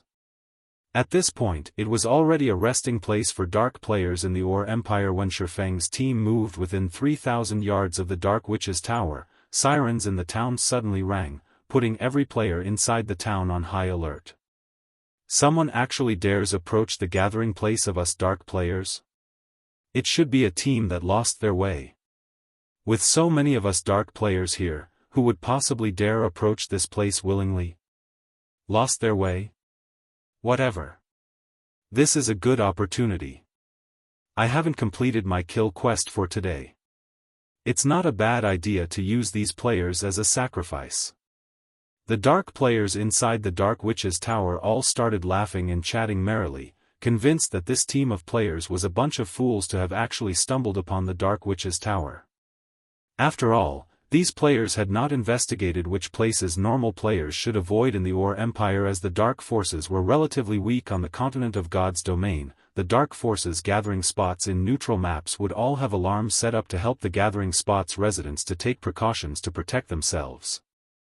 These alarms would give out a warning when over 100 normal players or NPCs entered a certain range of the gathering spot they really came. A black-clad man covered in bandages, who was enjoying a glass of wine in the town's bar, could not help but smile when he heard the town's alarms going off.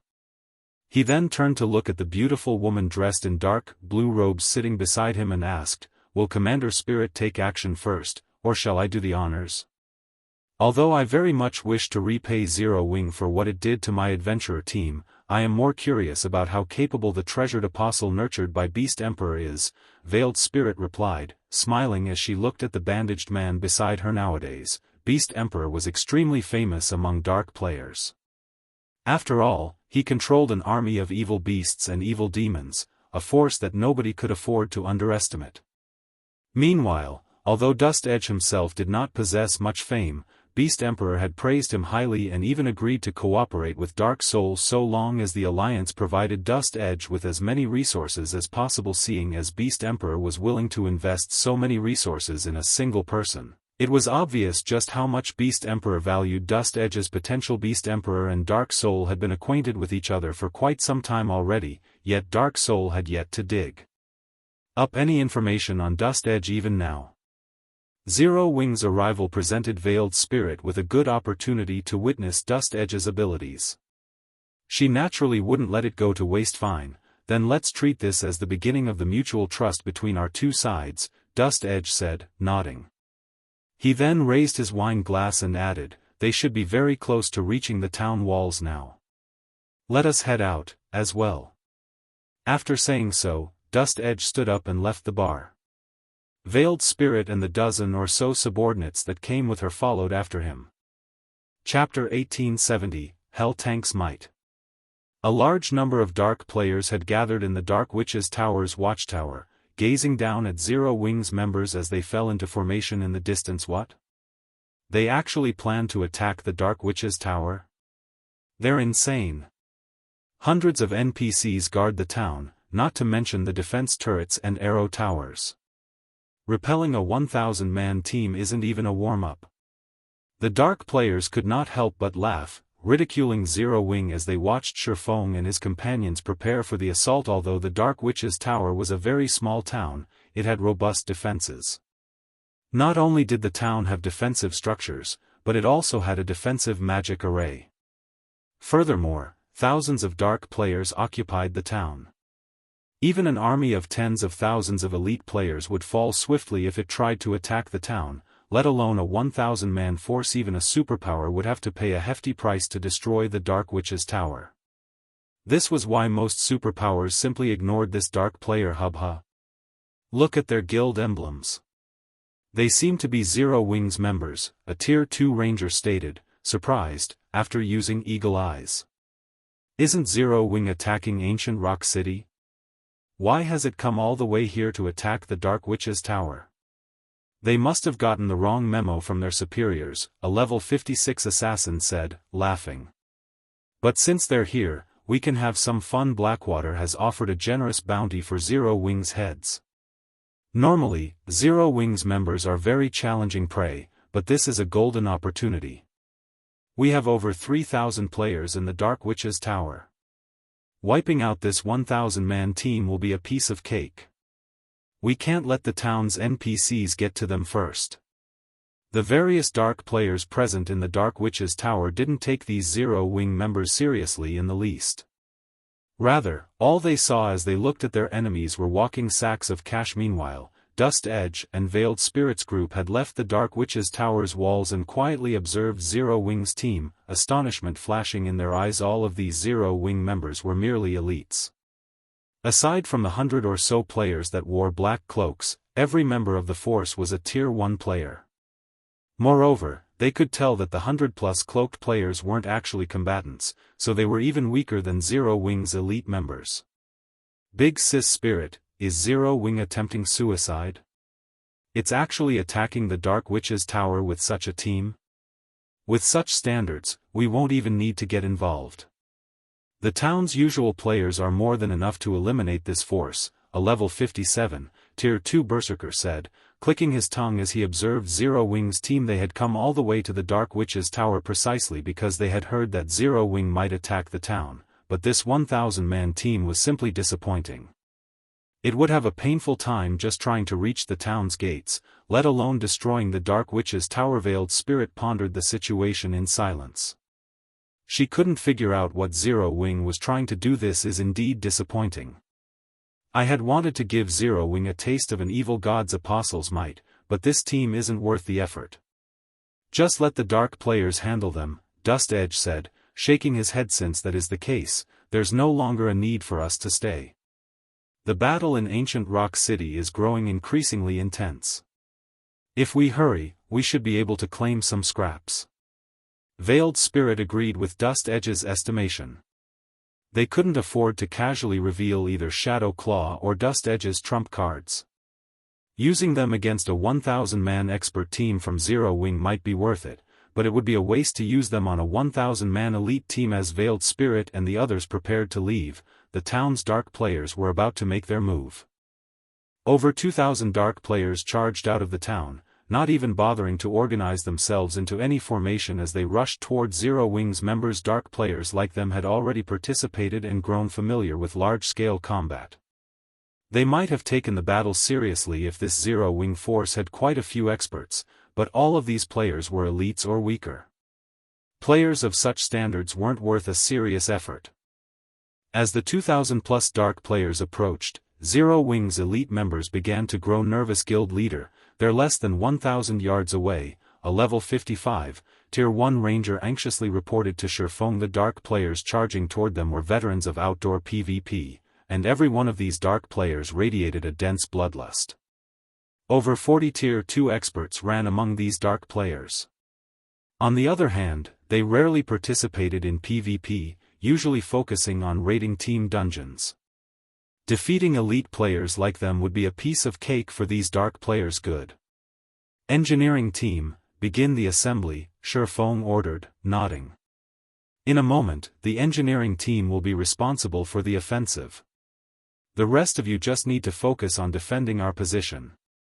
Hearing Shifeng's command, the cloaked engineers removed their black cloaks and retrieved the Hell Tank's components from their bags. When Zero Wing's elite players saw the 100 level 40-plus lifestyle players, they were stunned. They had hoped that these cloaked players were exceptionally strong. They had never expected these comrades to be lifestyle players. On top of that, these lifestyle players were going to fight. When the distant Dark players saw the level 40-plus lifestyle players, they were just as stunned.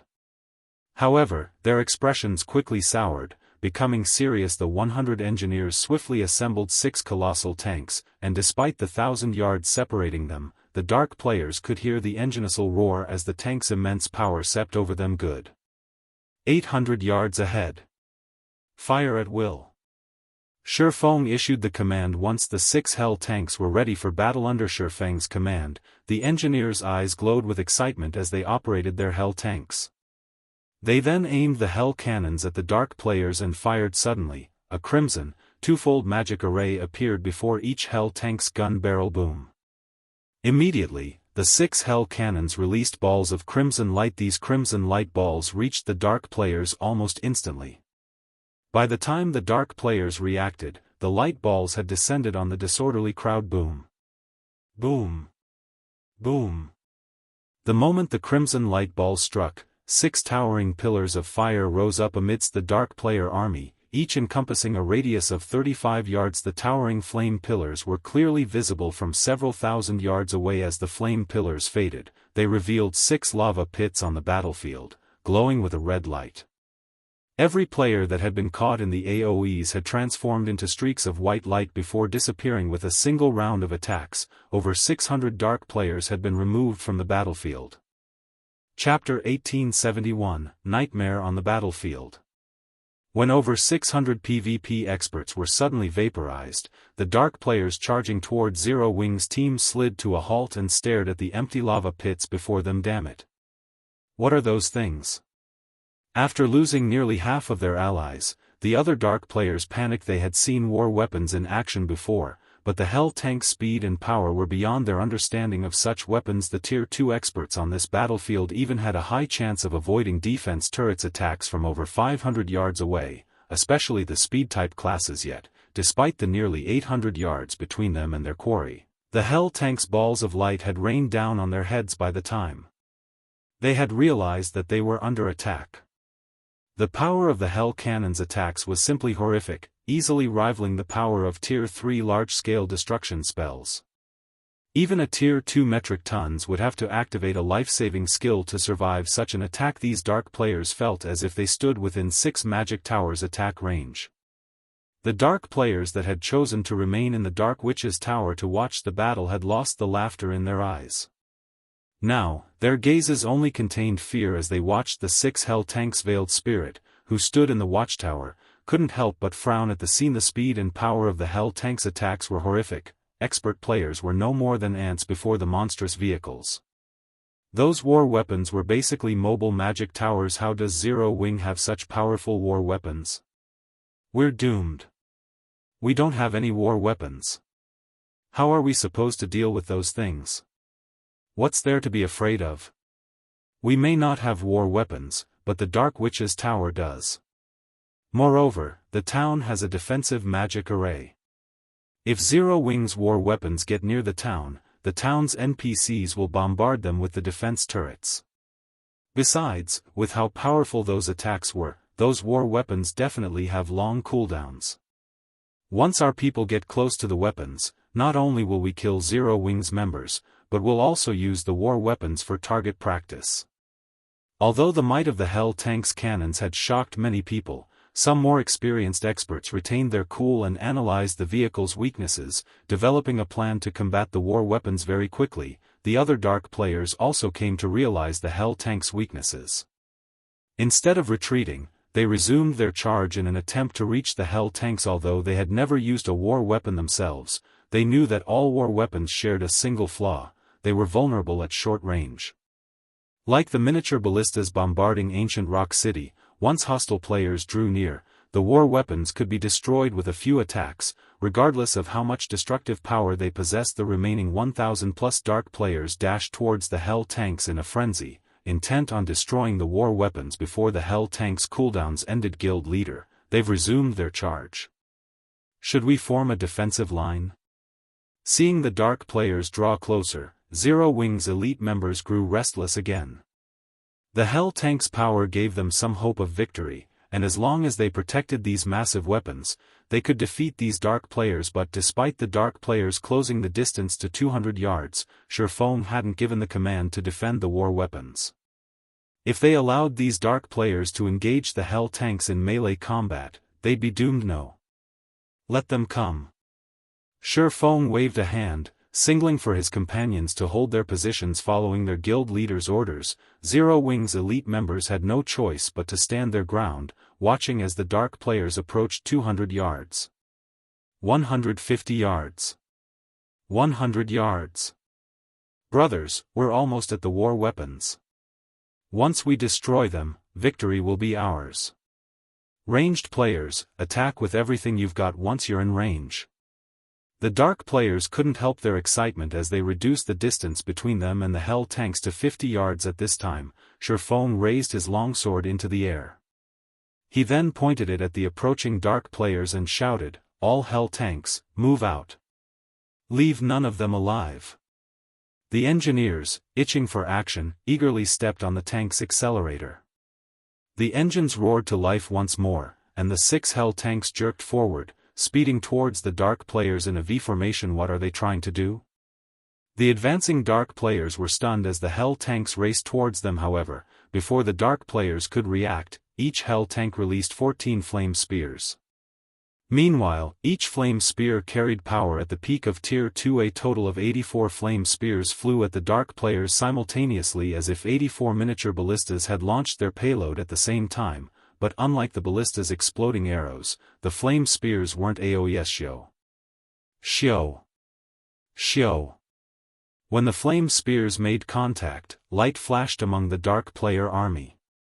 Many of the melee players leading the charge, who had failed to defend themselves in time, transformed into stakes of light and vanished on the spot. Although some players had activated life-saving skills or dodged the attacks in time, surviving the first volley, the flame spears had claimed over 50 dark players' lives. However, the surviving melee players slid to a halt once more, too afraid to approach the hell tanks after watching that wave of attacks. Ranged players, hurry and attack. Some melee players shouted, snapping out of their daze. The dark-ranked players then launched spells and arrows, aiming for the approaching hell tanks. Just as the spells and arrows were about to slam into the hell tanks, the 6 war weapons activated their magic shields. A magic barrier, able to absorb up to 3 million damage and possessing Tier 3 defensive capabilities, surrounded each hell tank. The hell tanks pushed through the rain of spells and arrows, receiving no damage whatsoever. How is this possible? Seeing the unscathed hell tanks stunned the dark players. They had never thought that these war weapons had defensive magic arrays as well. As the dark players tried to think of a way to deal with the enemy weapons, the hell tanks reached the melee players that led the army. Without slowing in the slightest, the hell tanks bulldozed through the dark players in their way. The Tier 2 MTs at the forefront were immediately thrown over 20 yards back, their HPs decreasing by nearly half. Unfortunately for them, the Tier 1 melee players died instantly. The 6 hell tanks charged forward like a herd of stampeding bulls. Not only did they break up the crowd of dark players, but they also killed over 100 players as they sped through. Run! Run quickly! Don't let these things get near you. After watching the hell tanks slaughter their allies, the fighting dark players realized one thing: this battle wasn't a battle at all. It was a one-sided massacre. It's too late to escape now. Shifeng could not help but shake his head and chuckle as he watched the fleeing dark players. Compared to their ranged offensive capabilities, tanks shone brightest in close-range combat. An intermediate tank had even higher strength than a Tier 3 berserker, and not even a Tier 3 assassin could outrun it. It was truly a weapon of slaughter on a battlefield. After just a short moment, the hell tanks killed every one of the 2,000+ dark players that had participated in the battle. Now, ownerless weapons and equipment littered the field. Chapter 1872, Evil God takes action. Once the hell tanks had wiped out the attacking dark players, Shifeng instructed his guildmates to loot the battlefield. The dark players that operated in the Orc Empire were very well equipped on average. Otherwise, they wouldn't have dared to join the glory battlefield that was the Empire. Fortunately, Shifeng could use the weapons and equipment these dark players had dropped as compensation for the magic crystals the hell tanks had expended and to make a small profit. Naturally, he wouldn't leave the items for other players to loot. However, Zero Wings members only took action sometime after Shifeng had given the order. They had still been stunned at the hell tanks' performance before. These hell tanks, Tier 2 experts, were a joke. They couldn't even escape the hell tanks' destruction. Despite the 1,000+ surviving dark players fleeing for their lives in every direction, the 6 war weapons annihilated them all. Zero Wing's members watched the war weapons, their eyes sparkling as if they gazed at a piece of top-tier equipment. These tanks are amazing. I can't wait to see how these dark players plan to maintain their arrogance around Silverwing Town now that we have these tanks. I wonder if the guild will give a similar tank to the guild teams? If every 1,000-man legion had 5 or 6 of these things, we'd be unstoppable in the fields. Keep dreaming. How could the guild casually afford to arm a guild team with such powerful tanks? I'd be satisfied if my team had just one of these tanks, not to mention 5 or 6. While Zero Wing's members cleared the battlefield of items, they softly discussed the guild's new war weapons. When Shifeng overheard these discussions, he couldn't help his bitter smile. The necessary materials to produce the Hell tank were extremely precious. He had already depleted the materials the guild had fought to collect to craft the 6 Hell tanks before him. If he wanted to produce more, he would have to rely on guild members to collect the necessary materials from team dungeons. After all, team dungeons had cooldowns, and not every team dungeon dropped the necessary materials. Grinding for the necessary materials wouldn't be possible. However, his team members' comments did remind him of something. He could arm the Zero Wing teams that patrolled around Silverwing Town with the Hell tanks. Although doing so would cost a lot of magic crystals and rapidly deplete the Hell tank's durability, it would significantly increase Silverwing Town's security. Current players were no match for these war weapons, and several Hell tanks could end a battle of several thousand players within minutes. After his team had cleaned up the battlefield, Shifeng ordered the 6 Hell tanks to bombard the Dark Witch's tower. Now that more than half of the dark players in the town had died, the remaining dark players posed no threat. All they had to do was destroy the town's defensive magic array. Then they could storm the town and destroy its magic array core and teleportation device. Once those had been destroyed, they would rend the Dark Witch's tower powerless. Zero Wing's coming. What should we do? Meanwhile, the dark players who had watched the battle from the town's watchtower wore ugly expressions as they gazed at Zero Wing's members. Over 2,000 expert players had died in just a few minutes. To make matters worse, not a single one of them had killed any of Zero Wing's players. This was utterly terrifying. These dark players had been confident that Zero Wing's members couldn't touch the Dark Witch's tower, much less destroy the town. However, after witnessing the Hell tank's destructive power and their ridiculous movement speed, they realized that the town's defense turrets and arrow towers would be useless against the enemy war weapons. So, this is the trump card Zero Wing has hidden all this time? Even Veiled Spirit was a little afraid as the 6 tanks approached the town. Although she had prepared a trump card, in the form of a magic array that enhanced players' power, she wasn't certain that any player at this stage of the game could stop those tanks, regardless of their buffs. Not bad. It's no wonder why Zero Wing only sent a 1,000-man elite team here. It turns out that they've prepared such a move. Dust Edge gave the Hell tanks a bright smile. I hadn't thought that those players were worth my involvement, but it seems that they just barely qualify. You have a way to defeat them? Veiled Spirit asked curiously as she gave Dust Edge, who brimmed with confidence, a look. Of course. I can also use this opportunity to show you your collaborator's strength, Dust Edge said, nodding. However, I will require some sacrifices. Do you mind if I trouble you to capture some sacrifices?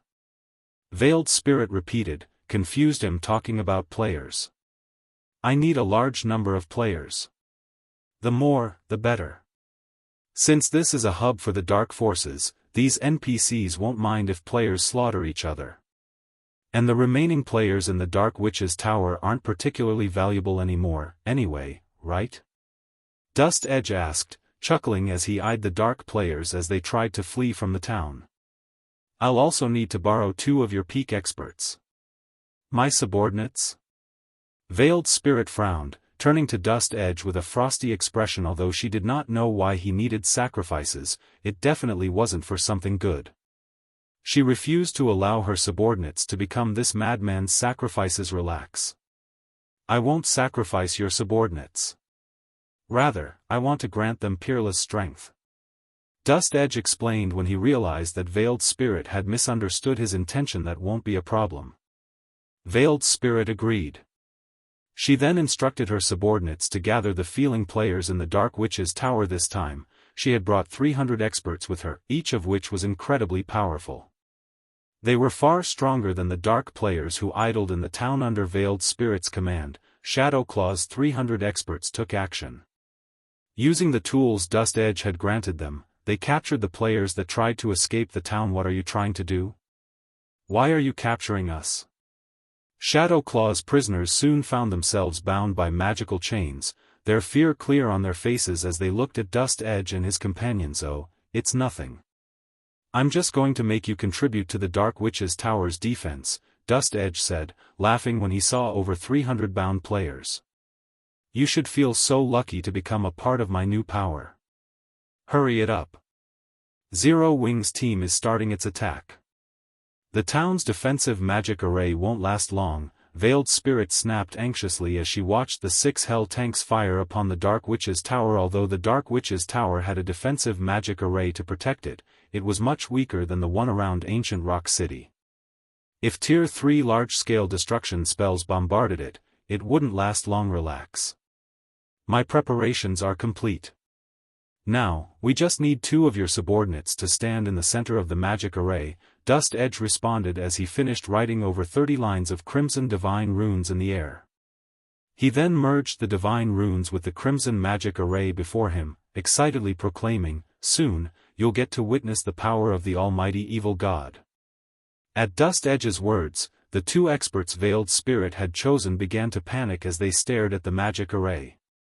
However, when their leader urged them forward, they had no choice but to steel their resolve and step into the array. Almighty evil god, I offer you immortal souls. Please grant me an immortal body to smite my enemies. Dust Edge sang before tapping the butt of his staff on the array. The 300-plus dark players inside the magic array instantly collapsed like puppets as their strings were cut. In the next moment, the space above tore, leaving a gaping, black wound. A boundless aura then poured out of the spatial tear, and everything within the Dark Witch's Tower froze within its presence. Chapter 1873, Evil Dragon's Power. The appearance of the spatial tear above the Dark Witch's Tower immobilized every player inside the town. It was as if time around them had stopped. What kind of monster is in there? Veiled Spirit and the others could not help but be frightened when they felt the horrific pressure flooding out of the spatial tear. They could sense that this horrific pressure did not originate from the spatial tear itself but from a creature residing inside the spatial tear, instead. This was a pressure that they had never felt in all the time they'd played God's Domain. They did not doubt that, should the creature inside the spatial tear come out, they would instantly die and disappear just from the pressure the creature exuded. A few seconds after the spatial tear appeared, the 2 Shadow Claw members standing inside the crimson magic array started screaming in agony, their lung-piercing shrieks giving all who heard them goosebumps. Dust Edge, didn't you say nothing would happen to them? Veiled Spirit questioned, a chilly expression appearing on her face as she glared at Dust Edge. The 2 members she selected were peak experts of Shadow Claw. They were also one of the few Tier 2 experts the adventurer team had. If their accounts were to get crippled due to this incident, Shadow Claw would sustain a tremendous blow. Relax, they'll be fine. In fact, once the ritual is over, they'll feel much better than before. You can even label them as the strongest players in existence in God's Domain right now. Dust Edge explained, laughing as he looked at the 2 Shadow Claw members in the magic array. Veiled Spirit was utterly confused by Dust Edge's words. Just as she was about to demand a clearer explanation from him, the 2 people standing inside the magic array suddenly started transforming. Originally, the 2 people were already tall and robust men. Now, however, their muscles started bulging rapidly like balloons. Very quickly, their bodies lost their human form. A pair of dark gray wings sprouted out of their backs, and silver scales covered their bodies. The transformation process continued for roughly 7 seconds and produced 2 10-meter-tall dragons. The 2 dragons then let loose deafening roars that echoed throughout the town. Dragons? Veiled Spirit and the others could not help but be stupefied by this sight. They could clearly feel that the 2 dragons before them were different from the pseudo-dragons they had come across before. Although the two dragons before them were only level 56 the same level as the players themselves they could feel a pressure coming from the dragons that was a result of a difference in life ratings. This meant that the two dragons before them were not pseudo-dragon creatures but real dragons. They were still not at the level of real dragons. However, they have been given new life by the evil god. Although their life ratings are not at the standard of dragons, they should be at the level of archaic species. You can call them evil dragons, Dust Edge said as he looked at the two evil dragons. With a hint of excitement in his tone, he continued, unlike lowly evil demons, evil dragons are players. They are somewhat similar to the dark mutation you guys have, but the transformation is more thorough than dark mutation. Moreover, it is also much stronger. At this moment, they are already at the Tier 3 standard. They possess greater power and life force than even Tier 3 NPCs of the same level. Of course, this is not their peak strength yet. My power is still incomplete right now. I'll need many more resources to unlock my strength. Once I have fully grasped this power, I'll be able to make them even stronger. Evil dragons? Veiled Spirit was shocked as she looked at the massive creatures before her. No wonder Beast Emperor is willing to nurture you at all costs. Dark mutation was something she was very familiar with. However, dark mutation raised only a player's combat power. The improvement was not sufficient for a qualitative transformation. The two players that had turned into evil dragons, however, had undergone a qualitative transformation. Not only had their tiers increased by 1, but even their life ratings now rivaled that of archaic species. In other words, the two players before her already possessed the strength of level 56, Tier 3 archaic species. This was simply frightening. A Tier 3 archaic species was originally already extremely difficult to deal with. After all, the attributes such a monster possessed were simply too much for current players to handle. The only saving grace was that the combat standards of monsters were relatively low on average. They also grasped very few skills. If players cooperated properly, defeating such a monster was still possible. However, a player transformed into a Tier 3 archaic species would be an absolute nightmare for current players. Not to mention, said player would be able to control their new body as if it were their own. Let alone a 100-man team of Tier 2 experts, even a 1,000-man team of Tier 2 experts would be no match for such a player. Just thinking about meeting such a player on a battlefield made Veiled Spirit shudder in fear. The destructive power of such a player would far exceed that of a Tier 4 mythic monster controlled by players. How do you two feel right now? Are you still accustomed to your bodies? Veiled Spirit asked the two evil dragon players curiously. When players transformed their bodies using dark mutation, they would initially have trouble adapting to their new bodies. Now that the two players before her had taken on a form that was nothing like the human body, chances were high that they would have great difficulty controlling their bodies. I've never felt better. Even without concentrating, I can easily grasp the movements in my surroundings. I can even hear the conversation of two players that are hiding behind a wall 200 yards away. Indeed. Those two are actually planning to report our actions here to other dark players. Those two players are simply tired of living. After saying so, the two evil dragons flapped their wings, their massive bodies transforming into a powerful gale as they flew toward the two hidden players. By the time the two hidden players noticed the two evil dragons' movements, the latter had already crossed a distance of 30 yards.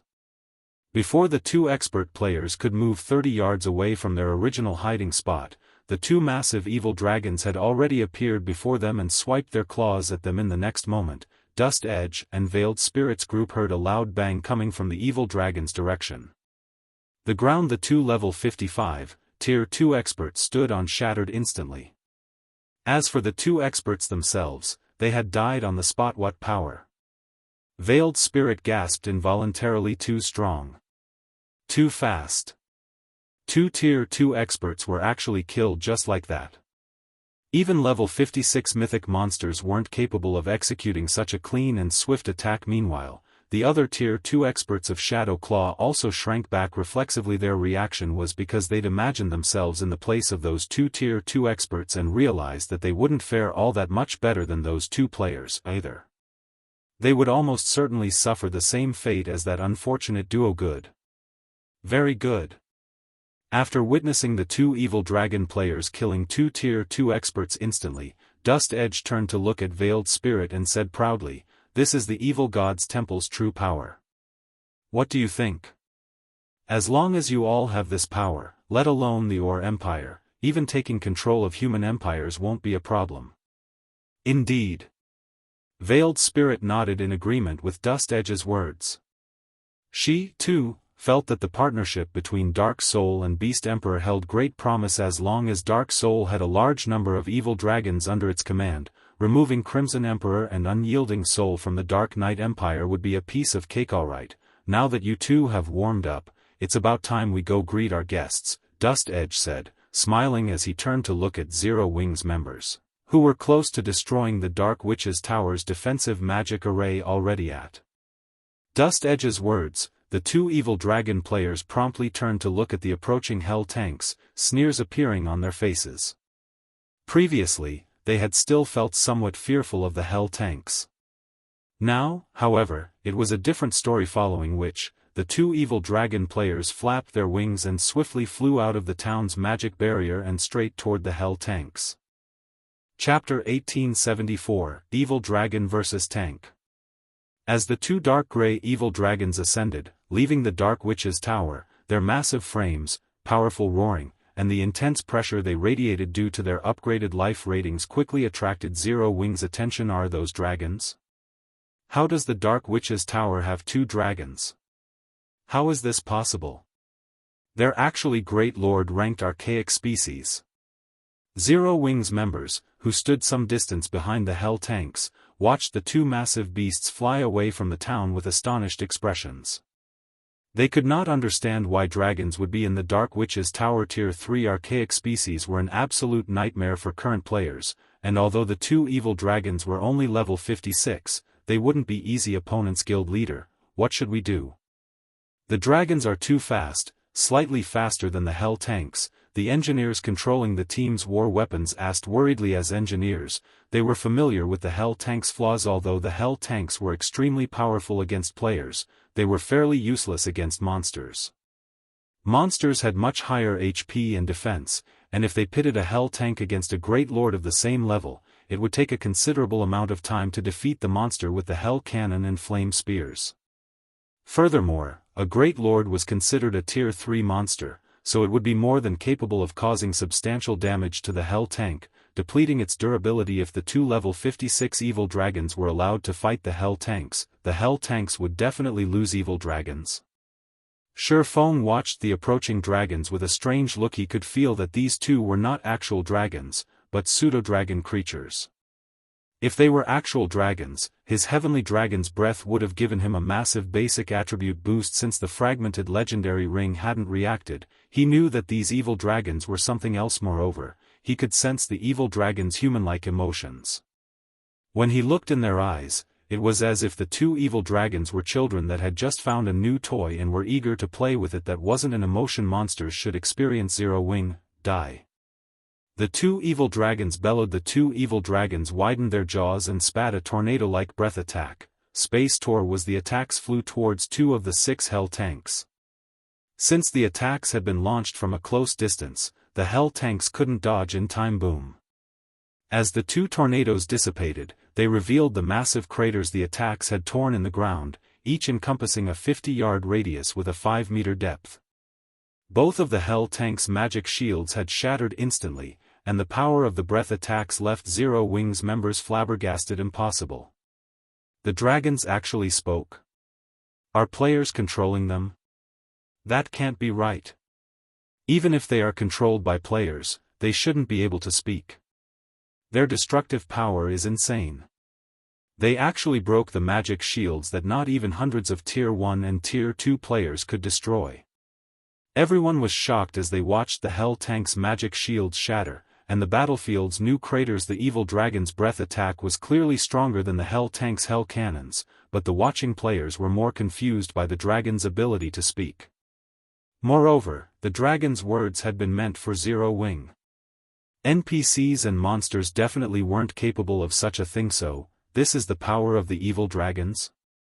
Veiled Spirit, who stood in the town's watchtower, was just as shocked by the evil dragon's power. With such great destructive power, these evil dragons would be of immense help when sieging a town or city. If Dust Edge could mass-produce such beings, the evil god's temple would truly be invincible in the Ore Empire. Hahaha.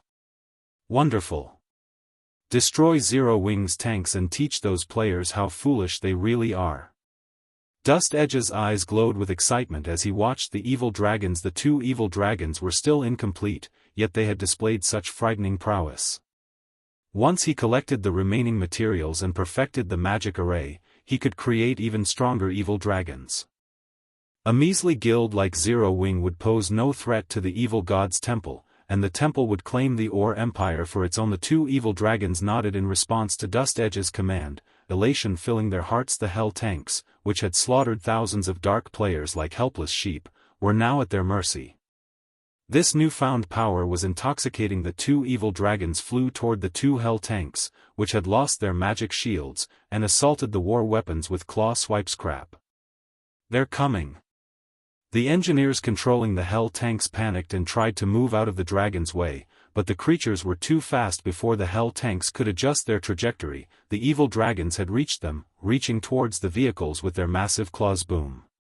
The earth beneath the two tanks shattered as dust and dirt flew into the air due to the shockwave. As the dust settled, a new shocking scene was revealed. Dust Edge, Veiled Spirit, and their dark companions had assumed that the Hell Tanks were finished, but the two tanks were safe and sound. The evil dragon's claws had only left a few white scratches on their armored shells. How are they so tough? The two evil dragons stared at the tanks in astonishment. When their claws struck the Hell Tank's armor plating, they felt as if they had scratched an indestructible wall. Their claws even stung from the impact. Even the engineers were stunned. They hadn't realized that the Hell Tanks had such ridiculous defense. The evil dragon's claw attacks had only reduced each of the Hell Tanks' durability by 2 points. In other words, the evil dragons would have to land 200 claw attacks to destroy the war weapons. Stop daydreaming. All tanks, ignore the Dark Witch's tower and prioritize the evil dragons. Shifeng suddenly shouted through the team chat. He was not surprised in the least that the evil dragons had failed to do any substantial damage.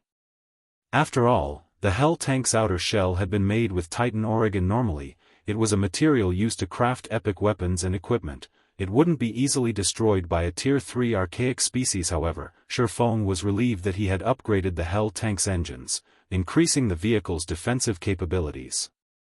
Otherwise, those claw attacks would have reduced the tank's durability by at least 4 points. After hearing Shifeng's command, the engineers promptly targeted the two monstrous dragons. Without hesitation, the two tanks before the monsters fired their hell cannons at the hovering evil dragons. 2 balls of crimson light then slammed into the evil dragons. Boom. The attacks, which had the power of a peak Tier 3 attack, sent the two monsters flying over 20 yards backward as the evil dragons cried out in pain. The two level 56, Tier 3 evil dragons did not possess as much HP as true Tier 3 archaic species. Each only had 28 million HP.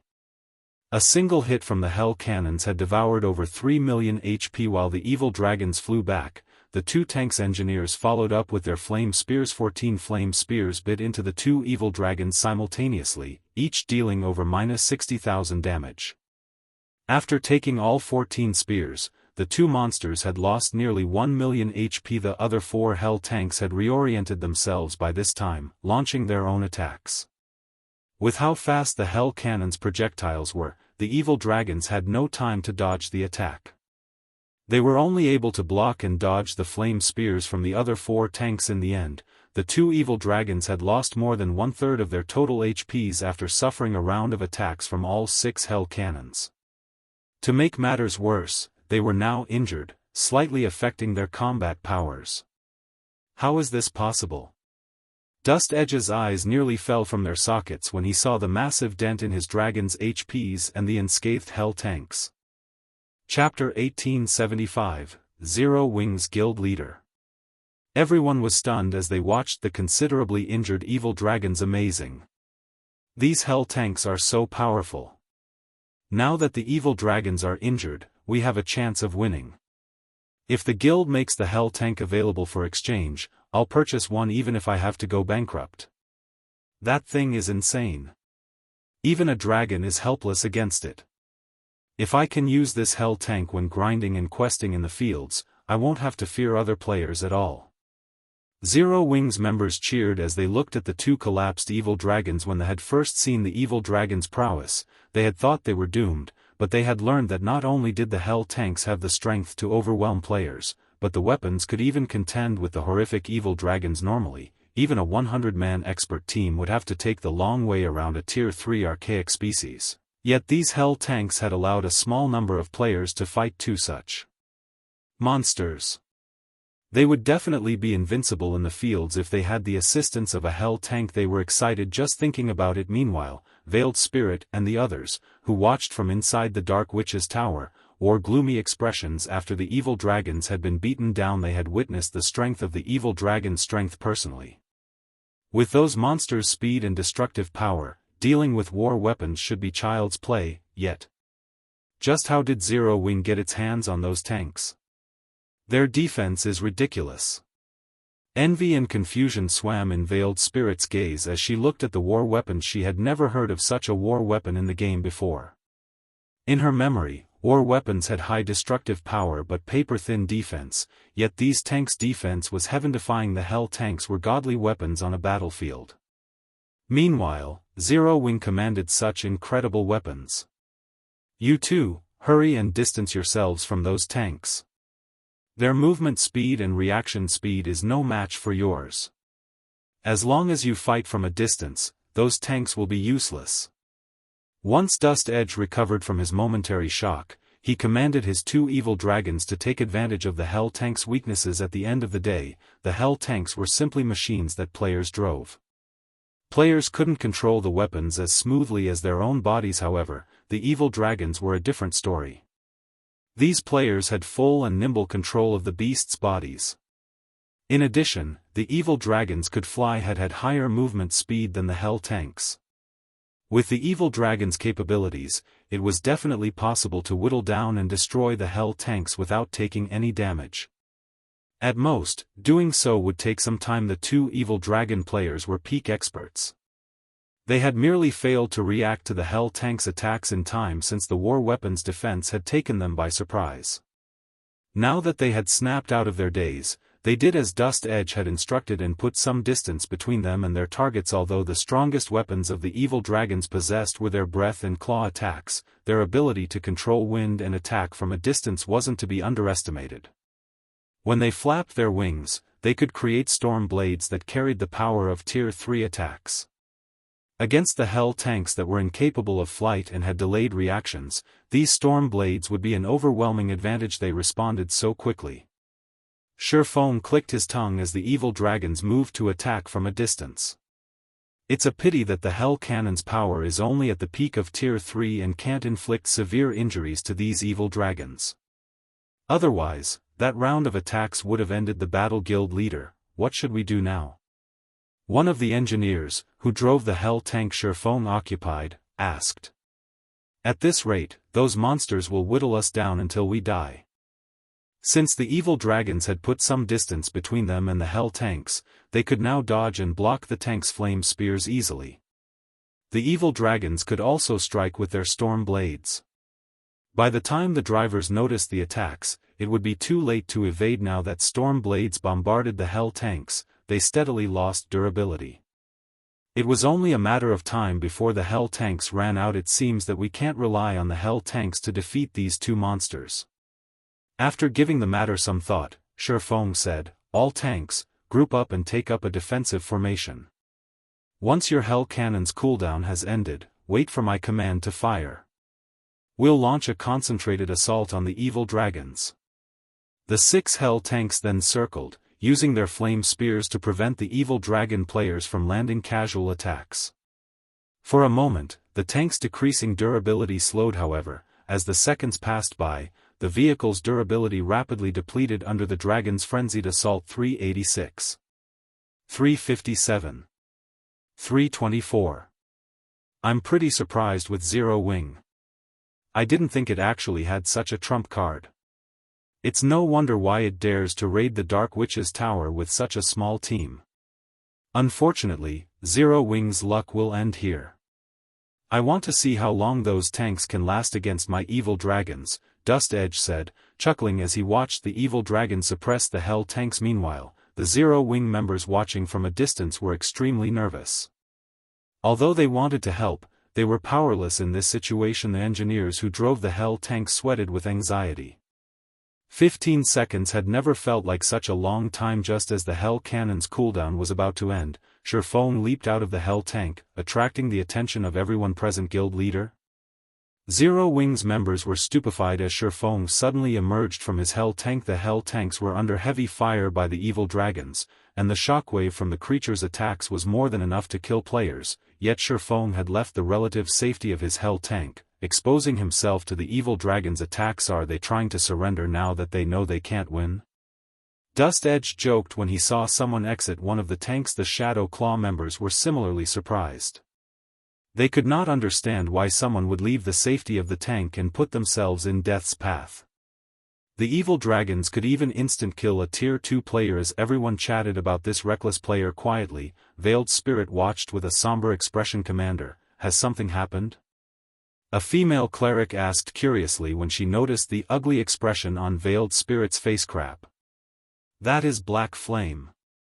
Veiled Spirit shouted after getting a closer look at the figure. She hadn't been able to get a clear look at him since the evil dragon storm blades had kicked up dirt and dust around the Hell tanks, but after watching carefully with squinted eyes, she recognized the player. Veiled Spirit could never forget Black Flame's appearance. After all, he was the sole reason that Shadow Claw's ambush on Zero Wing had failed so miserably. When they heard their commander's comment, the other Shadow Claw members grew nervous in their minds. Black Flame's name was synonymous with monster. The man's most memorable feat was his ability to contend with a mythic monster by himself. Although he had only stood against the monster for a short moment, it was a display of strength that countless experts dreamed of commanding. Oh? He is Black Flame? Hearing Veiled Spirit's warning, Dust Edge squinted his eyes as he looked at Shifeng. Currently, Shifeng stood beside a Hell tank, yet the man was utterly unfazed by the evil dragon's frightening aura. It was as if the evil dragons didn't even exist to Shifeng. Sure enough, he really is extraordinary. Unfortunately, even if Zero Wing's guild leader is here, there is no changing the guild's fate here. You two, get rid of him. It's time to put an end to Black Flame's undefeated legend. Upon receiving Dust Edge's command, the two evil dragon players licked their lips in anticipation and fanaticism as they watched Shifeng. He was the most famous individual in the Or Empire. Almost no one throughout the Empire or Dark Soul didn't know the name Black Flame. When they had faced off against Black Flame during their previous battle with Zero Wing, their only thought had been of escape. However, this situation was different. They were now in possession of an evil dragon. They wielded strength that no player could hope to rival. Moreover, their superior life ratings elevated their senses to unprecedented levels. Both players had been some distance from the flowing water realm previously, but now, not only had their combat powers reached that realm, but they were also nearly at the void realm. They were confident that they could easily defeat this legendary player. They were also extremely eager to fight Black Flame. Black Flame, hand over your life.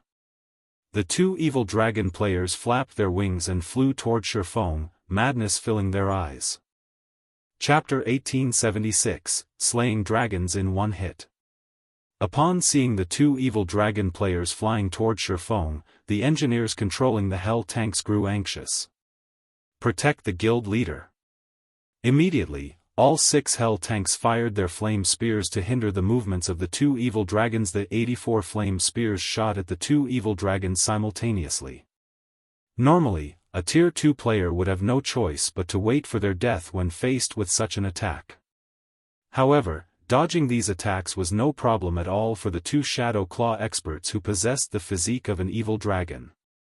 Even if their huge bodies prevented them from evading all the flame spears, they could still rely on their claws to block the ones they couldn't dodge. Very quickly, the two evil dragon players weaved their way through the flame spears and arrived within 15 yards of Shifeng. They then simultaneously swung their massive paws at him, their silver claws tearing space apart as they sped toward Shifeng's head. Just as the two paws were about to hit Shifeng, the sacred sword in his hand suddenly flashed. In the next moment, a massive bolt of lightning cut the space before Shifeng in half, spatial tears appearing in its wake. This move was none other than Lightning Slash, the additional skill of killing Ray. The moment their claws came into contact with the massive lightning bolt, the two evil dragon players felt as if a truck had just hit them. Their bodies went flying over a dozen yards before crashing heavily into the ground, cratering it impossible. Is he really a player? Dust Edge and the others gaped in shock when they saw this scene. They simply could not believe their eyes. Shifeng had actually sent two level 56, tier 3 archaic species flying. The shock they felt from seeing this scene was akin to that from seeing an ant flipping over an elephant. The other dark players hiding within the Dark Witch's tower were also rendered speechless at this scene. They didn't even know what had just happened. After all, everything was too quick. All they saw were the two evil dragons flying toward Shifeng, then a bright, blue flash coming from Shifeng. Before they realized it, the two evil dragons were already tumbling backward. Is he a monster? The two evil dragon players wore looks of horror as they stared at Shifeng. A single slap from them had managed to kill a tier 2 expert. However, when they tried to do the same thing to Shifeng, not only did they fail to kill him, but they also actually lost in a competition of strength. However, what the two players did not know was that Shifeng's strength already rivaled a great lords of the same level. Meanwhile, after continuously producing the forging components for the Hell tanks for the past few days, he was now a level 69, tier 2 sword master, 13 levels higher than the two evil dragon players. Lightning Slash also provided him with a 330% increase to his strength attribute. Although he still couldn't reach the standard of a mythic monster of the same level, his strength was more than enough to deal with level 56, tier 3 archaic species. No, that's not right. He must have used a skill that increases his strength. He shouldn't be able to use such a skill often. As long as we work together to attack him, he'll definitely fall. That's right.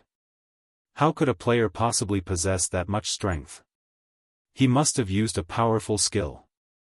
The two evil dragon players discussed quietly as they looked at Shifeng.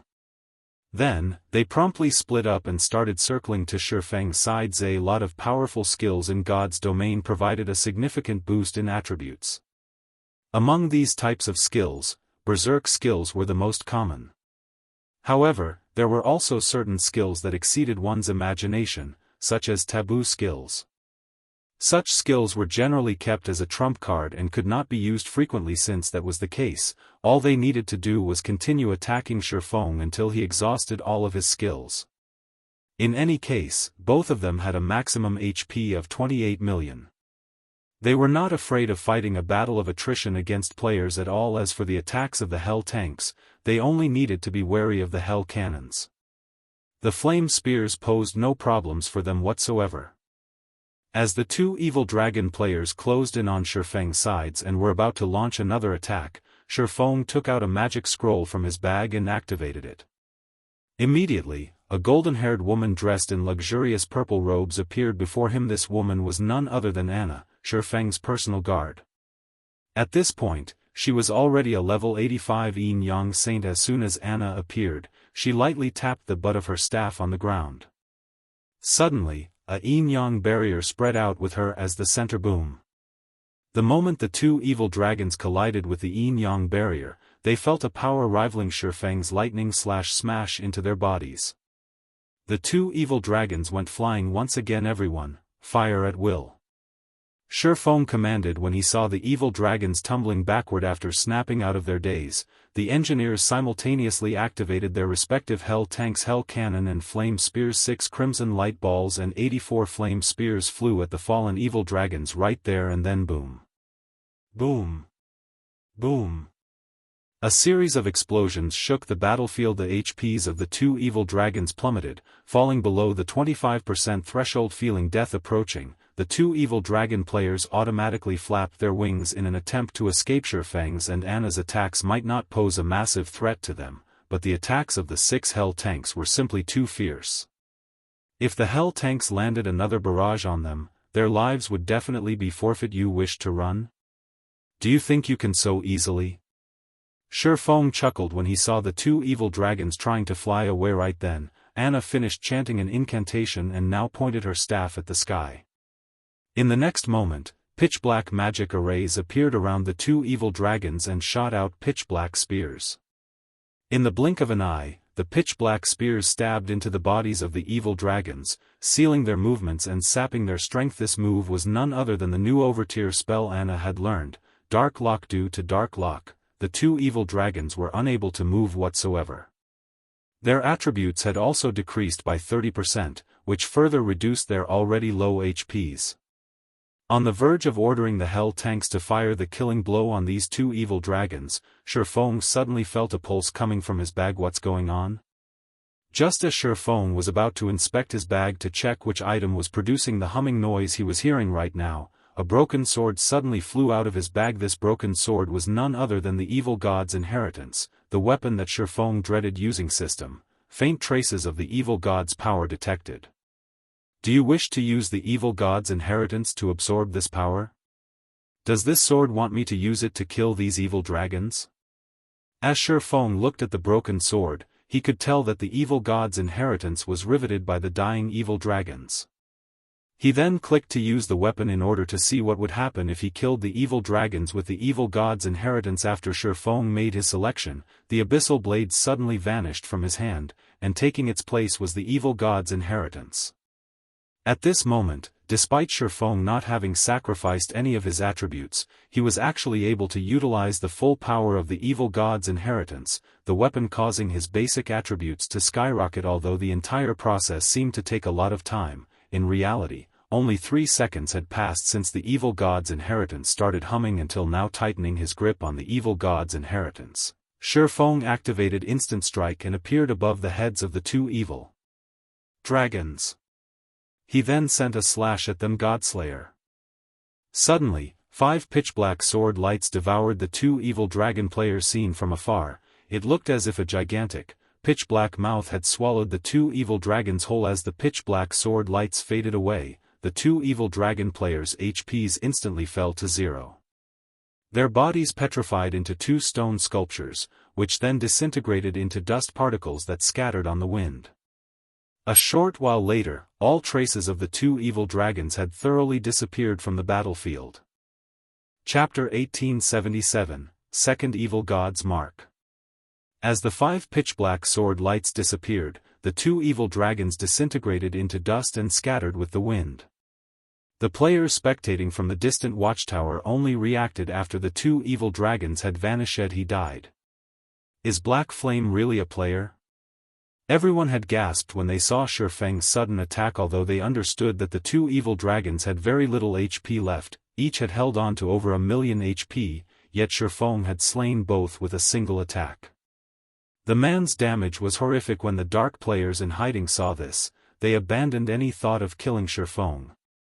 They now considered the idea laughable and ignorant. It was no exaggeration to say that no player at this stage of the game could survive Shifeng's last attack. Unless they used an invulnerability skill, they would die in an instant if they tried to take on the Swordsman. Furthermore, Shifeng had summoned a level 85 personal guard to his side. Anna had only moved her staff slightly, yet she had repelled both evil dragons. With such a personal guard, getting close to Shifeng would be utterly impossible. As for the person responsible for the evil dragon's deaths, he finally snapped out of his daze. What a powerful weapon! Not only was the Godslayer skill was much stronger than before, but the weapon had also granted a much higher boost to his physique. He could feel his strength rival that of a Tier 3 player. Gaining a Tier 3 physique was a qualitative transformation for any player. Once players' physiques reached Tier 2, their 5 senses would sharpen, but when they wielded a Tier 3 physique, their natural response time would also improve. Originally, only talented players possessed the ability. Although ordinary people could improve their neural response time by training, there was a limit. In addition, the training process would be intensely arduous, and very few people would be able to endure the hardships that awaited them. However, when players' physique reached Tier 3 in God's domain, their neural response time would improve. Although the improvement was a measly 10% or so, when applied in a high-speed battle between Tier 3 existences, the effects would be significant. For example, if a player with a Tier 2 physique could execute 10 attacks in a fixed time, then a player with a Tier 3 physique and the same basic attributes could execute 11 attacks. This additional attack would allow the player with the Tier 3 physique the chance of landing an attack on their opponent. By relying on the advantage of one extra attack, the player with the Tier 3 physique could eventually achieve victory. This was also why reaching Tier 3 was so difficult in God's domain. In the past, Tier 3 had been a threshold to determine whether a player was a true expert or not. Meanwhile, despite the evil god's inheritance being a shadow of its former self, equipping it had nearly boosted Xianxia's physique to the Tier 3 standard. One could easily imagine how powerful the evil god's inheritance was. It definitely wasn't something an ordinary legendary weapon could compare to. After killing the two evil dragons, the sound of a system notification reached Xianxia's ear. System, evil god's inheritance has accumulated sufficient life force and recovered the second evil god's mark. Activating the second evil god's mark's ability. As the system notification ended, the evil god's inheritance began to transform. The blurry divine runes that covered the broken sword became much clearer. The ambient mana also avoided the broken sword due to these divine runes. Naturally, the broken sword's attributes had changed significantly. Evil god's inheritance, one-handed sword. A treasured sword that the evil god had once used. However, the sword had been destroyed in a battle, shattered into 3 pieces. Although the evil god's treasured sword had been destroyed, the evil god's power within remains intact. As long as one gathers all 3 fragments, it is possible to restore the sword to its past glory. This piece is the sword's broken hilt. By permanently sacrificing 8 points of all attributes, the user may temporarily use the sword's power. Although this sword has been severely damaged, it can still exert 1/10 of its original power. First evil god's mark, power absorption can increase strength by a maximum of 120%, stamina by 30%, and all resistances by 120%. Second evil god's mark, soul devourer, can cause tremendous damage to the target's soul. When this fragment is within 3,000 yards of other fragments, the fragments will resonate. Drops upon death. Cannot be traded. Soul devourer? How tyrannical. Xianxia looked down at the evil god's inheritance in his hand with slight astonishment. In God's domain, items that could attack a person's soul were exceedingly rare. After all, the soul was a creature's foundation. Even if a player's soul only received a small amount of damage, it could double the player's death penalty. Depending on the severity of the damage, the affected player might even be prevented from logging into God's domain for several days. If a player's soul were thoroughly destroyed, they'd be forced to start over. This was why any item that could target a soul was incredibly precious. Superpowers treated these items as ultimate trump cards to deal with peak experts, and Soul Devourer was such a frightening ability. Of course, this ability wasn't without a price. To use the evil god's inheritance, Xianxia still needed to sacrifice 8 points from every basic attribute. Although 8 points weren't cheap, if Xianxia could deal a devastating blow on his enemies, the price would be worth it to him. Following which, Xianxia stored the evil god's inheritance and returned his gaze to the Dark Witch's tower. He then commanded, "The evil dragons are dead. There is no longer anything in our path. All hell tanks, fire at the Dark Witch's tower. Destroy the teleportation device and the town's core magic array." As Xianxia gave the command, the 6 hell tanks advanced as one on the Dark Witch's tower, firing their weapons at the town's defensive magic array. Although the barrier could protect the town from intermediate Tier 3 attacks, the hell tanks dealt bonus damage to magic arrays and constructions. In addition, the hell cannon's attacks were at the peak of Tier 3. Under the bombardment, the defensive magic array's energy reserves visibly drained. "Commander, are we going to continue this fight?" Shadow Claw's members asked Veiled Spirit when they realized that the barrier was near to crumbling. Originally, they had been very confident of defeating Zero Wing. They were also eager to pay back the humiliation they had previously suffered. However, after witnessing the hell tanks and Xianxia's power, they shed the idea that they could annihilate this team from Zero Wing retreat. Veiled Spirit growled in frustration, a hint of reluctance flashing in her eyes as she watched Shifeng's figure in the distance. There was no point in staying here any longer. They would only get themselves killed if they did. After all, they had no other means of dealing with the Hell tanks. Although several hundred NPCs still guarded the Dark Witch's tower, the tank's defense was simply too high. Even the evil dragons, Great Lord-ranked archaic species, were incapable of damaging the vehicles. How could Tier 2 and Tier 3 NPCs fare any better?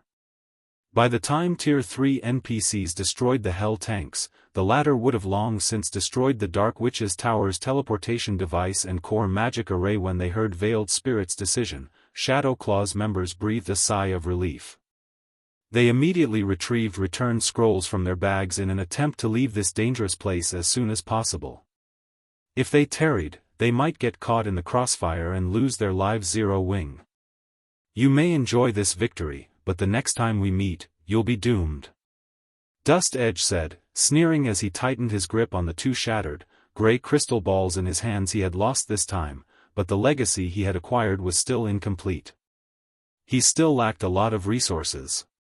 Hence, the evil dragon crystals he had created were not of sufficient quality.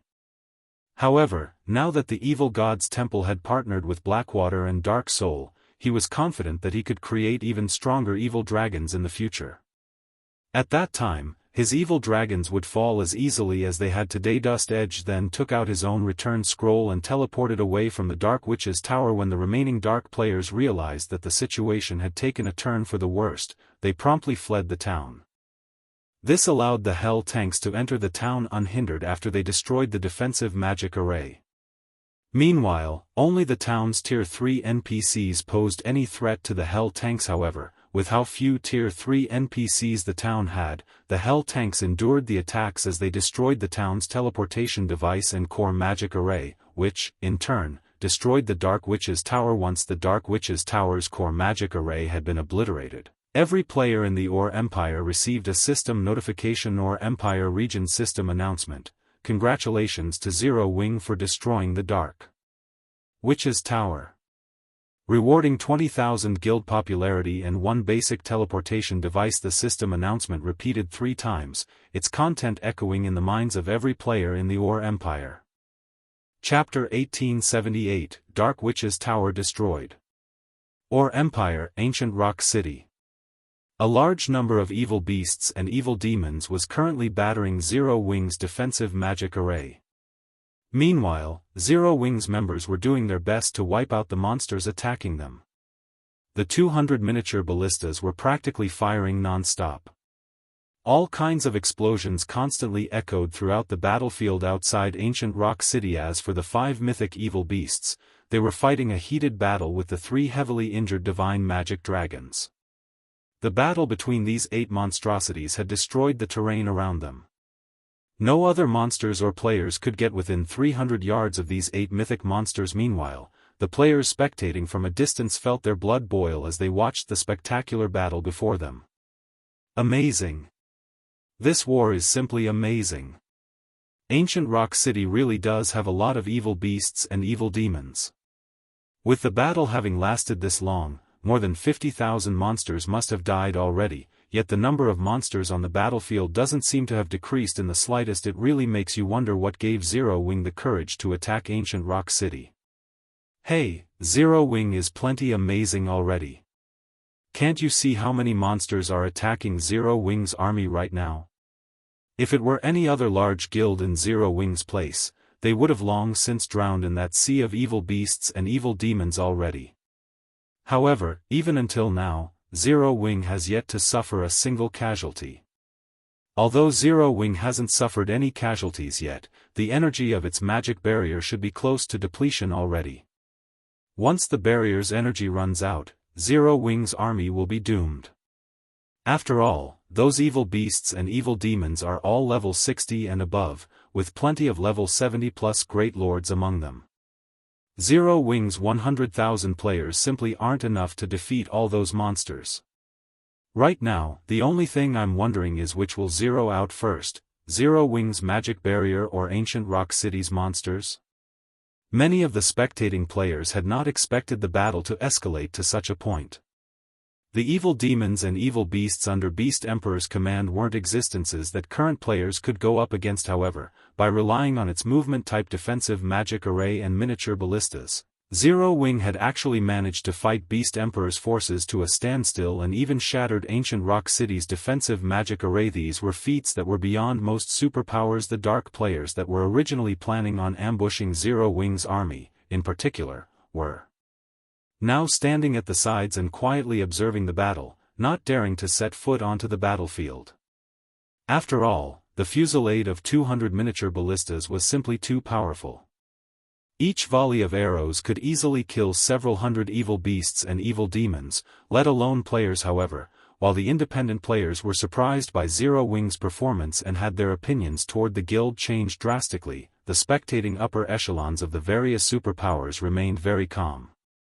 In fact, some even reveled in Zero Wing's current predicament. Zero Wing sure is tenacious. Unfortunately, the outcome of this battle has already been decided. No matter how Zero Wing struggles, nothing will change. That movement-type defensive magic array costs a lot of magic crystals to sustain. However, there are millions of evil demons and evil beasts inside Ancient Rock City. At the end of the day, Zero Wing is simply too immature to try and use Beast Emperor as a stepping stone to rise to power in the Ore Empire.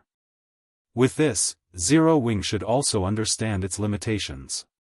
If it still insists on monopolizing the profits of the secret stone fortress, then we'll have no choice but to have Zero Wing disappear from the Ore Empire. However, Zero Wing has really given us a great surprise this time. I never thought that it could force Beast Emperor to use one of his trump cards. When we try to capture Ancient Rock City in the future, we'll have to think of a countermeasure for that attack. First, the spectating upper echelons of the various superpowers sneered as they watched Zero Wing's members. Ordinary players might not know much about Zero Wing, but they did. They had done a thorough investigation of Zero Wing already. They even knew how many magic crystals it cost to use the movement-type defensive magic array each time. Hence, they were well aware that Zero Wing would not last very long against Beast Emperor. Although Zero Wing's performance had indeed surpassed their expectations, that still wasn't enough to convince them of Zero Wing's strength. While this level of strength was above average for a first-rate guild, to superpowers like them, be it the army of 100,000 elite and expert players or the 200 miniature ballistas, destroying these things would not be a problem if they really got serious. It was just that they did not wish to pay the enormous price for doing so, unless absolutely necessary. However, the situation right now was also slightly different. If it were simply removing Zero Wing from the Ore Empire, it was definitely doable. After all, there wasn't just one superpower putting pressure on Zero Wing, but multiple instead. After this battle, if Zero Wing still insisted on monopolizing the secret stone fortress, then it would surely end up getting annihilated by the combined forces of the superpowers. At that time, each superpower would only have to pay a small price to get the deed done. In such a case, they definitely wouldn't hesitate to do so. Big Sis Rain, this is bad. Although Zero Wing is trying to prove itself qualified to monopolize the secret stone fortress, according to the reports we've received thus far, several superpowers operating in the Ore Empire have already come to a secret agreement. As long as Zero Wing refuses to become a subordinate guild of one of them, they will remove Zero Wing from the Ore Empire. At that time, even if we try to intervene, the Great Pavilion Master will most likely stop us in fear of the alliance formed by those superpowers. Blue Phoenix, who was observing the battle at Ancient Rock City in person, reported to Phoenix Rain. According to Phoenix Rain's original plan, if Zero Wing really wasn't a match for Beast Emperor, then they would use the Dragon Phoenix Pavilion's identity to back up Zero Wing.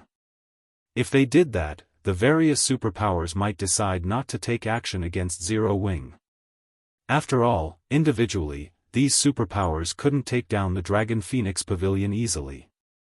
Not to mention, if the Dragon Phoenix Pavilion gained access to the secret stone fortress via Zero Wing, the superpowers would have an even more difficult time dealing with the Dragon Phoenix Pavilion and Zero Wing. However, it was a different story if these several superpowers cooperated. Even the Dragon Phoenix Pavilion would not dare to go up against multiple superpowers simultaneously. Just what is Black Flame trying to do? Phoenix Rain could not help but frown upon hearing Blue Phoenix's words. Meanwhile, inside ancient Rock City, Beast Emperor likewise received news about the alliance of superpowers. Good. Very good. Beast Emperor's brows arched up in joy when he read the message he just received. Zero Wing, this is your retribution for trying to use me as a stepping stone. I want to see just how you plan on surviving in the Ore Empire now. Although he wished to destroy Zero Wing personally, not having to expend a single troop to destroy Zero Wing was also a good thing for him. Just as Beast Emperor was about to have his subordinates send the two mythic evil demons into battle as well, to put a quick end to the battle, the sound of a system announcement suddenly entered his ears. Ore Empire Region System Announcement. Congratulations to Zero Wing for destroying the Dark Witch's Tower. Rewarding 20,000 guild popularity and one basic teleportation device. The emotionless voice of the system caused Beast Emperor to fall into a daze. How is this possible? How could the Dark Witch's Tower possibly fall to Zero Wing?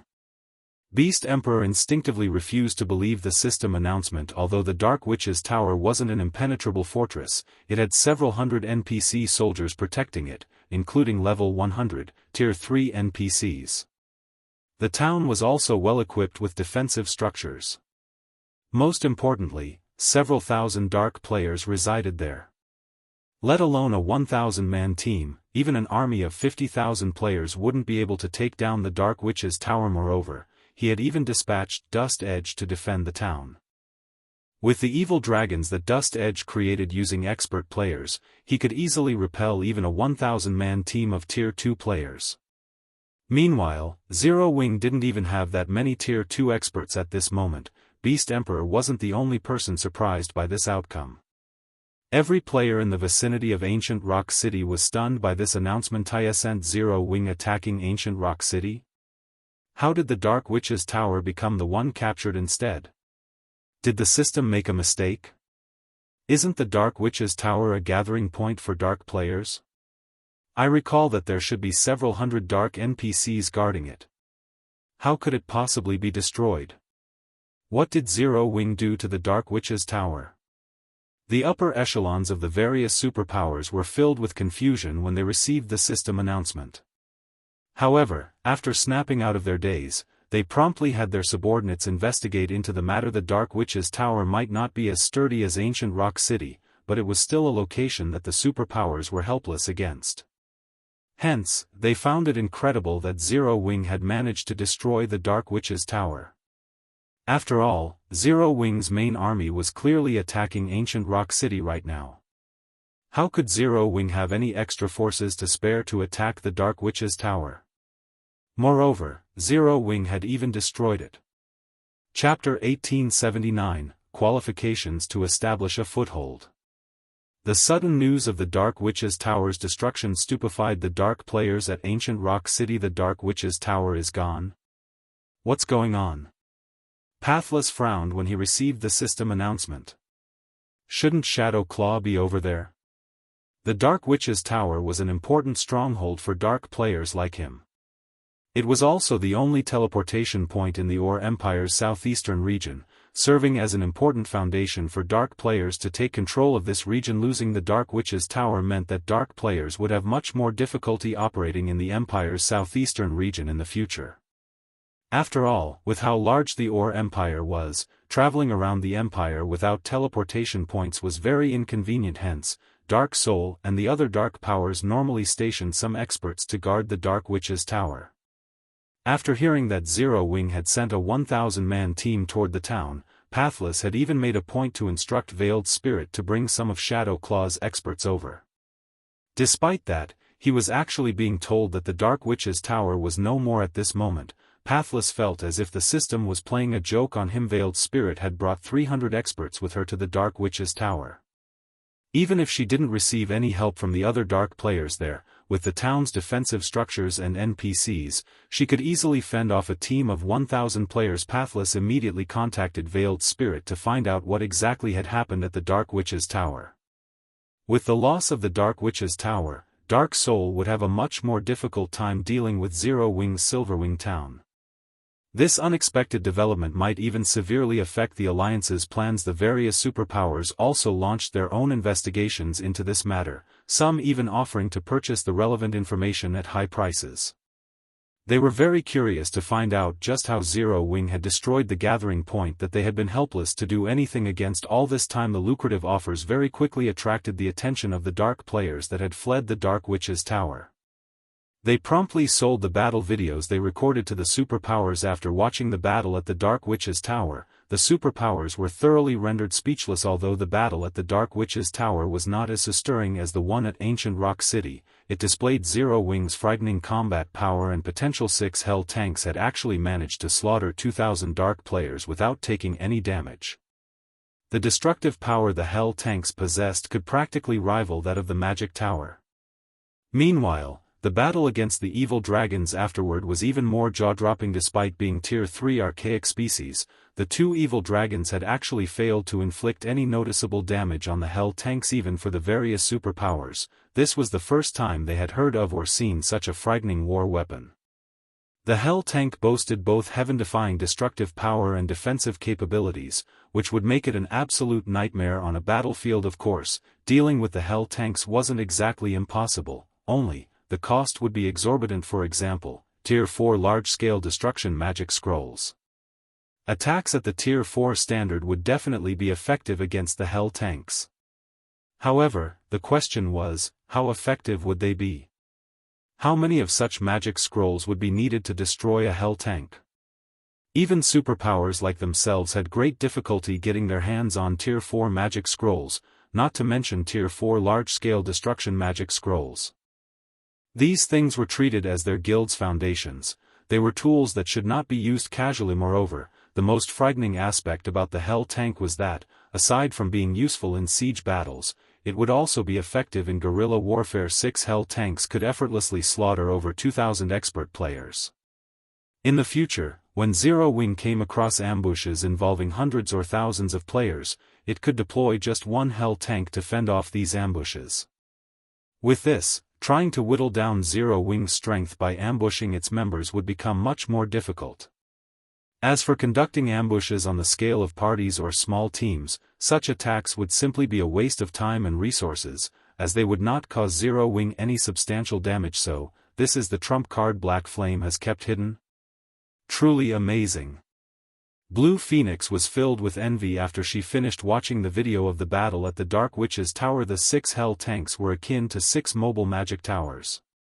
It was no wonder Zero Wing did not need any direct assistance from the Dragon Phoenix Pavilion. One could say that, with these Hell tanks, Zero Wing had the qualifications to establish a foothold in the Ore Empire. Although the various superpowers operating in the Ore Empire had banded together, there was still a limit to the number of forces each superpower was willing to dispatch. They would not send their main armies to fight Zero Wing in a frontal confrontation. After all, Silverwing Town's defenses were no laughing matter. Even if they could capture the town, the price of doing so was not one that the various superpowers were willing to pay. At best, they would dispatch some members to conduct guerrilla warfare against Zero Wing or economic wars. The appearance of the Hell tanks threw a wrench into the various superpowers' plan of dealing with Zero Wing using guerrilla warfare. As for economic warfare, that was even more impossible. Zero Wing possessed Silverwing Town, Stone Forest Town, and Zero Wing City. So long as the safety of these 3 money-printing machines remained unthreatened, Zero Wing would not lack for income. Now that the various superpowers no longer had any means of dealing with Zero Wing without paying a huge cost, they would naturally give up on targeting Zero Wing altogether. After all, the superpowers were not actually friendly with each other. Every one of them had their own agenda. Unless they bore some deep-seated hatred for Zero Wing, or one of these superpowers lost their mind, none of them would persecute Zero Wing at all costs. Damn it. How did Zero Wing get these tanks? 9 Dragons Emperor frowned as he read the report in his hands. Immediately have someone look into this. Find out how Zero Wing managed to obtain these tanks regardless of the cost. He felt true jealousy toward Zero Wing at this point. When he looked at the Hell tanks, it was as if the doors to a whole new world opened up to him. While expert players were important, tanks could also play a huge role in future struggles in God's domain. Understood. Martial Dragon nodded before turning around to leave. In reality, Nine Dragons Emperor wasn't alone in having such thoughts. Every major power that had watched the battle at the Dark Witch's Tower basically had the same thought as well. The appearance of the Hell tank signaled the end of the era of numerical strength. The upper echelons of every major power had immediately ordered their subordinates to conduct a thorough investigation into the Hell tank. Meanwhile, over at Ancient Rock City, Zero Wing's members grew ecstatic after seeing the system announcement. They never thought that their guild had actually managed to destroy a dark gathering point without anybody finding out about it prior to succeeding. The Dark Witch's Tower was a dark gathering point that even the various superpowers were helpless against. Moreover, now that the Dark Witch's Tower was no more, they would have a much easier time operating in the vicinity of Silverwing Town. The guild leader did it. Aqua Rose could not help but smile when she saw the system notifications. Since that is the case, start retreating. With the destruction of the Dark Witch's Tower, Blackwater and Beast Emperor had lost a crucial tool against Zero Wing. Without the threat of the Dark players, Silverwing Town's development would recover to its peak. After including the benefits offered by the Secret Stone Fortress, Zero Wing would definitely be able to compete against Blackwater in the Ore Empire. After Aqua Rose gave the command to retreat, Zero Wing's members started slowly withdrawing from the battlefield. Boss, Zero Wing seems to be retreating. Should we give chase? Wind Hunter asked in a quiet tone. Chapter 1880, Descend. Hearing Wind Hunter's question, Beast Emperor could not help but turn towards the Blackwater members and Dark players watching the battle outside of the city. When Zero Wing had begun its retreat, a hunger to take action swept through the two groups of players. Although the movement-type defensive magic array protected Zero Wing's army, it could only withstand up to Tier 3 attacks.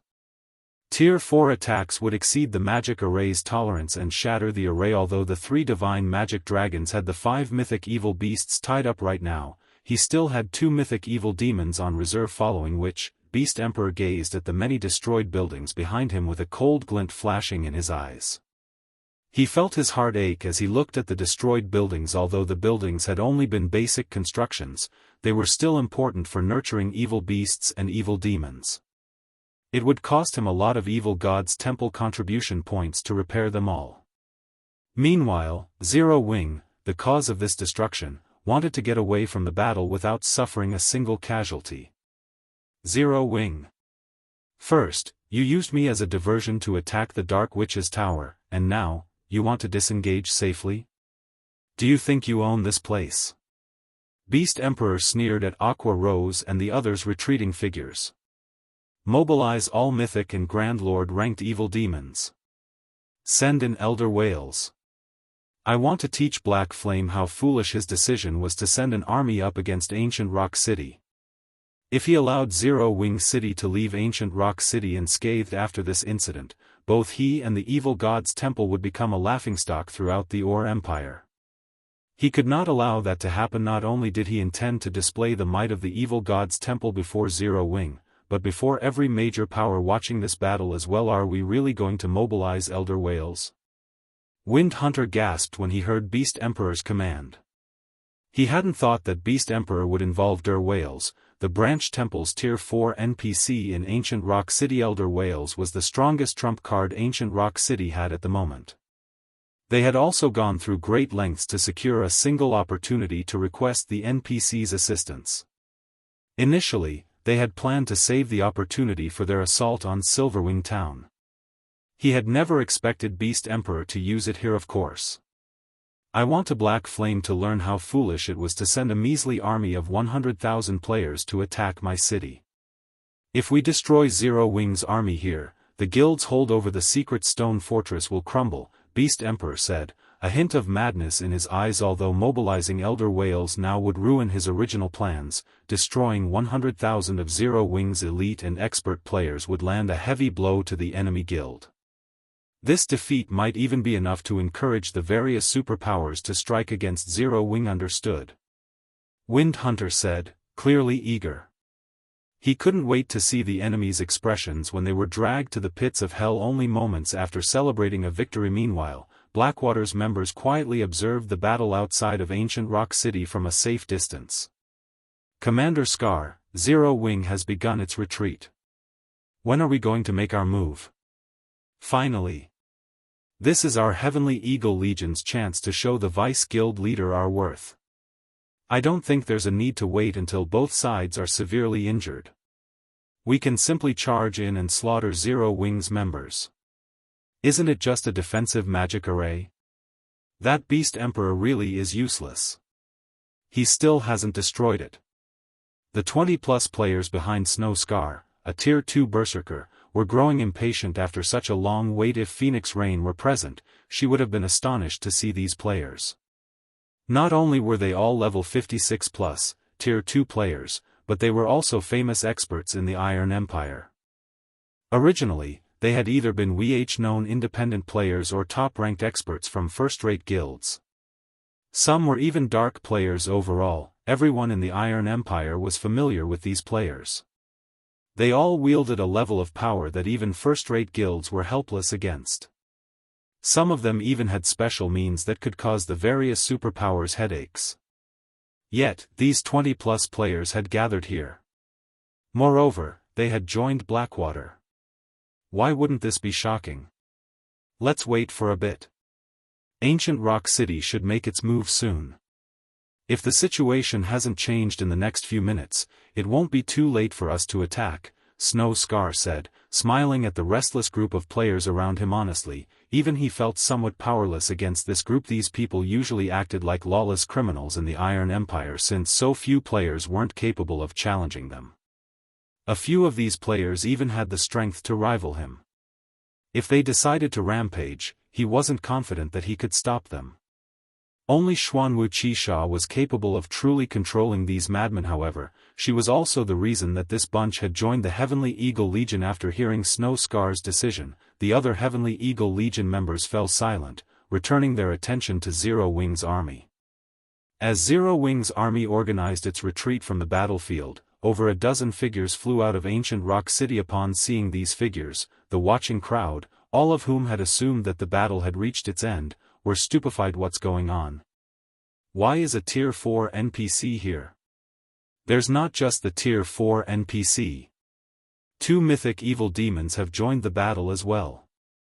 I knew Beast Emperor wouldn't let Zero Wing escape. This is going to be interesting.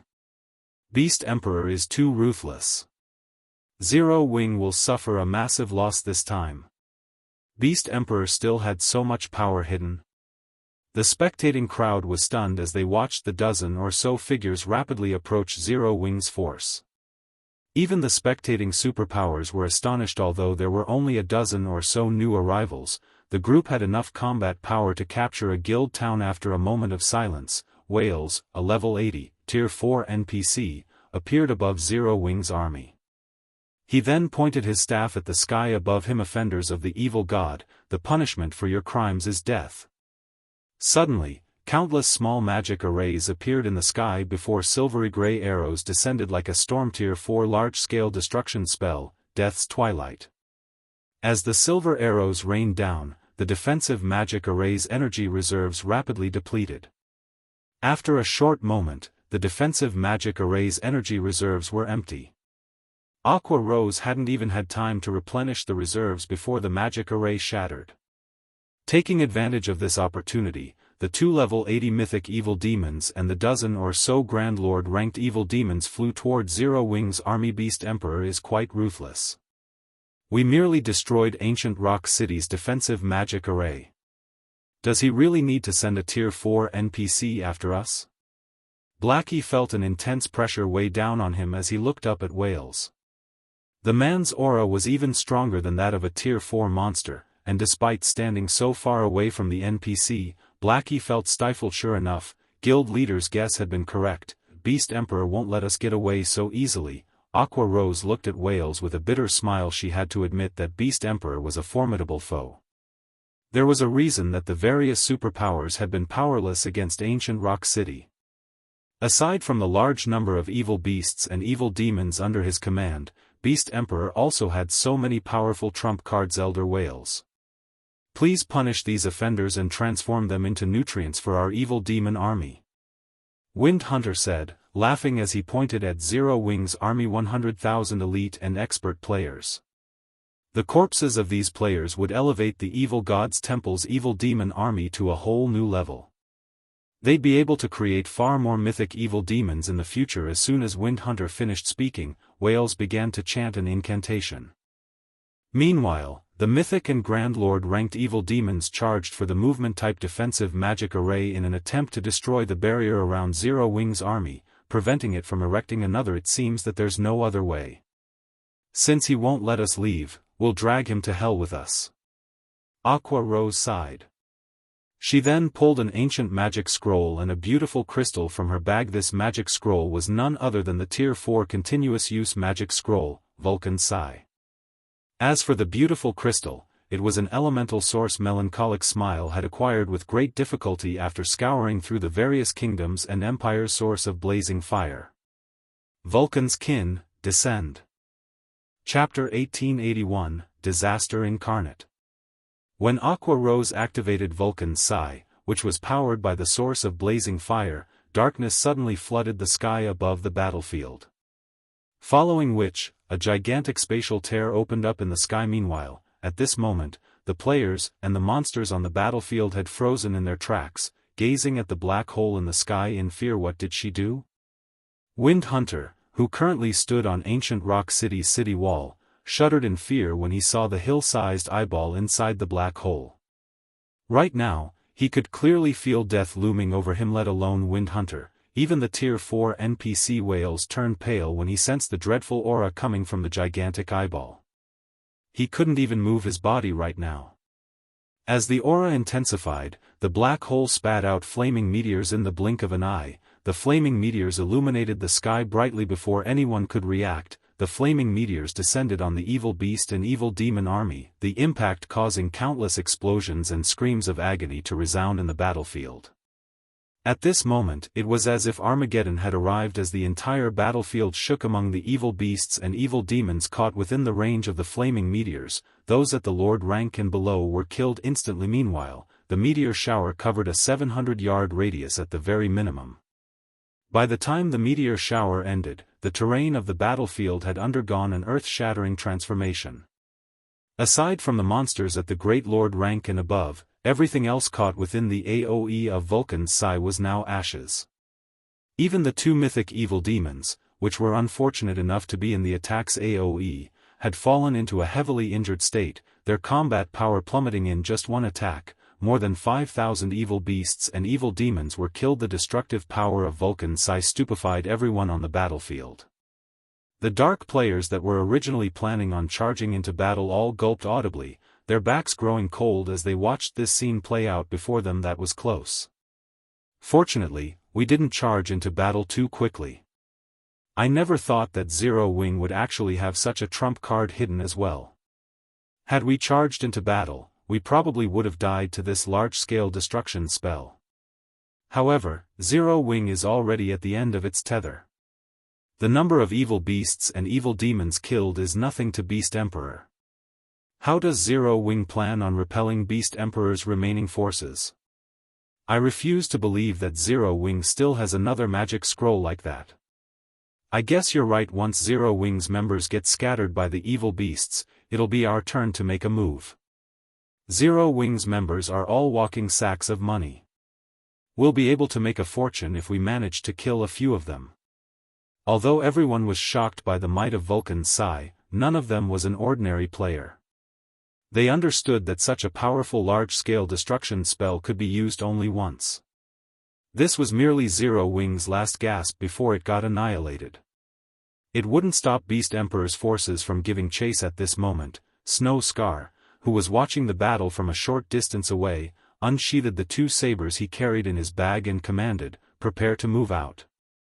This was the moment he had been waiting for. When cornered, even a rat would bite back at the cat, not to mention a guild like Zero Wing. Meanwhile, now that Zero Wing's last-ditch defense was over, it was the perfect opportunity for them to take action. At Snow Scar's words, the eyes of Blackwater's members glowed with excitement and anticipation. The experts of the Heavenly Eagle Legion, in particular, had long since been dying to make a move. If not for Snow Scar holding them back, they would have charged at Zero Wing's army already. However, just as the Blackwater members and Dark players were preparing to rush down on Zero Wing's members, a deafening roar suddenly came from the fiery plains created by the meteor shower. Following the first roar, more roars shook the battlefield one after another. Then, the meteors that landed on the battlefield started transforming. The flames surrounding the meteors grew considerably. As for the meteors themselves, they took on a humanoid form. In the blink of an eye, over 500 flaming giants appeared on the battlefield. Even the weakest among these flame giants was a level 75 Great Lord that was 10 meters tall. Meanwhile, the majority of the flame giants on the battlefield were 20-meter-tall Grand Lords. There were also 4 60-meter-tall mythic flame giants. These 4 mythic flame giants looked like 4 flaming mountains as they stood on the battlefield. Everywhere these mythic flame giants passed became a sea of flames. Lava also flowed down from their bodies continuously, turning the area within 100 yards of the mythic flame giants into a lava field. Any evil beasts and evil demons caught within this lava field got burned and lost chunks of HP over time. After taking shape, these flame giants slaughtered the evil beasts and evil demons before them and charged straight towards Ancient Rock City. The level 83 mythic flame giants, in particular, were simply unstoppable, sending even the mythic evil beasts flying with a single slap. Meanwhile, the Lord-ranked evil beasts caught within the lava fields formed by the mythic flame giants lost HP at a rate visible to the naked eye. In the blink of an eye, several hundred evil beasts and evil demons had been killed. The battlefield had been turned into a sea of flames as well. It was no exaggeration to say that this legion of flame giants was disaster incarnate. Damn it. Stop them. Quick. We must not let them enter the city. Beast Emperor shouted, his complexion turning deathly pale when he saw the flame giants charging toward Ancient Rock City. The flame giants' bodies were massive. If they entered Ancient Rock City, the destruction they would cause would be unimaginable. This was especially true for the mythic flame giants. Their entry would spell disaster for the city. Damn it. Zero Wing, just you wait. The evil god's temple will flatten you sooner or later. Wind Hunter bellowed as he glared at Zero Wing's army. Gnashing his teeth, he promptly controlled all his evil demons and evil beasts to deal with the flame giants. Ancient Rock City was the evil god's temple's foothold in the Ore Empire. They could not afford to lose it, no matter what. Although he did not think that the Flame Giant Legion could destroy the entire city, even partial destruction was not a loss they could afford. Following which, under Windhunter's command, Whales and the 2 mythic evil demons moved to hinder the mythic flame giants. As for the other evil beasts and evil demons, Windhunter tasked them with dealing with the other flame giants. The number of monsters targeting Zero Wing's members decreased drastically. Using this opportunity, Aqua Rose activated the movement-type defensive magic array once again. Immediately after, she had the army beat a hasty retreat. At the same time, she also had Flying Shadow and the others recall the divine magic dragons to support the army's withdrawal. Right now, the Flame Giant Legion was more than enough to handle the frontline. This sudden development gave the players seeking to attack Zero Wing's members pause. With the 3 divine magic dragons guarding Zero Wing's army, no player could poke their nose into this battle. Moreover, Zero Wing's defensive magic array was up again. There were also the 200 miniature ballistas continuously firing exploding arrows. Weary retreating. Snow Scar said, sighing as he sent a glance at Zero Wing's receding army. But the other members of the Heavenly Eagle Legion felt unreconciled as they looked at Snow Scar. Do you think you can handle those 3 divine magic dragons? Snow Scar asked as he eyed the 20-plus players behind him. They might be able to do something about the defensive magic array and 200 miniature ballistas, but they would be helpless against the 3 divine magic dragons. Although the divine magic dragons were heavily injured, as they were controlled by players, the combat power they possessed was still above that of ordinary mythic monsters. Not to mention, with the divine magic dragons' basic attributes, all they needed was 1 hit to kill current players. If we use our trump card, what will those 3 divine magic dragons amount to? A white-clad tier 2 summoner, argued trump card. Are you all going to expose our Heavenly Eagle Legion's greatest secret without the Vice Guild leader's permission? Snow Scar asked as he shot a cold glare at the Tier 2 summoner. Everyone present promptly fell silent. Relax. You'll have plenty of opportunities to perform in the future. Not to mention, we got to see Zero Wing's trump cards this time. A guild that has its trump cards exposed is no different from a beast that has lost its claws and fangs. Zero Wing is no longer a threat to us, Snow Scar said, a faint smile appearing on his face as he eyed the distant Zero Wing army. When Zero Wing's army completed its retreat from the battlefield, the battle at Ancient Rock City had also come to an end. Although Zero Wing had failed to capture Ancient Rock City, it had managed to destroy the city's defensive magic array and retreat entirely unscathed. Most importantly, Zero Wing had also destroyed the Dark Witch's Tower, an important gathering point for dark players in the Ore Empire. After the battle ended, news of it spread like crazy to the kingdoms and empires neighboring the Ore Empire. Chapter 1882, Everyone's Considerations. Dark Knight Empire, Dark Knight City. Many players roamed along the city streets. Players visiting the city for the first time were awed by its prosperity. As one explored the busy streets, they'd encounter level 55 or above players who wore level 50 secret silver equipment. Tier 2 experts were also relatively common. Meanwhile, Starlink's guild residence sat at the heart of the city. It was one of the most eye-catching sights within the city, and there was always a long line of players seeking to join the guild outside its entrance. Why does it feel like more players have applied to join Starlink recently? I've even heard rumors that players from outside of the Dark Knight Empire have come to join Starlink. That's only natural. I've heard that Starlink has acquired a magic crystal vein, so the guild no longer lacks magic crystals. Moreover, the guild recently cleared a path to the Sea of Trees and can now travel to the area. The Sea of Trees? Are you talking about the Dark Knight Empire's rumored Dream City? Of course. What else would I be talking about? I've heard that the Sea of Trees is a wonderful place, protected by the 6 great primordial elf kings. It also has a passage that allows you to complete your promotion to Tier 2. You can actually skip the regular Tier 2 promotion quest. The passage is also easier than the normal promotion quest, although, once you complete the trial, you don't get one of the main Tier 2 classes, but a special Tier 2 class. A special Tier 2 class? That's right. It's a semi-support class called Traveling Bard. The class is a combination of the Berserker, Elementalist, Cleric, and Oracle classes. How awesome! You can actually skip the normal Tier 2 promotion quest. The Tier 2 promotion quests are so difficult that you're not guaranteed to pass if even with the full support of a large guild. I wonder when we'll get to visit the Sea of Trees. Even if I can't complete my normal Tier 2 promotion quest, becoming a Tier 2 traveling bard isn't a bad idea. At the very least, I'll be much stronger than a Tier 1 berserker. Keep dreaming. That's the Sea of Trees we're talking about. How could it be so easy to visit? Only Starlink, the force responsible for opening the path to the city, can lead a large number of players to it. Why do you think experts from other countries are coming to join Starlink? Everyone's trying to get into the Sea of Trees through the guild.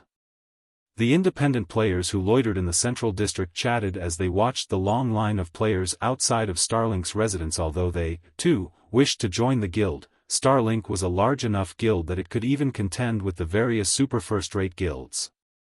Its recruitment requirements were intensely strict. Not just anyone could join. Meanwhile, a dozen or so Tier 2 players had gathered in the guild leader's office in Starlink's residence. Damn that unyielding soul. They actually secured the first clear of a large-scale Hell Mode team dungeon before us and promoted their guild to 3-star. Lu Xinglua frowned as he glared at the people before him. How did this happen? We've clearly held the lead. How did Unyielding Soul get the first clear instead?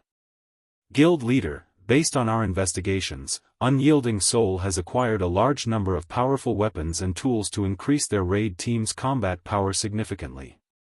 Those items are the reason that they secured the first clear. Dawn Webb, who was now a level 57, Tier 2 Elementalist, explained. Powerful weapons? How is that possible?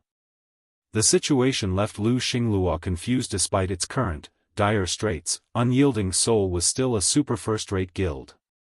Its main force should have already wielded the best equipment in God's domain. Even if Unyielding Soul borrowed equipment from other guilds, it shouldn't be able to increase its raid team's combat power by such a large margin. It's true. According to our spies, the guild has acquired a large collection of level 55 dark gold weapons, Dawn Webb said as he sent Lu Xinglua the information on the weapons. Although these level 55 dark gold weapons are inferior to most level 55 dark gold weapons, they are still more powerful than level 50 dark gold weapons. Level 55 dark gold weapons? How did they get their hands on these? Not even super guilds have such an armory. There's no way anybody would be willing to sell a large batch of these weapons, Lu Xinglua said in surprise. Our spies have confirmed that the weapons came from Zero Wing. Zero Wing must have some special channel that allows it to collect such items, Dawn Webb explained. I've already had someone investigate the guild, but Zero Wing has kept a tight lid on this matter. So far, we have failed to discover the weapon's origin. However, if I were to guess, it is highly likely that Zero Wing's forgers crafted the items. Even the various superpowers are struggling to raid level 50 team dungeons. Other than special quests or high-level field bosses, it is almost impossible for players to acquire level 55 dark gold weapons right now. Furthermore, Zero Wing sold the weapons to Unyielding Soul in bulk. It is very likely that Zero Wing's forgers have managed to create a level 55 dark gold weapon by luck or found the forging designs, mass-producing the weapons. Zero Wing? Lu Xinglua's expression darkened when he heard the name. I've heard that Zero Wing just launched a sudden attack against Ancient Rock City. What was the battle's outcome? Zero Wing had already dared to disobey him. Now, the guild had assisted Unyielding Soul, his guild's rival. Due to the assistance, Unyielding Soul had recovered its momentum and become an even greater thorn in his side. Zero Wing has failed, Dawn Webb said softly after giving the matter some thought. I know that. That's Beast Emperor we're talking about. How could that old bastard be so easy to defeat? The old bastard was even lucky enough to acquire a legacy from the evil god's temple, Lu Xinglua said, nodding. I want to know how severe Zero Wing's losses were. There were none. After failing to capture Ancient Rock City, Zero Wing used a powerful magic scroll to stop Beast Emperor's army before retreating from the battlefield, Dawn Webb explained. Although Zero Wing failed to capture Ancient Rock City, however, the guild did destroy the Dark Witch's Tower, one of the Dark player's teleportation points in the Ore Empire. How? Lu Xinglua's eyes widened with shock. Finding this revelation somewhat unbelievable, he continued, I thought Dark Soul guarded the town. Although he did not know exactly how powerful the Dark Witch's Tower was, even superpowers would have to pay a high price to destroy it since it was protected by high-level NPCs, much less a guild like Zero Wing. Moreover, Zero Wing had been engaged in a battle against Ancient Rock City while it had attacked the Dark Witch's Tower. That's correct. During the battle with the Dark Witch's Tower, Zero Wing revealed war weapons that no one has seen in the game before. This weapon operates like a mobile magic tower. It even has extremely high defense. The attack on the Dark Witch's Tower succeeded due to these weapons. All of the various superpowers are looking into it to find a way to acquire the weapons for themselves, Dawn Webb reported, nodding. He then forwarded the Dark Witch's Tower's battle video to Lu Xinglua. The ability to produce level 55 dark gold weapons, and now this? Zero Wing is unexpectedly capable. After Lu Xinglua watched the video, his lips curled into a smile as he said, very good. I had simply planned to destroy Zero Wing, but it seems that the guild still has some value. Change of plans. Notify our subordinates to bring me these items. What about the Sea of Trees? We've gone to great lengths to acquire the 8 keys from the Thorn Fortress. Are we going to give up now that we're so close to the final struggle? Dawn Webb asked hurriedly. Of course not. We'll deal with the Sea of Trees first, then we'll take care of Zero Wing, Lu Xinglua said. As he looked at the hell tanks on his screen, a hint of greed flashed in his eyes. "All right, go, see to the necessary preparations." "Understood." Dawn Webb nodded. He then led his men out of the office. Meanwhile, in Silverwing town, the return of Zero Wing's army caused a huge commotion in the town. After all, the battle's outcome had been striking. Although Zero Wing had failed to take down Ancient Rock City, the Dark Witch's tower's destruction ensured that dark players would no longer pose a threat to Silverwing town. Including the guild's occupation of the secret stone fortress, Zero Wing had secured the Ore Empire's southeastern region. No force would be able to hinder the guild's members now. With the rich leveling resources in the Ore Empire, Zero Wing's development speed would skyrocket. For a time, independent players from other countries traveled to Silverwing town in hopes of joining Zero Wing. Many among them were expert players. Guild leader, the various superpowers representatives have left. They all expressed their congratulations on garrisoning in the secret stone fortress, Aqua Rose said, smiling at Shifeng as he organized and inspected the loot he had acquired from the Dark Witch's tower. However, Hell Fiend from King's Return wore a particularly grudging look when he left. "You should have seen how funny it was. It seems that they intend to give up on pressuring our guild." Shifeng nodded. The outcome didn't surprise him. Now that the potential losses outweighed the gains, it was only natural that the various superpowers gave up on targeting Zero Wing. Right, Unyielding Heart has also come to meet you. He has brought a few people with him this time. He says that he has a huge business proposition for you, Aqua Rose said. They're currently waiting in the second floor's VIP reception room. Would you like to meet with them now? A business proposition? All right, let's head over and see what they have to say. Shifeng was relatively curious about Unyielding Heart's sudden visit. He and Aqua Rose then left the guild warehouse and headed for the second floor VIP reception room. Chapter 1883, Set Equipment of Astronomical Value. 4 people sat in the second floor VIP reception room in Zero Wing's guild residence. When Shifeng and Aqua Rose entered, these 4 people shifted their gazes toward the door. Sorry for the long wait, Shifeng said. He was already acquainted with 2 of the 4 players, Unyielding Heart and Mulingsha. Shifeng also recognized the other 2. They had been experts that ever large guild in God's domain had known about during his previous life. One of these 2 was a level 57, Tier 2 elementalist called Long Soul, while the other was a level 57, Tier 2 Guardian Knight called Hunting Blade. In the past, Long Soul had also been known as the Crimson Wizard, whereas Hunting Blade had been known as the Iron Giant. Although neither had ranked on the God's domain's experts list in the past, the secret Pavilion had given them official titles they hadn't ranked simply because they hadn't wanted to. Every superpower had their own secrets, and none of them would display every expert they had. Hence, under pressure from the various superpowers, the secret pavilion hadn't included every expert on the God's domain experts list. However, the secret pavilion had still provided a brief description of some of these experts. All of the experts that had earned a title had striking battle records. Although Long Soul and Hunting Blade hadn't been as famous as Unyielding Heart, they weren't any weaker than the guild leader. Of course, the 2 players had only earned their titles after reaching Tier 3 in the game. At this point, few people knew these players' true abilities. Guild leader Black Flame, "You've come," Unyielding Heart said, smiling as he stood. He then gestured to Long Soul and Hunting Blade and said, "Let me introduce you. This is Long Soul, Unyielding Soul's chief elementalist, and this is Hunting Blade, Unyielding Soul's chief guardian knight." "Hello."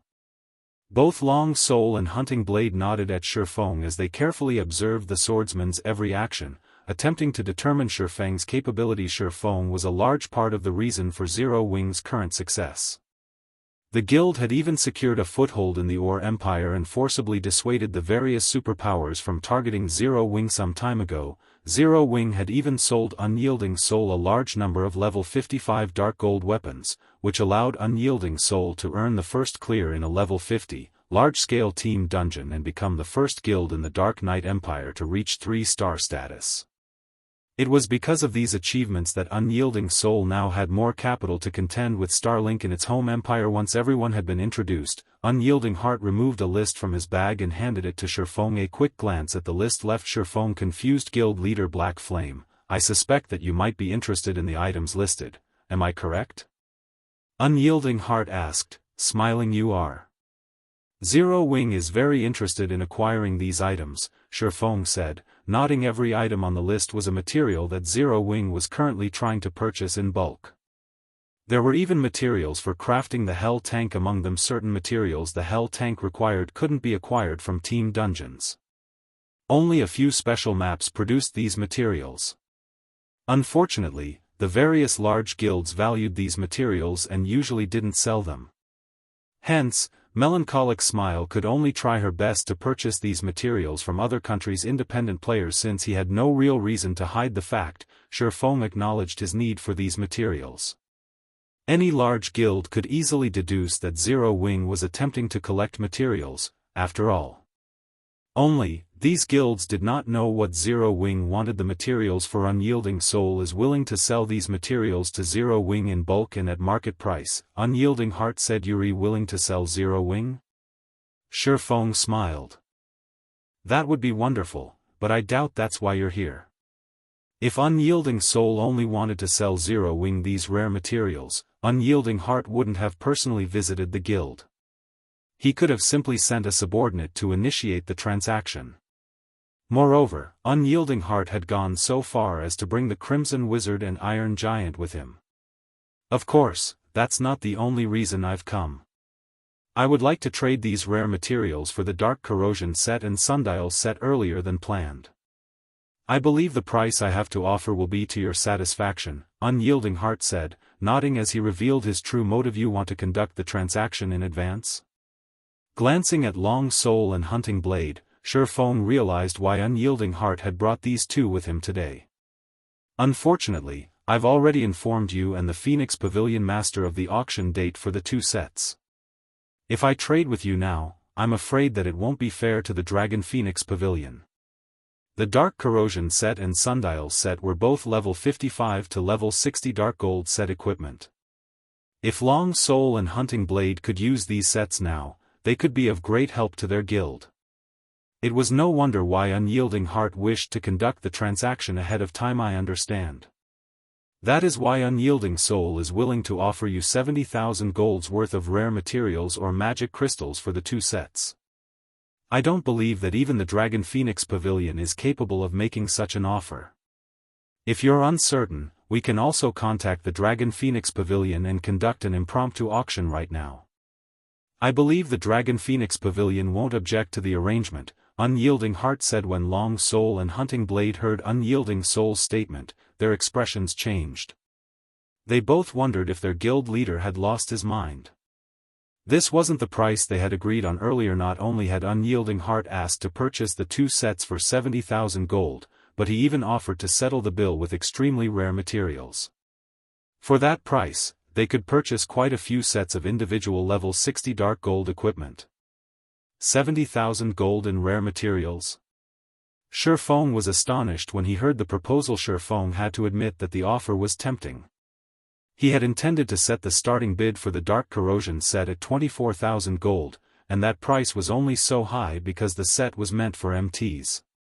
He had thought he'd be lucky to sell the Sundial set for 10,000 gold. At best, he had estimated that he could sell the two sets for a total of 50,000 gold, yet Unyielding Heart had just offered 70,000 gold for the sets.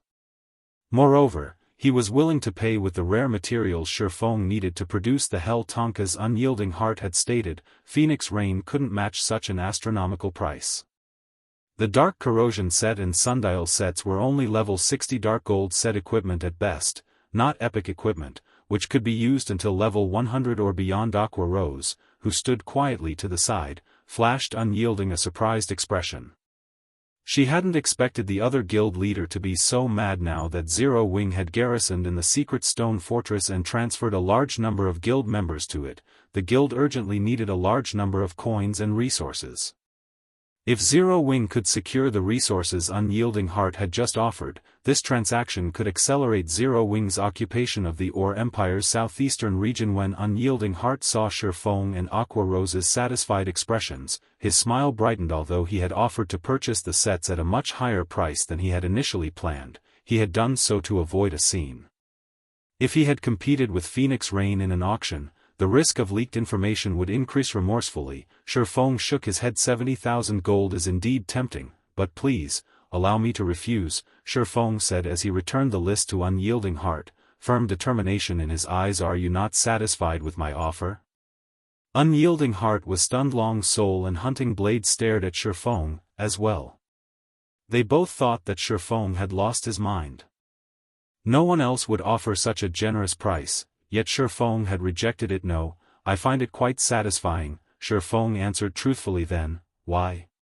Unyielding Heart's confidence began to crumble as he stared at Shifeng. Unfortunately, I'm more interested in the Sea of Trees, Shifeng said, chuckling. Chapter 1884, Tier 2 Special Class. After Shifeng's statement, the room fell deathly silent. This Unyielding Heart couldn't help but stare at Shifeng in shock. He had never dreamed that Shifeng's appetite would be so intense. Not only wasn't the man satisfied with 70,000 gold and rare materials, but he had also set his sights on Unyielding Soul's Sea of Trees. The Sea of Trees? Questions filled Aqua Rose's mind. She didn't recognize the name, and that made her curious. What was the Sea of Trees that it was enough for Shifeng to refuse so many valuable resources? Moreover, based on Unyielding Heart and his companion's expressions, the Sea of Trees clearly wasn't ordinary. Guild leader Black Flame, if you wish to involve the Sea of Trees in this transaction, Unyielding Soul will have to bow out, Long Soul firmly declared as he stood. It is best if you consider something else. The Sea of Trees was a legendary city in the Dark Knight Empire. Anybody could learn that much after a little research. Besides, it was no longer a secret in the Empire. Many experts had already learned of the Sea of Trees and traveled to Dark Knight City to join Starlink. However, unlike Starlink, Unyielding Soul had no intentions of sharing the Sea of Trees. Hunting Blade nodded as well from beside Long Soul. The Sea of Trees was far beyond Unyielding Soul's bottom line. Zero Wing must be dreaming if it thought it could demand a share of the profits in exchange for 2 dark gold set equipment. Don't be in such a hurry to refuse. Aren't you interested in what I have to offer? Long Soul's reaction didn't particularly surprise Shifeng. The Sea of Trees was a unique secret land, which had been created by the 6 great primordial elf kings. Like Primordial City, the Sea of Trees could provide players immense help, but the Sea of Trees primarily focused on magic research. Players could find many magic arrays that weren't available in God's Domain's NPC towns and cities. Players could also improve their grasp on magic arrays, as well as their spell completion rates. Because of this, the various major powers in the past had placed heavy importance on the Sea of Trees. After the Sea of Trees activated, players would only be able to visit the city if they had a key. As a result, the city's entry slots were incredibly precious. However, as players continued to unlock more of the city's features, the entry conditions would loosen. In the end, the Sea of Trees had become one of the most famous NPC cities throughout God's Domain. Meanwhile, the Sea of Trees' most well-known benefit was its Tier 2 special class, Traveling Bard. As one of the few semi-support classes available at Tier 2, the class had the ability to boost teammates, although the Traveling Bard didn't command high DPS. A Traveling Bard could increase a 100-man team's combat power by at least 15%. This was why the various large guilds had valued this Tier 2 special class. Naturally, Unyielding Soul would have a greater advantage if it monopolized the class for as long as possible. It doesn't matter what you say. We won't budge on this matter, Long Soul growled resolutely. Unyielding Soul had researched the Traveling Bard class in detail, so they knew just how much help the class would provide to a team. As long as Unyielding Soul had Traveling Bard players, the guild could clear team dungeons far faster than other superpowers. As for Starlink and Crimson Emperor, who had also obtained keys to enter the Sea of Trees, neither would share their slots to ensure their advantage over their competition. What if I told you that I have a way to increase player success rate of becoming Traveling Bards? Shifeng asked, chuckling. I know a little about the traveling bard class. I have heard that a limited number of players can class change into a traveling bard, 20 per week, I think. Moreover, I don't believe that Unyielding Soul is the only guild in the Dark Knight Empire that has acquired the keys to enter the city. How do you know this? Long Soul stared at Shifeng in shock. The matter regarding the city's keys should have been a core secret that only their 3 guilds knew. Players outside of the guild should only know that they could become traveling bards after visiting the Sea of Trees, but how could such a massive advantage exist without limit? There was indeed a player limit for the promotion quest, only 20 players could acquire the class each week. Once that limit had been reached, players would have to wait 7 days before they could attempt the class change. Increase the class change success rate? Guild leader Black Flame, do you really have a way of doing so? Unyielding Heart could not help his growing interest. Although 7 days wasn't a long time, it wasn't very short either. The various superpowers main force members would surpass level 60 after 2 cooldown cycles. At that time, Tier 2 players would not be as much of a rarity. Fortunately, the traveling bard's value wouldn't lessen in that time, although the class would be most valuable during the first 2 cooldown cycles. Currently, the Dark Knight Empire's 3 main powers vied for these first 20 slots. If it were possible to increase the class change success rate, Unyielding Soul would have a massive advantage over its competition, of course. Moreover, my method increases the success rate by at least 20%, Shifeng confidently explained. A 20% improvement? Unyielding Heart gasped. Although the Traveling Bard's class change quest was slightly easier than the usual Tier 2 promotion quest, that didn't mean it was easy. The experts Unyielding Soul had carefully selected to attempt the class change only had a success rate of roughly 50%. If it were possible to increase that by 20%, Unyielding Soul could monopolize the 20 slots. The Sea of Trees initial entry slots are incomparably precious. Besides, how do we know that you're telling us the truth? Long Soul stated. I don't have any proof. It is up to you to believe me or not. I only want 10 entry slots into the city. I'll also reduce the price for the 2 sets to 50,000 gold in resources, Shifeng said, smiling. For a time, Long Soul was at a loss for words. All right, I'll agree to your offer on behalf of Unyielding Soul. Xianxia, who had remained silent all this time, said suddenly, Miss Mu, what if he's just spouting nonsense? Long Soul tried to dissuade the woman. I don't believe that guild leader Black Flame would trick us. Furthermore, his understanding of the traveling bard class isn't inferior to ours in the least. This proves that he knows what he's talking about, Xianxia said. Since Xianxia was so determined, Long Soul had no choice but to nod silently. However, as Xianxia had implied, only the core upper echelons of the Dark Knight Empire's 3 major guilds should know any details related to the traveling bard class. Information leaks should be impossible, yet Shifeng had revealed accurate information on the class. This proved that he indeed knew something. All right, let us sign a contract, then. Once Unyielding Soul's group had agreed, Shifeng revealed a contract he had prepared beforehand. He then filled in some of the blank areas of the contract before handing it to Unyielding Soul's representatives. The conditions were very simple. Unyielding Soul would give Wing 10 entry slots to the Sea of Trees and 50,000 gold in rare resources. In return, Wing would hand over the 2 dark gold set equipment and the information on how to increase the class change success rate for the traveling bard class. After both sides had signed the contract, Shifeng revealed his method to Xianxia. In truth, the method was very simple: learn how to produce magic arrays.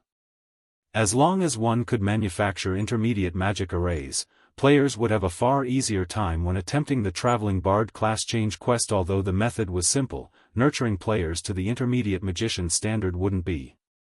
Hence, Shifeng had only asked for 10 slots. After all, the number of Tier 1 players that could craft intermediate magic arrays was incredibly low. Most expert players in God's domain would be fortunate if they could produce basic magic arrays, much less intermediate rank. Both sides then agreed to meet up in Dark Knight City 2 days before they'd head to the Sea of Trees. When Shifeng had completed his side of the bargain, he received 50,000 gold in resources. These materials should be enough to set up the basic teleportation device. Feng smiled at the magic crystals and materials Unyielding Heart had transferred to him. Although the system had awarded a basic teleportation device, setting it up in a town or city required additional magic crystals and materials. In fact, the task demanded 20,000 magic crystals and roughly 4,000 gold in materials. Previously, due to the battle against Beast Emperor, Zero Wing had spent most of the magic crystals it had stockpiled. Fortunately, Feng's deal with Unyielding Heart had netted him 40,000 magic crystals, more than enough to set up the basic teleportation device. Immediately after the meeting, Feng made his way for Silverwing Town's most popular attraction, the airport. Chapter 1885, Basic Teleportation Device. Silverwing Town, Airport. Due to the airport's appearance, the previously desolate sector of the town had become a hub for players and NPCs. Many players lingered outside of the airport, hawking their wares or recruiting team members. So, this is Silverwing Town. The players here are so high-leveled. The town's average level can already compete with Black Dragon City's players. Don't you know? Many expert players have come to develop in Silverwing Town since it has become easier to travel here from Starmoon City, and the town's transportation quests offer such bountiful rewards. I've heard that players can even purchase cheap secret silver weapons and equipment from Silverwing Town's transportation firm from time to time. As players left the airport, some couldn't help their surprise when they saw how prosperous Silverwing Town had become. Practically every player roaming the street outside the airport was level 53 or above, with the majority being level 54 and 55. Tier 2 experts were also common. However, the players selling equipment and tools were the most shocking. In Black Dragon City, the Black Dragon Empire's imperial capital, players rarely sold level 50 secret silver equipment. However, on the street outside the airport, quite a few players did just that. Moreover, their prices were 20% lower than in Black Dragon City. Although, despite the 20% discount, the prices were still beyond ordinary players' budgets. Meanwhile, after receiving a brief explanation on Silverwing Town, first-time visitors' eyes glowed with excitement. Based on what they had heard thus far, developing in Silverwing Town would be far more successful than in Black Dragon City. Not only did the town offer many income sources for independent players like themselves, but acquiring level 50 weapons and equipment was also easier here. It was even said that the transportation firm offered level 50 fine gold weapons and equipment. The only problem was the transportation firm contribution point requirement, and those would not be easy to collect. The airport's benefits are really amazing. It's no wonder why guild towns with airports had quickly become advanced cities, Feng thought as he gazed at the crowded street before him. He had never thought that the airport would become so prosperous after just a few days. Although he had told Aqua Rose to increase Silverwing Town's player population limit, he didn't think it would be long before they reached the new limit. If he wanted to resolve this issue, he'd have to upgrade Silverwing Town to an advanced town soon. Although an advanced town was still a town, it was significantly larger than an intermediate town, nearly half the size of a basic city. However, upgrading Silverwing Town to advanced rank wouldn't be an easy task. Aside from the required popularity, neutral towns needed sufficient security to qualify for a promotion. Currently, gaining popularity wasn't a problem for Silverwing Town. With how many players the airport and transportation firm attracted, Silverwing Town gained a large amount of popularity each day. It wouldn't be long before Silverwing Town met the requirement for an advanced town. Unfortunately, doing the same for the town's security would be challenging. In terms of defensive structures, Silverwing Town definitely passed, as it had 5 magic towers and a large number of defense turrets. However, any additional defense turrets wouldn't provide much to the town's security. A town or city's security was divided into 2 factors: defensive structures and NPC soldiers. There were 2 methods of increasing NPC soldiers' strength. The first involved improving the soldiers' combat standards. The second required upgrading the NPC soldiers' weapons and equipment. Unfortunately, not even Feng had a method of improving the NPC's combat standards. It all depended on the NPCs the town recruited. All he could do right now to strengthen Silverwing Town's NPC soldiers was improve their weapons and equipment. However, boosting the NPC soldiers to meet the strength requirement for a promotion would require a large number of coins, To reach the security standard for a promotion to advanced rank, 600 of Silverwing Town's 2,000 NPC soldiers would need to wear full sets of fine gold equipment. Currently, only 120 NPC soldiers wielded fine gold equipment. Meanwhile, gearing the remaining 480 NPCs would cost close to 290,000 gold in total. The greatest difficulty other guilds faced when trying to upgrade a neutral town was the town's popularity. During his previous life, the guild towns had generally fulfilled their security requirements long before they fulfilled their popularity requirements. However, Zero Wing was the exact opposite. This was precisely the reason for Shifeng's current headache. Zero Wing simply didn't have enough money. From an outsider's point of view, Zero Wing was quite wealthy. However, Shifeng knew how truly broke his guild was. Just taking care of Silverwing Town's development had drastically slowed Zero Wing City and the Lost Towns. Now, he also needed 290,000 gold to upgrade Silverwing Town.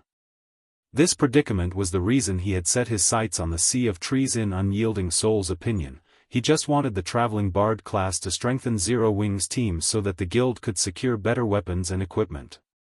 In reality, however, the Traveling Bard class was nothing to him. The Sea of Trees itself was his true target. As players gradually unlocked the city's various features, the legendary Dream City would enjoy immense fame throughout the continent of God's domain. Thus far, the populace was still unaware that the Sea of Trees was actually a trade city for the various neutral races. Of course, this feature would only become available after players had removed the city's second seal. At that time, neutral NPCs would swarm to the Sea of Trees, and after the third seal was removed, neutral players would join them. At that time, like Blackwing City's passes, the Sea of Trees keys would become more common in neutral races' maps. The keys would no longer be limited to the Dark Knight Empire. Unlocking this feature would also open trade between human players and neutral players. Although there did not seem to be many neutral players in the game right now, when they gathered, they would easily outnumber an empire's player population. After all, many players desired a stronger body, and becoming a neutral race would satisfy this desire. Since no one knew this secret yet, he had to prepare to secure a share of the profits, using this opportunity to make a fortune. It wouldn't be long before the Sea of Trees' second seal was removed, and if he didn't take action quickly, the Dark Knight Empire's three main powers would claim the Dream City's benefits. However, gaining these benefits had a prerequisite: coins. Lots and lots of coins. Thinking up to this point, Shifeng hurried towards a large, empty shop not far from the airport. This was one of the many shops Shifeng had left empty specifically for the airport. Immediately, Shifeng took out the basic teleportation device and a large number of materials from his bag. He then began to set up the device in the center of the shop's main hall. After working non-stop for 8 hours, Shifeng finally formed the necessary magic arrays and magic circuits, connecting them to the basic teleportation device. As he finished his work, he released a sigh of relief. The necessary magic arrays were not easy to form. Players needed a strong understanding of advanced magic arrays to do so. Creating the necessary magic circuits was even more complex. These magic circuits had to be connected to God's domain's ley lines. Normally, the task required 3 advanced magicians, but since he was Zero Wing's only advanced magician right now, he had to complete the task slowly. Fortunately, he had grasped the production process for advanced magic arrays. Otherwise, he wouldn't have been able to utilize the basic teleportation device at all. System, you have successfully connected the ley line magic circuit. Do you wish to activate the basic teleportation device? Activate. Chapter 1886, Prosperous Silverwing. In the quiet hall, the basic teleportation device activated, and magic arrays began to manifest on the ground. A short moment later, a silver, threefold magic array appeared above the teleportation device, glowing with a dazzling light. The moment this threefold magic array appeared, the ambient mana rapidly gathered to the teleportation device. A pillar of silver light rose from the teleportation device, piercing through the ceiling and rising out of the shop. Every player in Silverwing Town could see the commotion activating the teleportation device had caused. As the silver light pillar rose beyond the clouds, it exploded. A silver light then rippled through the sky. In the blink of an eye, the ripple had enveloped all of Silverwing town. Then, as quickly as it had appeared, the silver ripple vanished. What just happened? Was that some kind of magical attack? Isn't the airport in that sector? Did someone just attack the airport? As the light pillar and ripple disappeared, questions overwhelmed the town's players. Some curious players started to make their way towards the airport to investigate. Meanwhile, inside the large shop, Xianxia grinned as he looked at the operational teleportation device. If an airport could attract players to a town, boosting its development, then a teleportation device would bring abundant wealth. This was especially true for Silverwing Town, a town in a dangerous place like the Ore Empire. Hopefully, this thing's teleportation range is a little longer. Xianxia immediately inspected the teleportation device in God's domain. Teleportation devices' range wasn't fixed, even for devices of the same rank. The teleportation device's range varied based on its environment. Basic teleportation devices' teleportation range could cover anywhere between 500,000 yards and 1 million. The range was vast enough to teleport players across a small leveling map. Meanwhile, the further the basic teleportation device could reach, the larger Silverwing Town's safe zone would be. After all, if enemy players attacked Zero Wings within the teleportation range, the guild could send reinforcements instantly. This was also the reason that other powers rarely attacked towns with teleportation devices. A single mistake could easily lead to utter annihilation. As Xianxia called up the basic teleportation device's attribute panel, the system revealed the device's statistics: maximum teleportation distance, 710,000 yards, maximum users at one time, 100 people. Teleportation cost: every 150,000 yards per person requires 1 unit of mana. 1 unit of mana for every 150,000 yards with a maximum of 710,000 yards. Not bad. Xianxia was relatively satisfied with the teleportation device's statistics. 1 magic crystal yielded between 100 to 130 units of mana. In other words, 1 magic crystal would be enough to teleport between 100 to 130 people across 150,000 yards. This cost was much lower than an ordinary teleportation magic array. For example, the teleportation house in White River City cost 1/5 of a magic crystal to teleport 1 player from White River City to the Twin Towers Kingdom, which was 20 units of mana or more. After inspecting the statistics, Xianxia transferred 20 NPC managers from the battle arena to the basic teleportation device. He also set this shop up as Silverwing Town's teleportation point. As for the usage fees, he had set it at 80 copper per 150,000 yards per person. Although the profits wouldn't be astronomical with this price, even ordinary players would find it acceptable. This would no doubt attract many players to the teleportation service, which would, in turn, generate massive income.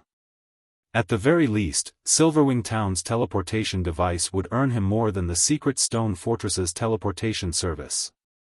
Although the teleportation array in the fortress consumed far less mana than this teleportation device, the fortress's managers only received a portion of the profits after deducting the operation costs. Once Xianxia finished with the shop, he instructed his NPCs to open it to the public. Many players had already gathered on the street outside of the shop due to the airport, and after seeing the silver light pillar, even more players had joined the crowd. The moment the shop opened, a flood of players surged in out of curiosity. What's going on? Silverwing Town even offers teleportation services to nearby areas? I thought only fortresses have this kind of teleportation function. This is wonderful. Traveling into the Ore Empire's inner region to quest is such a pain. Now that I can just teleport there, I'll save so much time. When the crowd of independent players discovered the teleportation shop's function, their eyes glistened with excitement. Although the teleportation price was slightly higher than that in the Ore Empire's fortresses, it was still within ordinary players' budgets. Moreover, Silverwing Town's living standards were far better than that of teleportation fortresses. Not only was the town's mana density incredibly high, but it also had a battle arena, in which players could train. Silverwing Town even had the transportation firm, which offered high-ranked weapons and equipment. The services Silverwing Town offered were no match for teleportation fortresses. As news of the teleportation shop spread, thousands of players fought to use it. In the few minutes since the shop had opened, it had generated 10 gold in profit. The teleportation shop's money-making speed was simply frightening. At this rate, as long as there were enough magic crystals available to continue operation, generating 10,000 gold in profit would be child's play for the teleportation shop. Silverwing Town's teleportation device was even more lucrative than Zero Wing City's 4 towers of elements. Of course, Sherfong had expected this. There were already more players using Silverwing Town's teleportation service than those in Zero Wing City, which had decreased since the players who wanted to travel to the Ore Empire had long since done so. Moreover, most players visiting the Empire were here to develop themselves. They'd likely remain in the Ore Empire for some time. Furthermore, due to the airport's recent construction, many players had opted to travel to the Ore Empire via airship.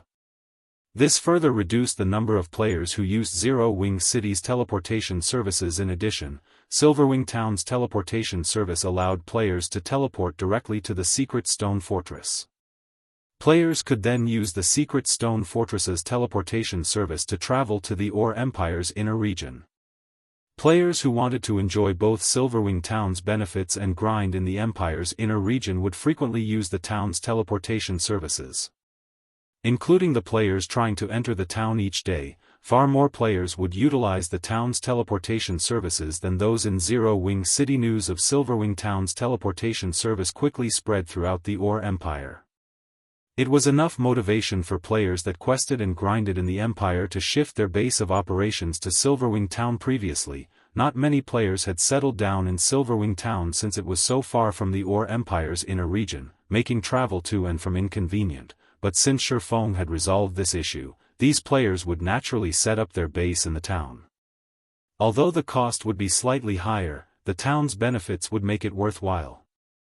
The players operating in the Ore Empire's inner region were at least elites, as well, so spending a few extra silver coins each day wouldn't be a problem. For a time, the number of players trying to enter Silverwing Town skyrocketed. Meanwhile, Blackwater's upper echelons and Beast Emperor learned about this recent development. They wore gloomy expressions. They had hoped that the various superpowers would gang up on Zero Wing, but not only hadn't that happened, but Silverwing Town also had a teleportation function now.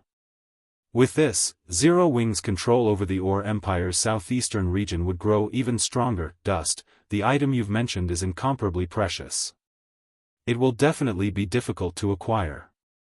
If you have it, how confident are you of gaining full control of the evil dragonification magic array? Beast Emperor asked the man beside him, Dust Edge, from his seat in the Evil God's Branch Temple in Ancient Rock City. He had planned to use the Dark Players and Bounty Hunters to whittle Zero Wing's combat power and financial strength down, but now, this plan would likely fail. He also lacked the forces to launch a direct assault on Silverwing Town. Although Blackwater was powerful, it had recently acquired the Crimson Flame Fortress. It was still in the process of reinforcing its strength and also lacked the power to destroy Zero Wing's town. Currently, Dust Edge's evil dragonification legacy was his only hope. Unlike nurturing evil beasts and evil demons, producing evil dragons only required rare materials and players. I can't guarantee success, but I'm 80% confident I can gain full control over the magic array. Once I do, I'll be able to create even stronger evil dragons. Including the Evil God's Temple's current forces, destroying Silverwing Town should be a breeze. Dust Edge proclaimed, confidence shining in his eyes. We'll wipe all of Zero Wing from the face of God's domain, not to mention removing the guild from the Ore Empire. Good. I'll notify Blackwater and Dark Soul now and have them secure the item for you as soon as possible. Seeing the confidence in Dust Edge's eyes, Beast Emperor couldn't wait to see the completed evil dragon. Meanwhile, in Silverwing Town's candlelight trading firm, Sherfong had begun to rent out the shops around the airport. He had set the rent at 3,000 gold per month for small shops and 5,000 gold per month for large shops. Naturally, there were a limited number of shops available, so they would be rented out on a first-come, first-served basis. The moment the guild revealed the rental prices, the town's interested merchant players were stunned. This is insane. Has Zero Wing gone mad for money? Chapter 1887, Foundation Solidifying. Once the candlelight trading firm had published the shop's rental prices, the town's merchant players and nearby bystanders gaped in shock. Crap. 3,000 gold to rent a shop for 1 month? I can buy a shop in an NPC city with that kind of money. Silverwing Town can't even compare to an NPC city, yet Zero Wing dares set the rent so high. Who could possibly afford such a price? If I had 3,000 gold, I could fully equip myself in top-tier equipment. With that kind of equipment, I'd be able to earn back the gold in a month if I'm lucky. It'd be far more profitable than renting a shop in Silverwing Town. For a time, Silverwing Town's players heatedly discussed the astronomical rent. Guild leader, I'm afraid that very few merchant players will be able to afford this price. Many capable trading firms have offered to rent the shops long-term if we lower the price by 30%, as well. Why don't we drop it just a little? Aqua Rose suggested from her seat in the second-floor hall. Truthfully, even she thought that Shifeng's price was a little too high. It might be acceptable for the shops in Zero Wing City since the city had over 5 million player residents. The city's merchant players would accept such a high rent. Even the players that purchased permanent shops in NPC cities still had to pay a 15% monthly property tax, after all. Moreover, this property tax would change based on the shop's monthly evaluation. The tax wasn't fixed based on the initial purchase price. However, Silverwing Town wasn't Zero Wing City. Although it had already become an intermediate town, it could only accommodate a limited number of players at a time. Right now, its player population was nowhere near that of a major NPC city, not to mention Zero Wing City. Tell them that my price isn't that high considering Silverwing Town's current prosperity. If they refuse, we won't push the matter. However, I can't guarantee that the prices won't increase after another fortnight, Shifeng said nonchalantly. Silverwing Town was home to the treasure trove known as the transportation firm, which allowed players to purchase rare items. If players purchased these rare items before reselling them in other countries, they could make quite a profit. In addition, the shops themselves could be used as warehouses to store items. If his plans for the Sea of Trees hadn't required so many coins, he wouldn't have chosen to rent out Silverwing Town's shops. Yet guild leader, I've also received a report regarding the Orc capital city. It seems that Blackwater has removed the seal on the Orc capital city's armory. The various large guilds have already dispatched expert teams to explore the armory. Although we are attempting to do the same, Blackwater's surveillance around the regional dungeon is quite tight. If we approach, Blackwater's members will intercept us. We can't get anywhere near the city, Aqua Rose said worriedly. However, the Orc capital city's armory is guaranteed to contain a plethora of war weapons. If we let Blackwater claim them, it'll be detrimental for our guild's development in the Empire. They've opened the Orc capital city's armory? Shifeng frowned. Blackwater is certainly impressive. The Orc capital city was an Azura mode regional dungeon, which doubtlessly had bountiful resources. Needless to say, plenty of war weapons were stored within regional dungeons' armories. It was a perfect location to secure war weapons for the large guilds that lacked such things. However, since Blackwater controlled the Crimson Flame Fortress, it essentially controlled the path to the Orc capital city. Moreover, Blackwater would have a much easier time eliminating Zero Wing's members once they entered the city, since the guild had the home ground advantage. If Blackwater truly acquired a large number of war weapons, it would become a detriment to Zero Wing. Zero Wing had solidified its position in the Orc Empire because it had far more and stronger war weapons than other guilds. If it lost this advantage, Blackwater would have a much easier time capturing Silverwing Town.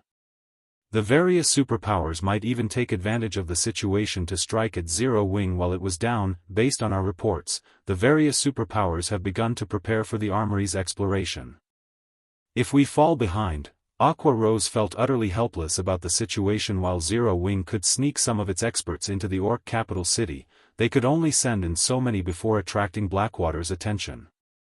If they didn't send in enough, however, the participating superpowers could easily chase them away. We'll give up on the Orc capital city, Shifeng decided after considering the matter. Give up?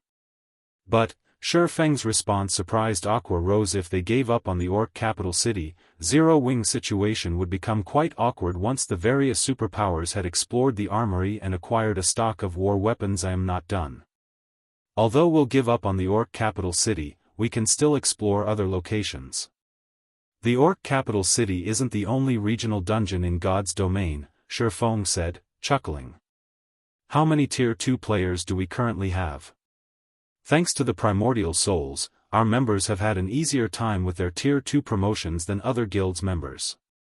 We now have more than 400 Tier 2 players, and quite a few players are still attempting to complete their promotion quests. I don't think it will be long before we have 1,000 Tier 2 players, Aqua Rose said. A little excited. Zero Wing already had enough Tier 2 players to rival superpowers, and as time passed, the guild might even surpass the various major powers in God's domain. She had to admit that monopolizing a large fraction of Primordial City's resources gave Zero Wing a massive advantage. Zero Wing had far fewer experts than the various superpowers, but after acquiring the primordial souls, Zero Wing's members had a much easier time with their Tier 2 promotion quests. The guild also had an advantage in the equipment its members wore. We have so many already? Shifeng was a little surprised by this revelation. It was far more than he had expected. Currently, the various first-rate guilds were lucky if they even had 40 Tier 2 experts. Excellent. In that case, take Icarus's heart and organize a 300-man team to raid the Salic Mountains. Grind the giant rock beasts there. Kill as many as you can for their loot. It'll also be a good opportunity to level up. However, be careful as you explore the map. Although it isn't an Azura mode regional dungeon, it is still one of the rare Hell mode regional dungeons. The Salic Mountains occupied a level 60 to level 90 neutral map near the Storm Empire. Meanwhile, the regional dungeon was well known for its production of fine Titan ore. Fine Titan ore was far more valuable than Titan Oregon. Although it could be acquired from 100-man team dungeons, the drop rate was painfully low.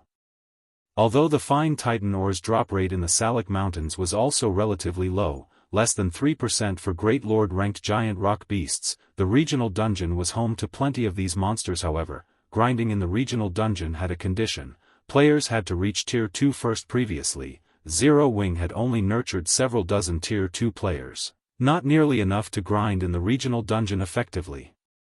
Hence, he had set the endeavor aside. However, now that the guild had so many Tier 2 players, he could use this opportunity to collect fine Titan ore, which was the main material needed to produce the Guardian puppet. Once he had the fine Titan ore, he would only have to wait until Melancholic Smile had nurtured the necessary master lifestyle players. Shifeng's ordered left Aqua Rose a little confused. She didn't understand why he wanted to grind monsters so far from their territories, but since he had given the order, she had no choice but to accept Icarus's heart and do as he had told her. Meanwhile, all 20 of the shops Shifeng had offered had been filled after only a day. Of the 15 small shops and 5 large shops he had prepared, none were vacant. In the blink of an eye, Shifeng had earned 70,000 gold. This dumbfounded many merchant and independent players. They all wondered if the shop's tenants were crazy to spend so many coins on these shops. By the time the appointed date to set off for the Sea of Trees arrived, Shifeng had earned a total of 120,000 gold from Zero Wing's territories and selling the materials he had acquired from the Ice Crystal World, following which, Shifeng took his money and 9 Tier 1 experts to the Dark Knight Empire's Dark Knight City. Chapter 1888, Undead Knight. Dark Knight Empire, Dark Knight City. When Shifeng and the 9 experts Aqua Rose had carefully selected left the teleportation hall, they were greeted by a crowded street. Many of the players among the crowd were independent experts. Many of these independent players were at level 55 or above and very WH equipped, with quite a few pieces of level 50 secret silver equipment. As if they were on a pilgrimage, these independent players ventured towards Dark Knight City's business district. At a glance, there were easily more than 5,000 of these players. Why are so many experts here? Shifeng was surprised by the number of experts on the street. While it was true that a large number of experts tended to gather in Empire's capitals, he had never seen so many independent experts in an imperial capital before. Not even the 4 major empires' capitals were this popular. As Shifeng wondered about the reason for this gathering, he heard shouting from a short distance away: players wishing to class change to a Tier 2 traveling bard, head to Starlink's residence to apply as soon as possible. The guild will only accept applications for another 30 minutes. Upon hearing the announcement, the independent experts began to charge down the street. Starlink is so stingy. Despite controlling the path to the Sea of Trees, it's only recruiting 200 non-guild players. I know, right? How could 200 slots be enough for so many people? I've heard that players had begun to line up outside of Starlink's residence 10 hours ago. There are already more than 100,000 players in line right now. The most infuriating part of it all is that instead of recruiting based on individual strength, Starlink is recruiting based on one skill with magic arrays. I'm a berserker, I almost never have to deal with magic arrays. Even magical class players rarely learn that stuff. That subclass can't help improve one's combat power, and you have to waste a lot of time researching arrays. However, I've also heard that if you become a traveling bard, you instantly get access to the same treatment as Starlink's core members. If you don't want to compete in Starlink, you can do so over at Unyielding Soul. Shortly after Starlink began its recruitment, Unyielding Soul did the same for the traveling bard class change. However, it only has 100 slots available. Though, like Starlink, you'll receive core member treatment if you complete the class change. I really didn't expect a Tier 2 class change to require knowledge on controlling magic arrays. If I had known about it earlier, I would have studied magic arrays a while ago. The players on the streets chatted as they watched the swarm of players rush toward Starlink and Unyielding Soul's guild residences, discussing the two guilds' recruitment standards. They also expressed their regrets about not learning to control magic arrays earlier. Starlink is recruiting players with knowledge on magic arrays? Shifeng frowned a little when he overheard the nearby players' conversations. Does Unyielding Soul have a leak? Aside from himself and Aqua Rose, only Unyielding Soul's members knew about the method of increasing player success rate during the Traveling Bard's class change quest at this stage of the game. Unless Starlink had discovered it as well, its recruitment conditions wouldn't have been so specific. Magic arrays were usually only useful to lifestyle players. The benefits of manipulating magic arrays would be minuscule at best to combat players. Moreover, that was limited to magical classes. Knowledge regarding magic arrays was basically useless to physical classes. While Shifeng and his group traveled toward the Purple Night Plaza, the agreed meeting place, players crowded every inch of the plaza. Tens of thousands of players from Unyielding Soul, Starlink, and Crimson Emperor surrounded the area, and every one of these players wore full sets of level 50 secret silver equipment at minimum. Some of these guild players even carried level 50 dark gold weapons. The scene made the lingering independent players envious. Meanwhile, only these three guilds members were allowed to enter the Purple Night Plaza right now. Outsiders could only watch from a distance. As Shifeng and his group approached, Mu Lingsha, who had been waiting for them for quite some time, led them to an area Unyielding Soul's members had cordoned off, instantly attracting many players' attention. Who are those people? Didn't they say that the three guilds have reserved the entire plaza? Based on their guild emblems, they don't seem to be from Unyielding Soul. I think I've seen that guild emblem before. Right. That's the guild emblem for the guild that has garrisoned in the Ore Empire's secret stone fortress. That's Zero Wing's emblem. But why are Zero Wing's members here? Didn't they say that the three main guilds weren't even giving the Sea of Trees slots to players from first-rate guilds? Zero Wing is pretty impressive. It actually gained Unyielding Soul's favor and earned some slots for itself. TCH. So what if Zero Wing got some slots? It's not like they're guaranteed to complete the class change. As Shifeng led his team into the Purple Night Plaza, his 9 guildmates grew nervous. This was the first time they had encountered such a large group of experts. Of the tens of thousands of players in the plaza, all would be rare experts in a kingdom. With so many in one place, they radiated an immense pressure. Experiencing such a phenomenon would likely be rare for first-rate guilds' upper echelons. Moreover, Unyielding Soul and Starlink's members stared each other down in the center of the plaza. A chilling atmosphere lingered between the two guilds. As for Crimson Emperor, their players seemed slightly more relaxed, but although the guild was acting like a spectator, it would take action if given the opportunity. Bright Dawn, I had truly never thought that you would betray the guild to join Starlink. Just what benefits did they offer you? Unyielding Heart hissed, rage flashing in his gaze as he glared at the indifferent man beside Lu Xinglua.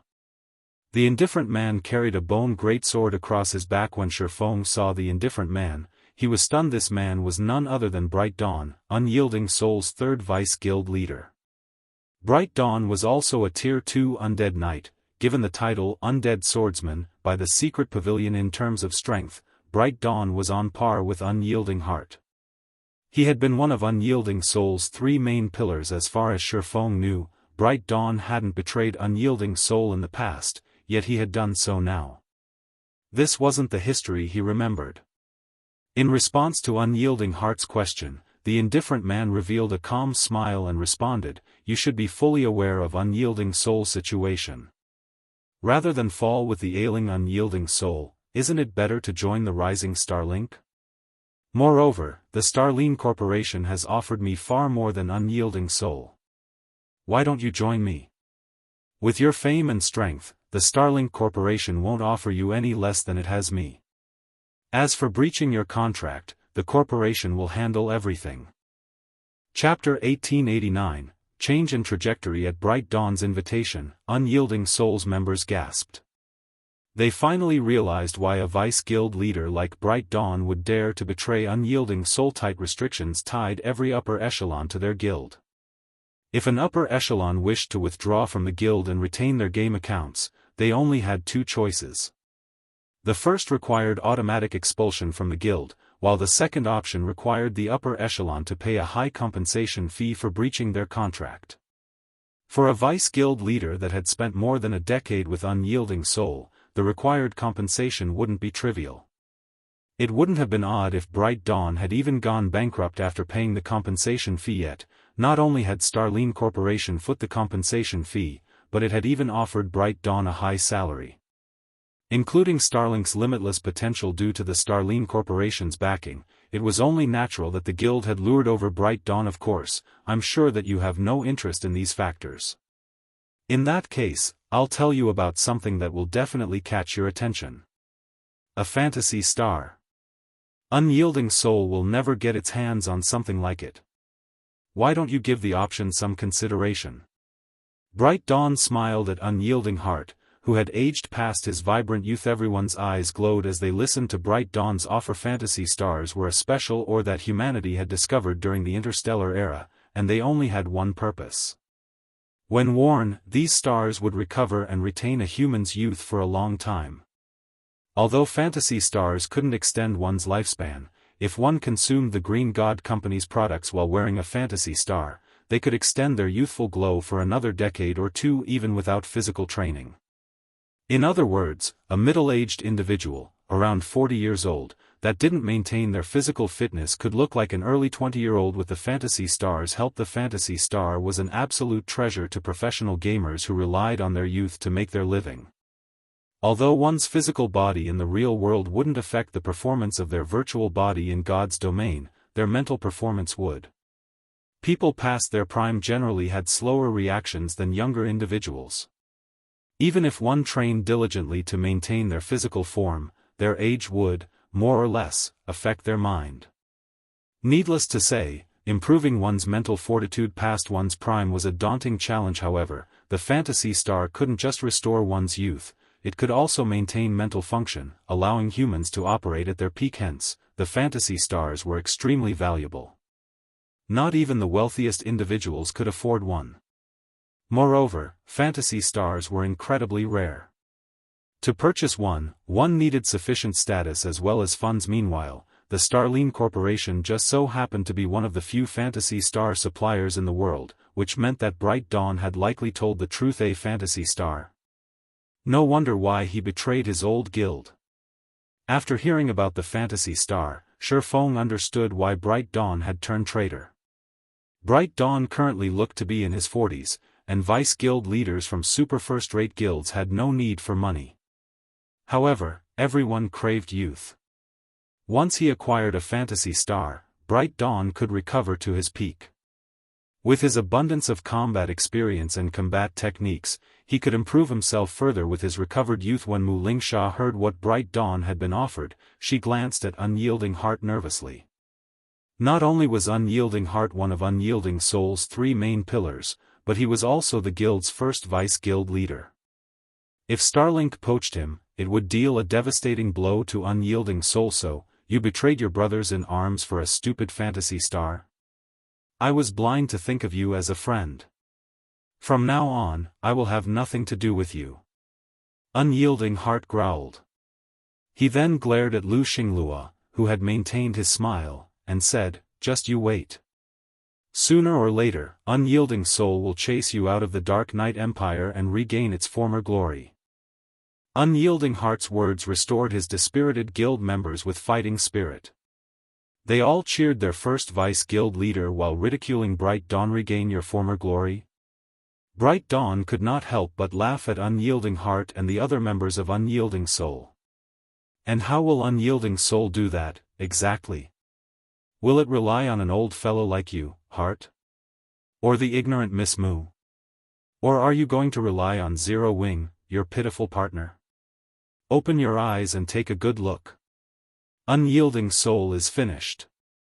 The only thing holding it together is a group of useless, old bastards. We've already gathered over 50 experts who are capable of manipulating intermediate magic arrays.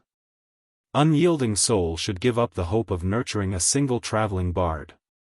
No, to be precise, you won't even get into the Sea of Trees. After saying so, Bright Dawn raised his hand. In response, some of Starlink's members in the Purple Knight Plaza began to make their move, each holding a silver crystal ballast. These Starlink members completed an incantation. Silver magic arrays began to manifest before them, releasing a bright light. A massive barrier then enveloped both Unyielding Soul and Crimson Emperor's members in the plaza. Have fun inside this barrier. It isolates everything within in a different dimension. Although this barrier requires 288 level 50+ players to sacrifice 5 of their levels permanently, the barrier will hold every one of you for 8 hours. With that said, we'll be taking our leave now, Bright Dawn said, laughing at Unyielding Heart. He then took a key from his bag and opened a teleportation gate to the Sea of Trees. Unyielding Soul and Crimson Emperor's members could only watch as Starlink's members entered the teleportation gate and disappeared from the plaza. No matter how much they attacked the magic barrier, they couldn't damage it in the slightest. To make matters worse, the surrounding NPC soldiers were ignoring the magic barrier. Damn it. To think they had planned such a trap. Unyielding Heart cursed as he attacked the illusory magic barrier with his greatsword. However, it felt as if he attacked nothing but air. The barrier didn't react as his greatsword sliced through it. Currently, the magic array in the center of Dark Knight City's Purple Knight Plaza was the only path to the Sea of Trees. Unfortunately, since they were now trapped in this magic barrier, they could open a teleportation gate even if they had the keys to enter the Sea of Trees. If they were truly stuck in this barrier for 8 hours, Unyielding Soul would fall behind Starlink. Starlink's players would likely complete at least 1/3 of their class change quests by the time they were freed. How were they supposed to catch up in that case? Meanwhile, Mu Lingxia glared at the barrier before her, clearly livid. Unyielding Soul had gone to great lengths to obtain the first clear of a level 50 large-scale team dungeon in the Dark Knight Empire, allowing the guild to catch a breather. However, if Starlink monopolized all 20 of the initial traveling bard slots, Unyielding Soul would suffer unimaginable consequences. After attacking for more than 2 minutes, Unyielding Soul's members gave up. They had no other choice but to wait until the barrier faded. Shifeng, however, approached the barrier, step by step, his nonchalant expression seeming as if he were admiring the Purple Knight Plaza's view. At the same time, he pulled a magic scroll from his bag. What is he trying to do? Does he plan to test the barrier as well? It's pointless. Both our guild's experts and those from Crimson Emperor have tried everything we can think of. What could one person from Zero Wing possibly do? The plaza's occupants watched Shifeng approach the barrier in confusion, including Unyielding Soul and Mu Lingxia. They had already expended a precious Tier 4 magic scroll to attack the barrier, but they had accomplished nothing. Even if Shifeng did the same, nothing would change. When Shifeng arrived before the barrier, he activated the Summon Guard scroll in his hands immediately. A golden-haired beauty in sacred robes appeared beside Shifeng. Destroy this magic array. Chapter 1890, Breaking the Barrier in One Hit. When the watching crowd saw the level 85 personal guard, Anna, they were dumbfounded. Destroy it? Unyielding Heart and the other Unyielding Soul members felt their anticipation melt away when they saw that Shifeng had merely summoned his personal guard. Meanwhile, Crimson Emperor's upper echelons couldn't help but laugh at the swordsman. Is that kid stupid? What is a Tier 2 NPC going to do in this situation? A woman in white robes among Crimson Emperor's members said as she shook her head. She had a tall, slender figure and radiated a mature charm. While Anna was no doubt the highest-leveled personal guard she had ever seen, Anna was still only Tier 2. She wasn't much different than the players trapped in the Plaza. Magic arrays couldn't be destroyed simply by someone with a high level. Otherwise, a level 200, Tier 1 NPC should be just as capable of destroying a town's defensive magic array as a level 80, Tier 4 NPC. Unfortunately, that was not the case. In reality, a level 200, Tier 1 NPC would struggle to damage a defensive magic array, whereas a level 80, Tier 4 NPC would have no trouble doing so. This was the power of tiers. Not only did higher tiers provide quantitative transformations, but they also qualitatively improved one's power. This was the case for magic arrays as well. The higher ranked a magic array was, the purer its mana would be. Depending on the purity of the mana powering the magic array, the barrier could be as weak as paper or as tough as iron. Hence, Anna was only superior to Tier 2 players on a quantitative level. There was no difference in the quality of their strength. Since none of the players in the barrier had managed to deal any damage to it, Anna wouldn't be able to. Either Vice Guild Leader, Starlink's trap is simply vicious. We have no choice but to sacrifice one of our players. We can have them pass the key to the guild leader to prepare another team. A level 57, Tier 2 Guardian Knight quietly suggested to the white-clad woman. The white-clad woman was none other than Illusory Words, Crimson Emperor's second Vice Guild Leader. Illusory Words had also been recognized as one of the 10 great clerics by the Secret Pavilion. Alright, get it done. Illusory Words nodded. There was a method to escape the magic barrier before its duration ended, although players wouldn't use this method unless absolutely necessary. That method was death. When players died, they'd automatically resurrect in the nearest graveyards half an hour after their death. While doing so would allow players to escape the barrier, it would cost a level. However, the current situation did not allow for such concerns. It was better to have one player die and get the key to their guild leader within 30 minutes than waste 8 hours in the plaza.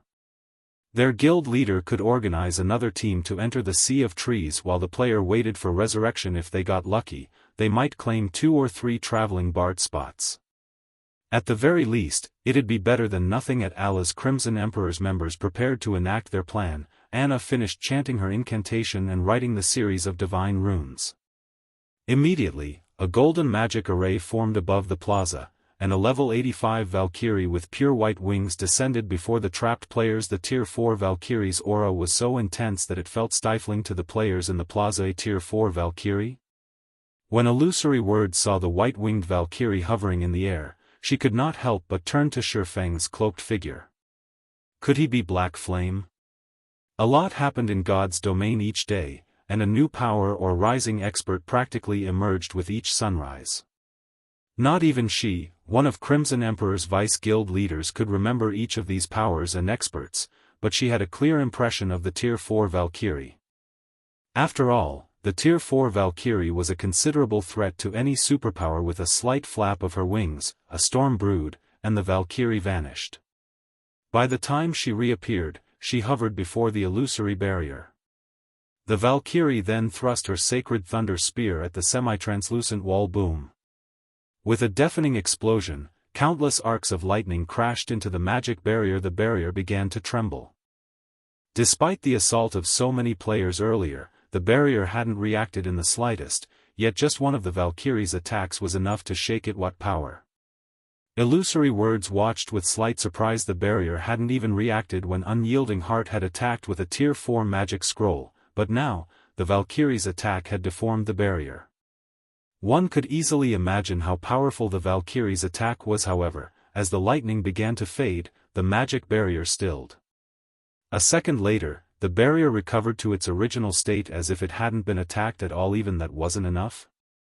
Unyielding Heart's expression soured as the magic barrier recovered. While it was true that the Valkyrie's attack had been effective, it was clear that the strike had only depleted a small portion of the magic barrier's energy reserves. It would take a considerable amount of time for the Valkyrie to destroy the barrier. Unfortunately, he was somewhat familiar with Shifeng's Valkyrie. He knew that it could only remain for a short time. Most likely, the Valkyrie would not be able to deplete the magic barrier's energy reserves before her duration ran out. This left them with only the option of escaping by death. Although he knew it would be meaningless, players that could manipulate intermediate magic arrays would have a 20% higher chance of completing their class change. Even if Unyielding Soul formed another team, locating Tier 1, intermediate magician experts would be impossible. Intermediate magician experts were extremely rare, and he had already gathered everyone his guild had here. Even if the guild organized another team to enter the Sea of Trees, if Unyielding Soul's members were 30 minutes late and had a lower success rate, how could they compete with Starlink? Of course, they could sacrifice the intermediate magician experts with him. It would give them a better chance of competing, but that plan left another issue. Would players resurrect inside the magic barrier after they died? If players resurrected inside the barrier instead of the nearest graveyard after the 30-minute wait had passed, they'd sacrifice a level for nothing. Is there no choice but to risk it? Unyielding Heart gritted his teeth as he considered the option. As Unyielding Heart contemplated, the Valkyrie ready to throw her sacred thunder spear at the magic barrier. However, the surrounding crowd had already given up hope. Since the previous attack had failed, this one shouldn't fare any better. However, Shifeng, who had remained still earlier, suddenly activated Heavenly Dragon's power, his aura's intensity instantly skyrocketing. He then slashed at the barrier with Killing Ray Lightning Slash. The Valkyrie threw her sacred thunder spear at the same moment. Two streaks of light, one blue and one gold, collided at a single point on the magic barrier as one boom. With another explosion, the two streaks of light shot through the barrier. Following which, the crowd heard the sound of cracking glass. Cracks then began to web themselves across the illusory barrier. Peng. A moment later, the blue sky returned above the players' heads. How is this possible? The barrier shattered? What did he do? Both Unyielding Soul's Unyielding Heart and Crimson Emperor's illusory words gave Shifeng incredulous looks. Chapter 1891, Another Method. Dark Night City, Purple Night Plaza. As the barrier disappeared, silence filled the entire plaza, and every player that had been trapped behind the barrier turned to stare at Shifeng. So strong. Didn't the barrier just shake a little after the Valkyrie's attack? How did he straight up destroy the barrier? Whether it was the spectating players outside of the plaza or the two super first-rate guilds members within, all looked at Shifeng with incredulous expressions. The expert players Starlink had stationed to observe the situation from outside of the plaza stared at the scene with bulging eyes. They had only formed the illusory spatial barrier after sacrificing 288 players to the magic array, yet Shifeng had shattered it without much effort. The illusory spatial barrier had been formed with a set of special magic tools the guild had found in ancient ruins. Starlink had exhausted a lot of time and resources to explore the various ruins, and by the time the guild had completed the required set to form the magic array, the guild had suffered over 5,000 casualties, all of which had been elite or expert players. Once the illusory spatial barrier had been activated, not even a Tier 4 monster should be able to escape. The Tier 4 monster would have no choice but to wait through the barrier's 8-hour duration. Moreover, even if players died inside the barrier, they would resurrect within it instead of in the nearest graveyard. Yet, Shifeng had shattered the barrier in one hit. While everyone was still shocked, Shifeng sheathed Killing Ray and turned to Unyielding Heart and his companions. The magic array has been dealt with. Let's hurry to the Sea of Trees, Shifeng said as he gestured to the magic array in the heart of the Purple Night Plaza. Calmly, he continued, it hasn't been long since Starlink's members left. We should be able to catch up if we hurry. Hearing Shifeng's reminder, Unyielding Heart and Mu Lingsha quickly snapped out of their daze and gave the swordsman grateful looks. If Shifeng hadn't shattered the magic barrier, they wouldn't have been able to compete with Starlink. Immediately, Unyielding Heart took a key from his bag and activated the teleportation gate to the Sea of Trees. Mu Lingsha then directed their experts to enter the teleportation gate. Meanwhile, illusory words couldn't pull her gaze from Shifeng, astonishment filling her eyes. Strength combination? When illusory words recalled the attack Shifeng had executed with the Valkyrie, a playful smile graced her lips. It seems that Black Flame is far more capable than I thought. It's no wonder why the secret pavilion has such a high evaluation of him. The Valkyrie's strength hadn't been quite high enough to shatter the illusory spatial barrier alone. Shifeng had actually combined his strength with the Valkyrie's to compensate. Executing the strength combination technique with another individual was many times more difficult than using it alone. One's grasp of timing and positioning had to be extremely accurate. It wasn't a casual feat to accomplish yet. Shifeng had smoothly executed the technique, which even domain realm experts found challenging. Although Shifeng hadn't combined his full strength with the Valkyries, it had been enough to exceed the magic barrier's limit. Thus, the magic barrier had shattered. Vice Guild Leader, the magic barrier is gone. Let's hurry as well, a tall, muscular berserker said. All right. Activate the teleportation gate. Illusory words nodded. She then directed her selected players into the teleportation gate, following which, white light enveloped Unyielding Soul and Crimson Emperor's members, one after another, as the players teleported to the Sea of Trees. While Unyielding Soul and Crimson Emperor's members left for the Sea of Trees, the observing Starlink members hurriedly reported to Lu Xinglua and Bright Dawn. What did you say? Unyielding Soul broke through the illusory spatial barrier? When Bright Dawn heard his subordinate's report, his mind instinctively wanted to reject the notion. That's impossible. Not even Tier 4 monsters can break out of the barrier. I know full well what Unyielding Soul is capable of. They definitely don't have the power to destroy the illusory spatial barrier. As Unyielding Soul's ex-Vice Guild leader, he was fully aware of the guild's current prowess.